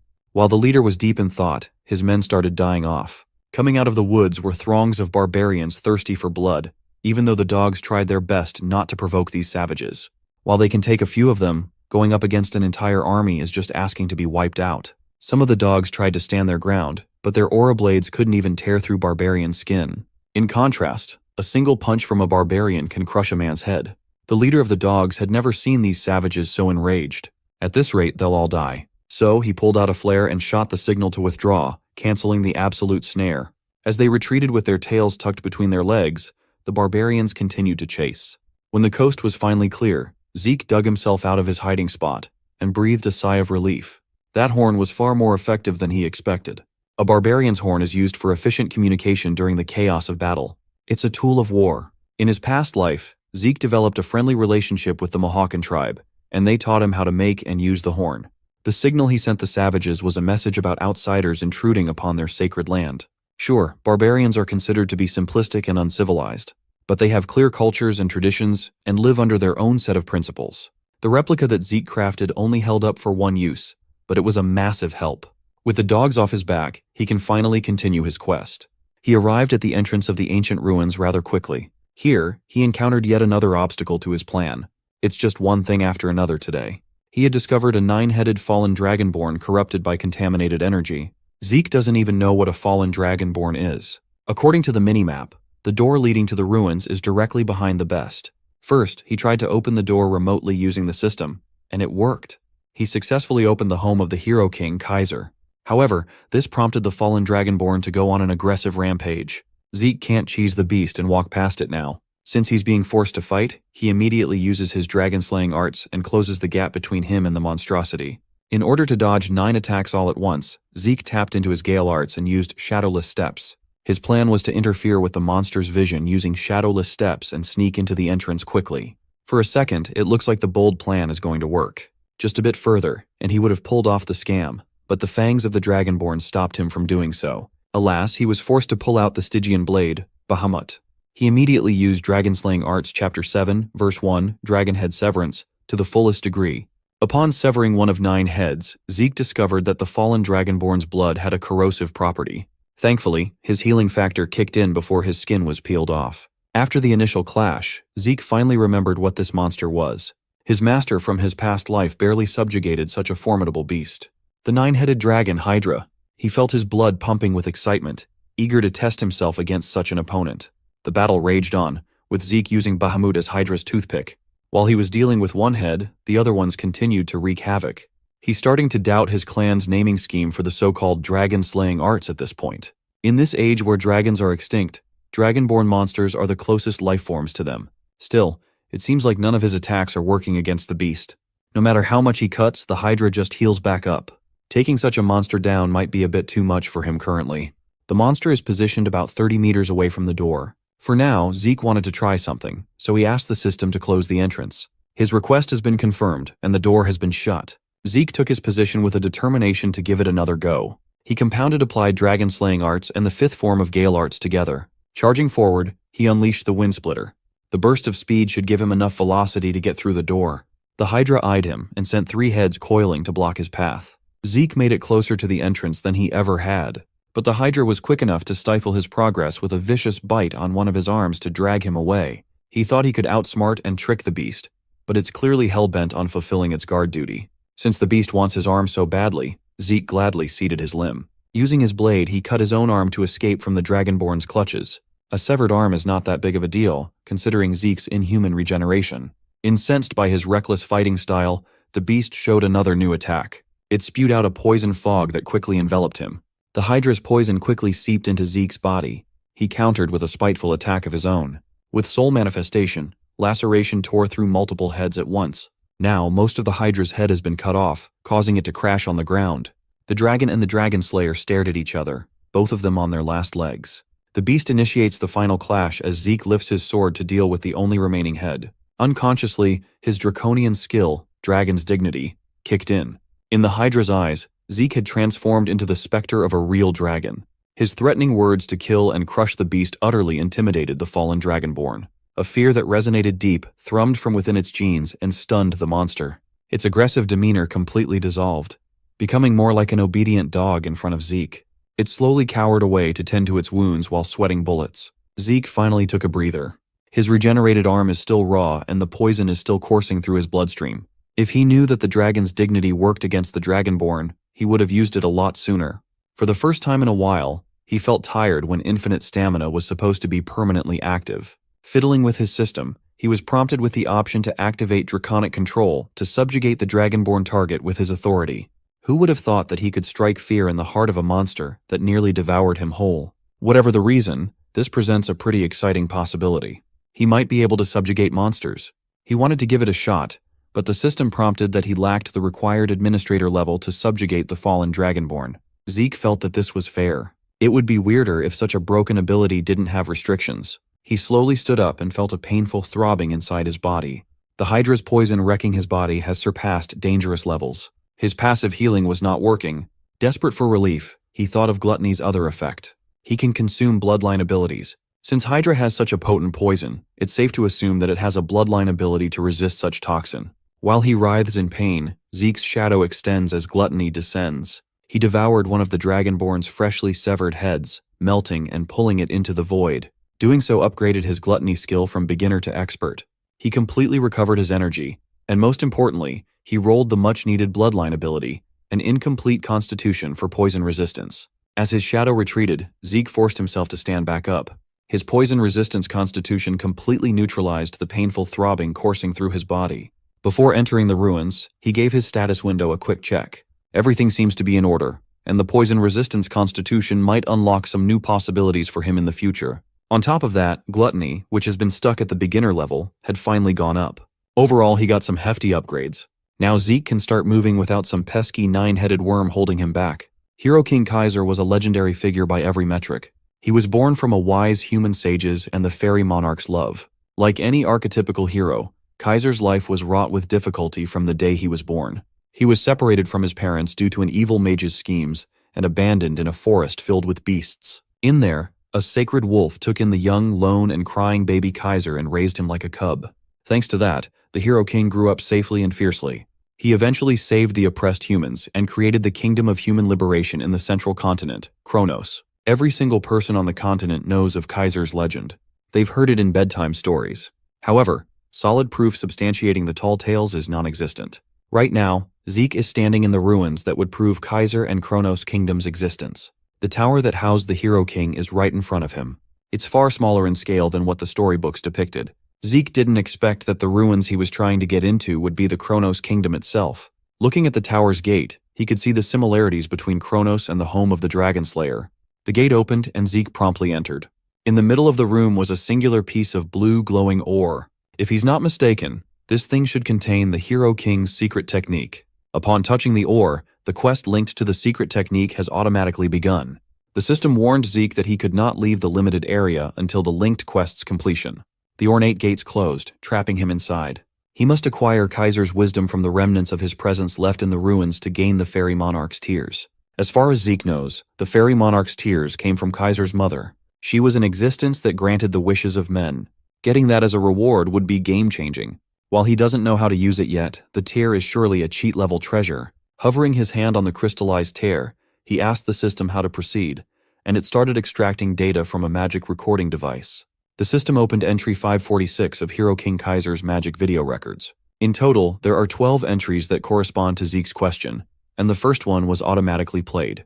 The language, Ancient Kornosian, has been dead for a long time, so the system kindly activated an automatic translation of the common Central Continent tongue. Suddenly, a projection depicting a man with a blade lit up the room. He was giving a lecture about swords. This is the man, the myth, the legend, Hero King Kaiser himself. According to this guy, a sword is a sword, no matter what. At least, that's the kind of nonsense that those senile old men spout. Suddenly, the recording device shook, and Kaiser yelled at someone called Shelturn to keep it together. This Shelturn guy would be known as Kaiser's most loyal knight. Seeing this clear recording of a mythical man felt like a revelation for Zeke. Behind the camera, Shelturn asked the king how to wield a sword well. Kaiser pulled out his blade and cited the need for practice and vigor. With a smirk, he brought his sword down in a single motion, and Zeke felt as though he was being cut cleanly in half. For a few seconds, he felt his body separating lengthwise.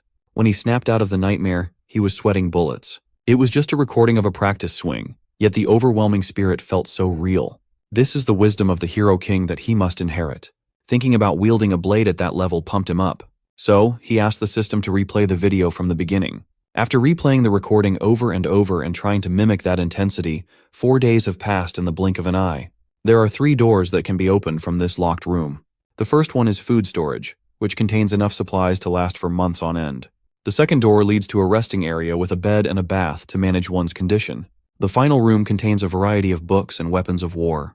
This place is the most optimal training room meant to hone Kaiser's successor. With all his needs provided, Zeke was able to focus purely on training and swinging his sword. He was able to come as close as possible to Kaiser's form, but something was missing. After another day of endless practice, he finally acquired the basic form of the Hero King's wisdom, the elemental sword. Surpassing the basic level opened up the applied level. This triggered the summoning of Kaiser's soul. With the monarch's tear as the catalyst, the spirit took form. The king of the ancient Kronos kingdom, Hero King Kaiser, stepped into the corporeal world once more. Zeke was hyped. The soul of the legendary king renowned throughout the continent is standing right before his eyes. He quickly snapped out of his reverie when Kaiser reached for his sword. Thankfully, he's become proficient enough to predict the incoming attack and block it in time. Nevertheless, the power behind the sword strike sent him careening to the walls. Then, the king ordered him to stand back up.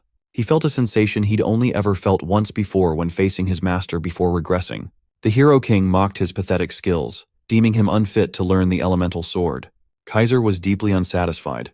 The knight of old would pound the ground and lament at the sight of how pitiful the current generation has become. Zeke reckoned that the king must be testing him right now. Not even giving him the chance to compose himself, Kaiser majestically closed the gap between them. He unleashed another monstrous slash that could have ended Zeke's life. These attacks are clearly lethal. This 1,000-year-old soul is trying to kill him. The hero that he looked up to looked more like an unreasonable monster right now. Clearing useless thoughts out of his mind, Zeke took a deep breath. He dropped the practice sword and steeled his determination to give this duel everything he had. Upon pulling out Bahamut, he immediately coated the Stygian blade with ether and converted it to aura. The hero king was pleasantly surprised and asked Zeke if he was Sheltern's disciple or something. He vaguely remembers his loyal knight telling him about this power. Kaiser thinks it was called Aurora. Even when he's fighting at full force, Zeke is easily thwarted. It's evident that the king wasn't even taking him seriously. Regardless of what it was called, Kaiser doesn't care about lesser techniques. All that matters is how fun fighting is for him. At least when Zeke is going all out, they can exchange one-sided blows for a few seconds. Zeke already expected that he would be insignificant compared to the ancient ruler. But this was just too much. He didn't think that his abilities would only amount to this much against a real powerhouse. However, he's confident in his perseverance. All at once, he activated Critical Strike, High-Speed Movement, Continuous Slash, and Dragon Claw. The image of the dragon's limb looked a lot more material, and its power was more destructive than ever before. Even so, Zeke's strongest attack didn't even wrinkle the king's robe. All it did was confuse Kaiser. Despite not being a dragonoid, the kid can wield draconian powers. While Kaiser was lost in thought, Zeke pushed his ether to the max and tried a sneak attack from behind. The hero king turned around with a curious gaze. He perceived that Zeke was using some so-called elemental force. With one fluid motion, the young lord unleashed his ultimate killing blow, Soul Manifestation, Lacerate. Kaiser expertly blocked the attack that mangled a dragonborn with a smile on his face. A few moments later, Zeke opened his eyes, feeling disoriented. The king had been waiting for the weakling to wake up. Kaiser admitted that he saw some glimpses of real talent in Zeke. The kid is capable of tapping into Sheltern's talent. He can use draconian powers and even hints of elemental force. Upon closer inspection, he also noticed that part of Zeke's soul was stuck in the spirit realm. All these words only served to confuse the young man. Kaiser elaborated that despite Zeke's human body, he somehow managed to overcome the wall of death. If so, then his ability to tap into the elemental force makes sense. Growing frustrated, Zeke confronted the king about all these unfamiliar terms and seemingly nonsensical topics. Kaiser smiled and dismissed such trivial matters. They have a much more important goal after all. This young man must now properly attempt to grasp the hero king's wisdom and master the elemental sword. You see, the elemental force is the natural energy that makes up all things. Water, earth, fire, and wind. The long-lost elemental sword applies these 4 basic elements in one technique. To demonstrate visually, the king swung his sword and produced a roaring tempest with wind field. The source behind this technique must be the ether that the young man spoke of. The king's explanation, his raw power, and his application are a lot closer to magic rather than swordsmanship. Since elemental force is practically synonymous with ether, there must be some kind of secret involved in its conversion. When he raises the question of conversion, the king just looks at Zeke like he is an idiot. He set his sword on fire and awkwardly claimed that he could just do it innately, so he can't really explain the method.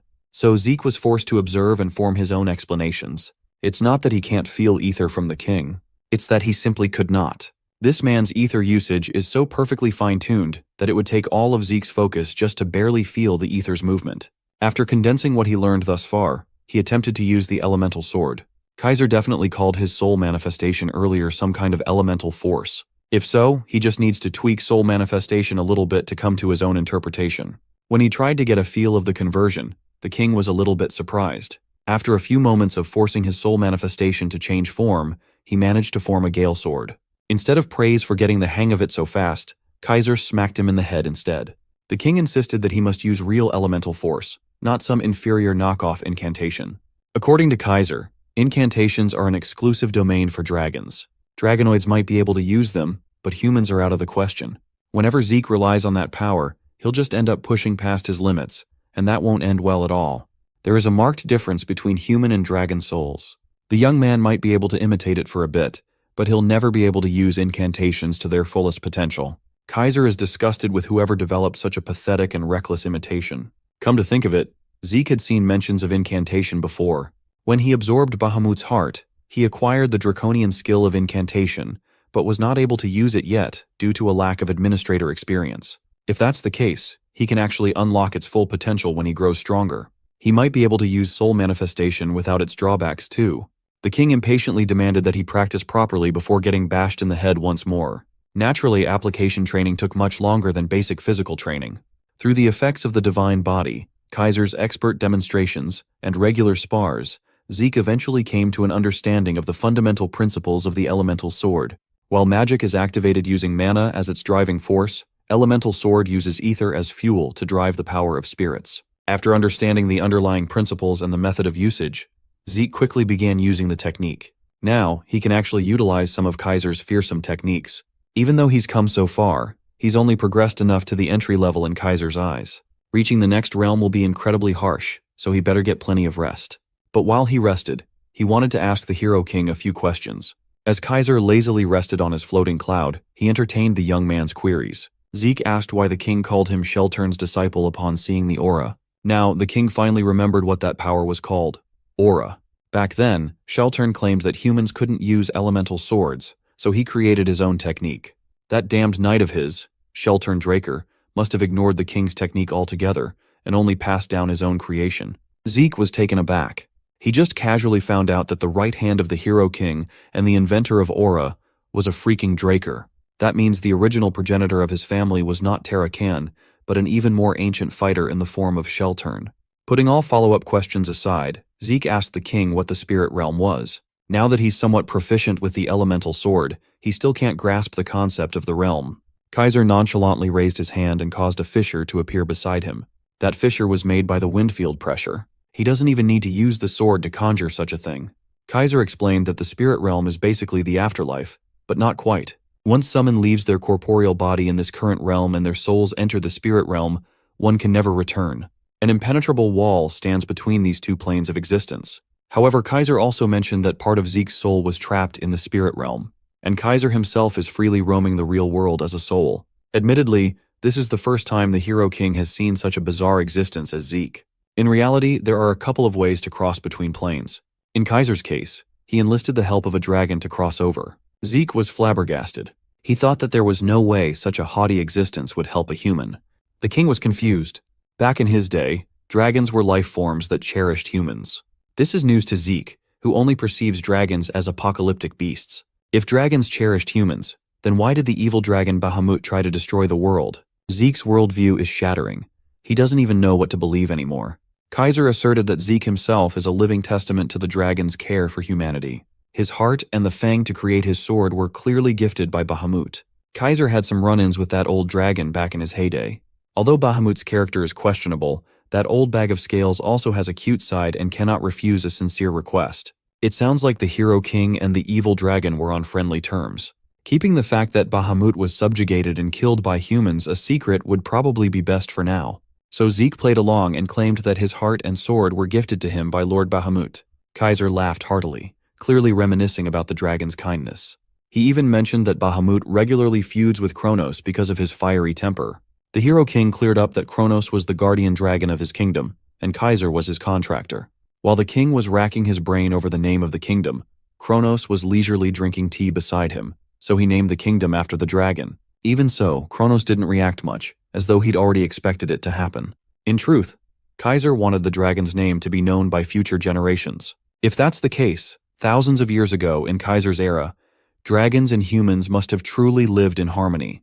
However, in the case that an incredibly powerful dragon helped a human without a contract, the balance of the world must have collapsed, endangering the realm as a whole.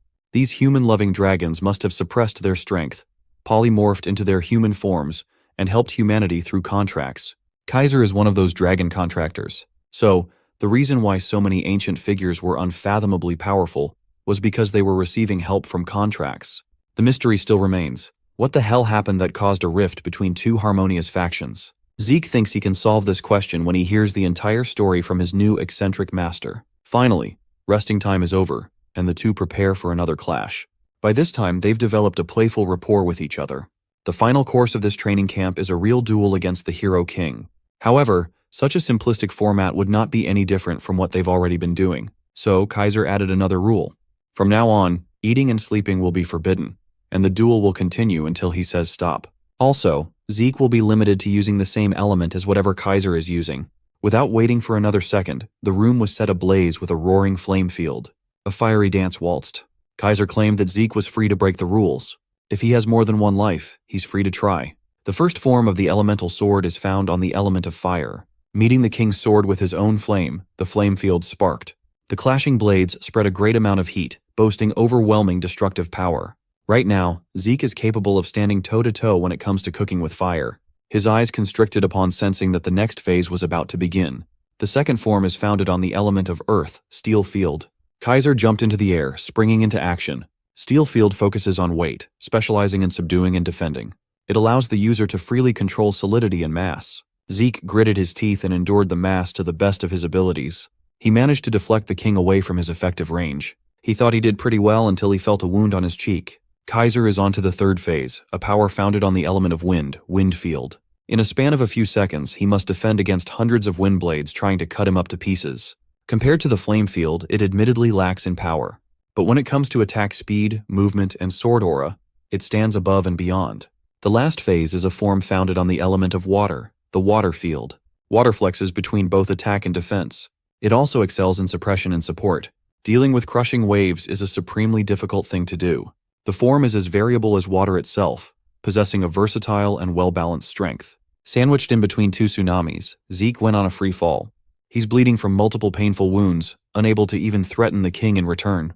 Both his power, range, and even master should be greater than when he started, but Kaiser is just built differently. The skill gap between the master and the student seemed insurmountable. As soon as he got the chance to retaliate, Zeke swung big. He thought he finally got a clean hit in before feeling a gentle tap of the sword on his head. Kaiser criticized him for harnessing the power of a waterfall, not of pure water. He thought he was free to improv as long as he unleashed the right attribute. The king admitted that he could freestyle all he wanted with other fields, wielding the element with force. However, he must learn that the water field is all about fluidity. Fluidity is not just about raw power, and it will always trump brute strength. With that, their first bout ended in Zeke's loss via technicality. Honestly, he's starting to feel frustrated with Kaiser's standards. He sees strength as the thing that trumps all. In his previous life, he submitted to defeat because he lacked the strength to fight back. As a result, he lost what was precious to him. Without strength, he couldn't protect those that are most important to him. In order to survive and adhere to his convictions, he sought nothing but strength his entire life, in both of his lives for that matter. So, when Kaiser insists that fluidity will win over strength, the king is basically challenging the very core of his being. While he was nodding off and silently ranting in the middle of the duel, Kaiser mercilessly attacked. Zeke managed to raise his water sword in the nick of time, but he was knocked off balance. In reality, he stopped trying to keep track of the days after the 15th day of non-stop fighting.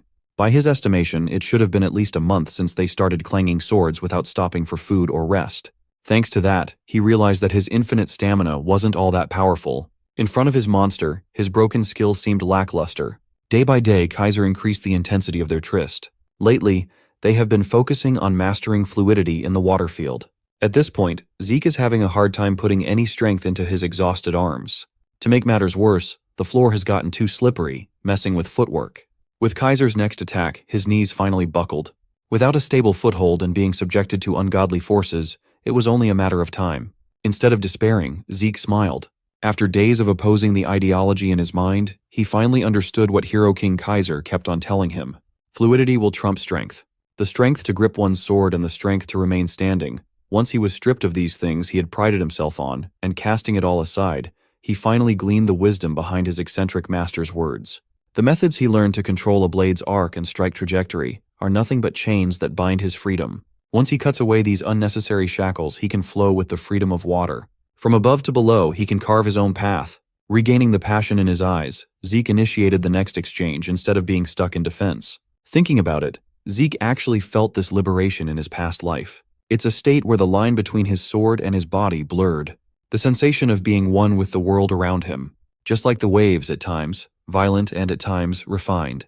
His ever-changing movement and aggression finally made the king smile. After what seemed like months of endless duel, The master and the student looked as though they were having the time of their life. The room's floor had long since flooded while torrential rain poured. Zeke assumed an unorthodox position, the Stygian blade Bahamut streaming with water. Kaiser raised his blade above his head, expertly manipulating the fourth element. At the exact same time, they let loose their unhinged elemental swords. Their respective water's edge formed a perfect horizon of sharpness. Finally, the rain stopped, and a warm light filled the damp room. Hero King Kaiser looked at his disciple with a satisfied smile. With such a magnificent display of growth, the mythical figure officially accepted the young man known as Zeke Draker as the sole successor of his teachings.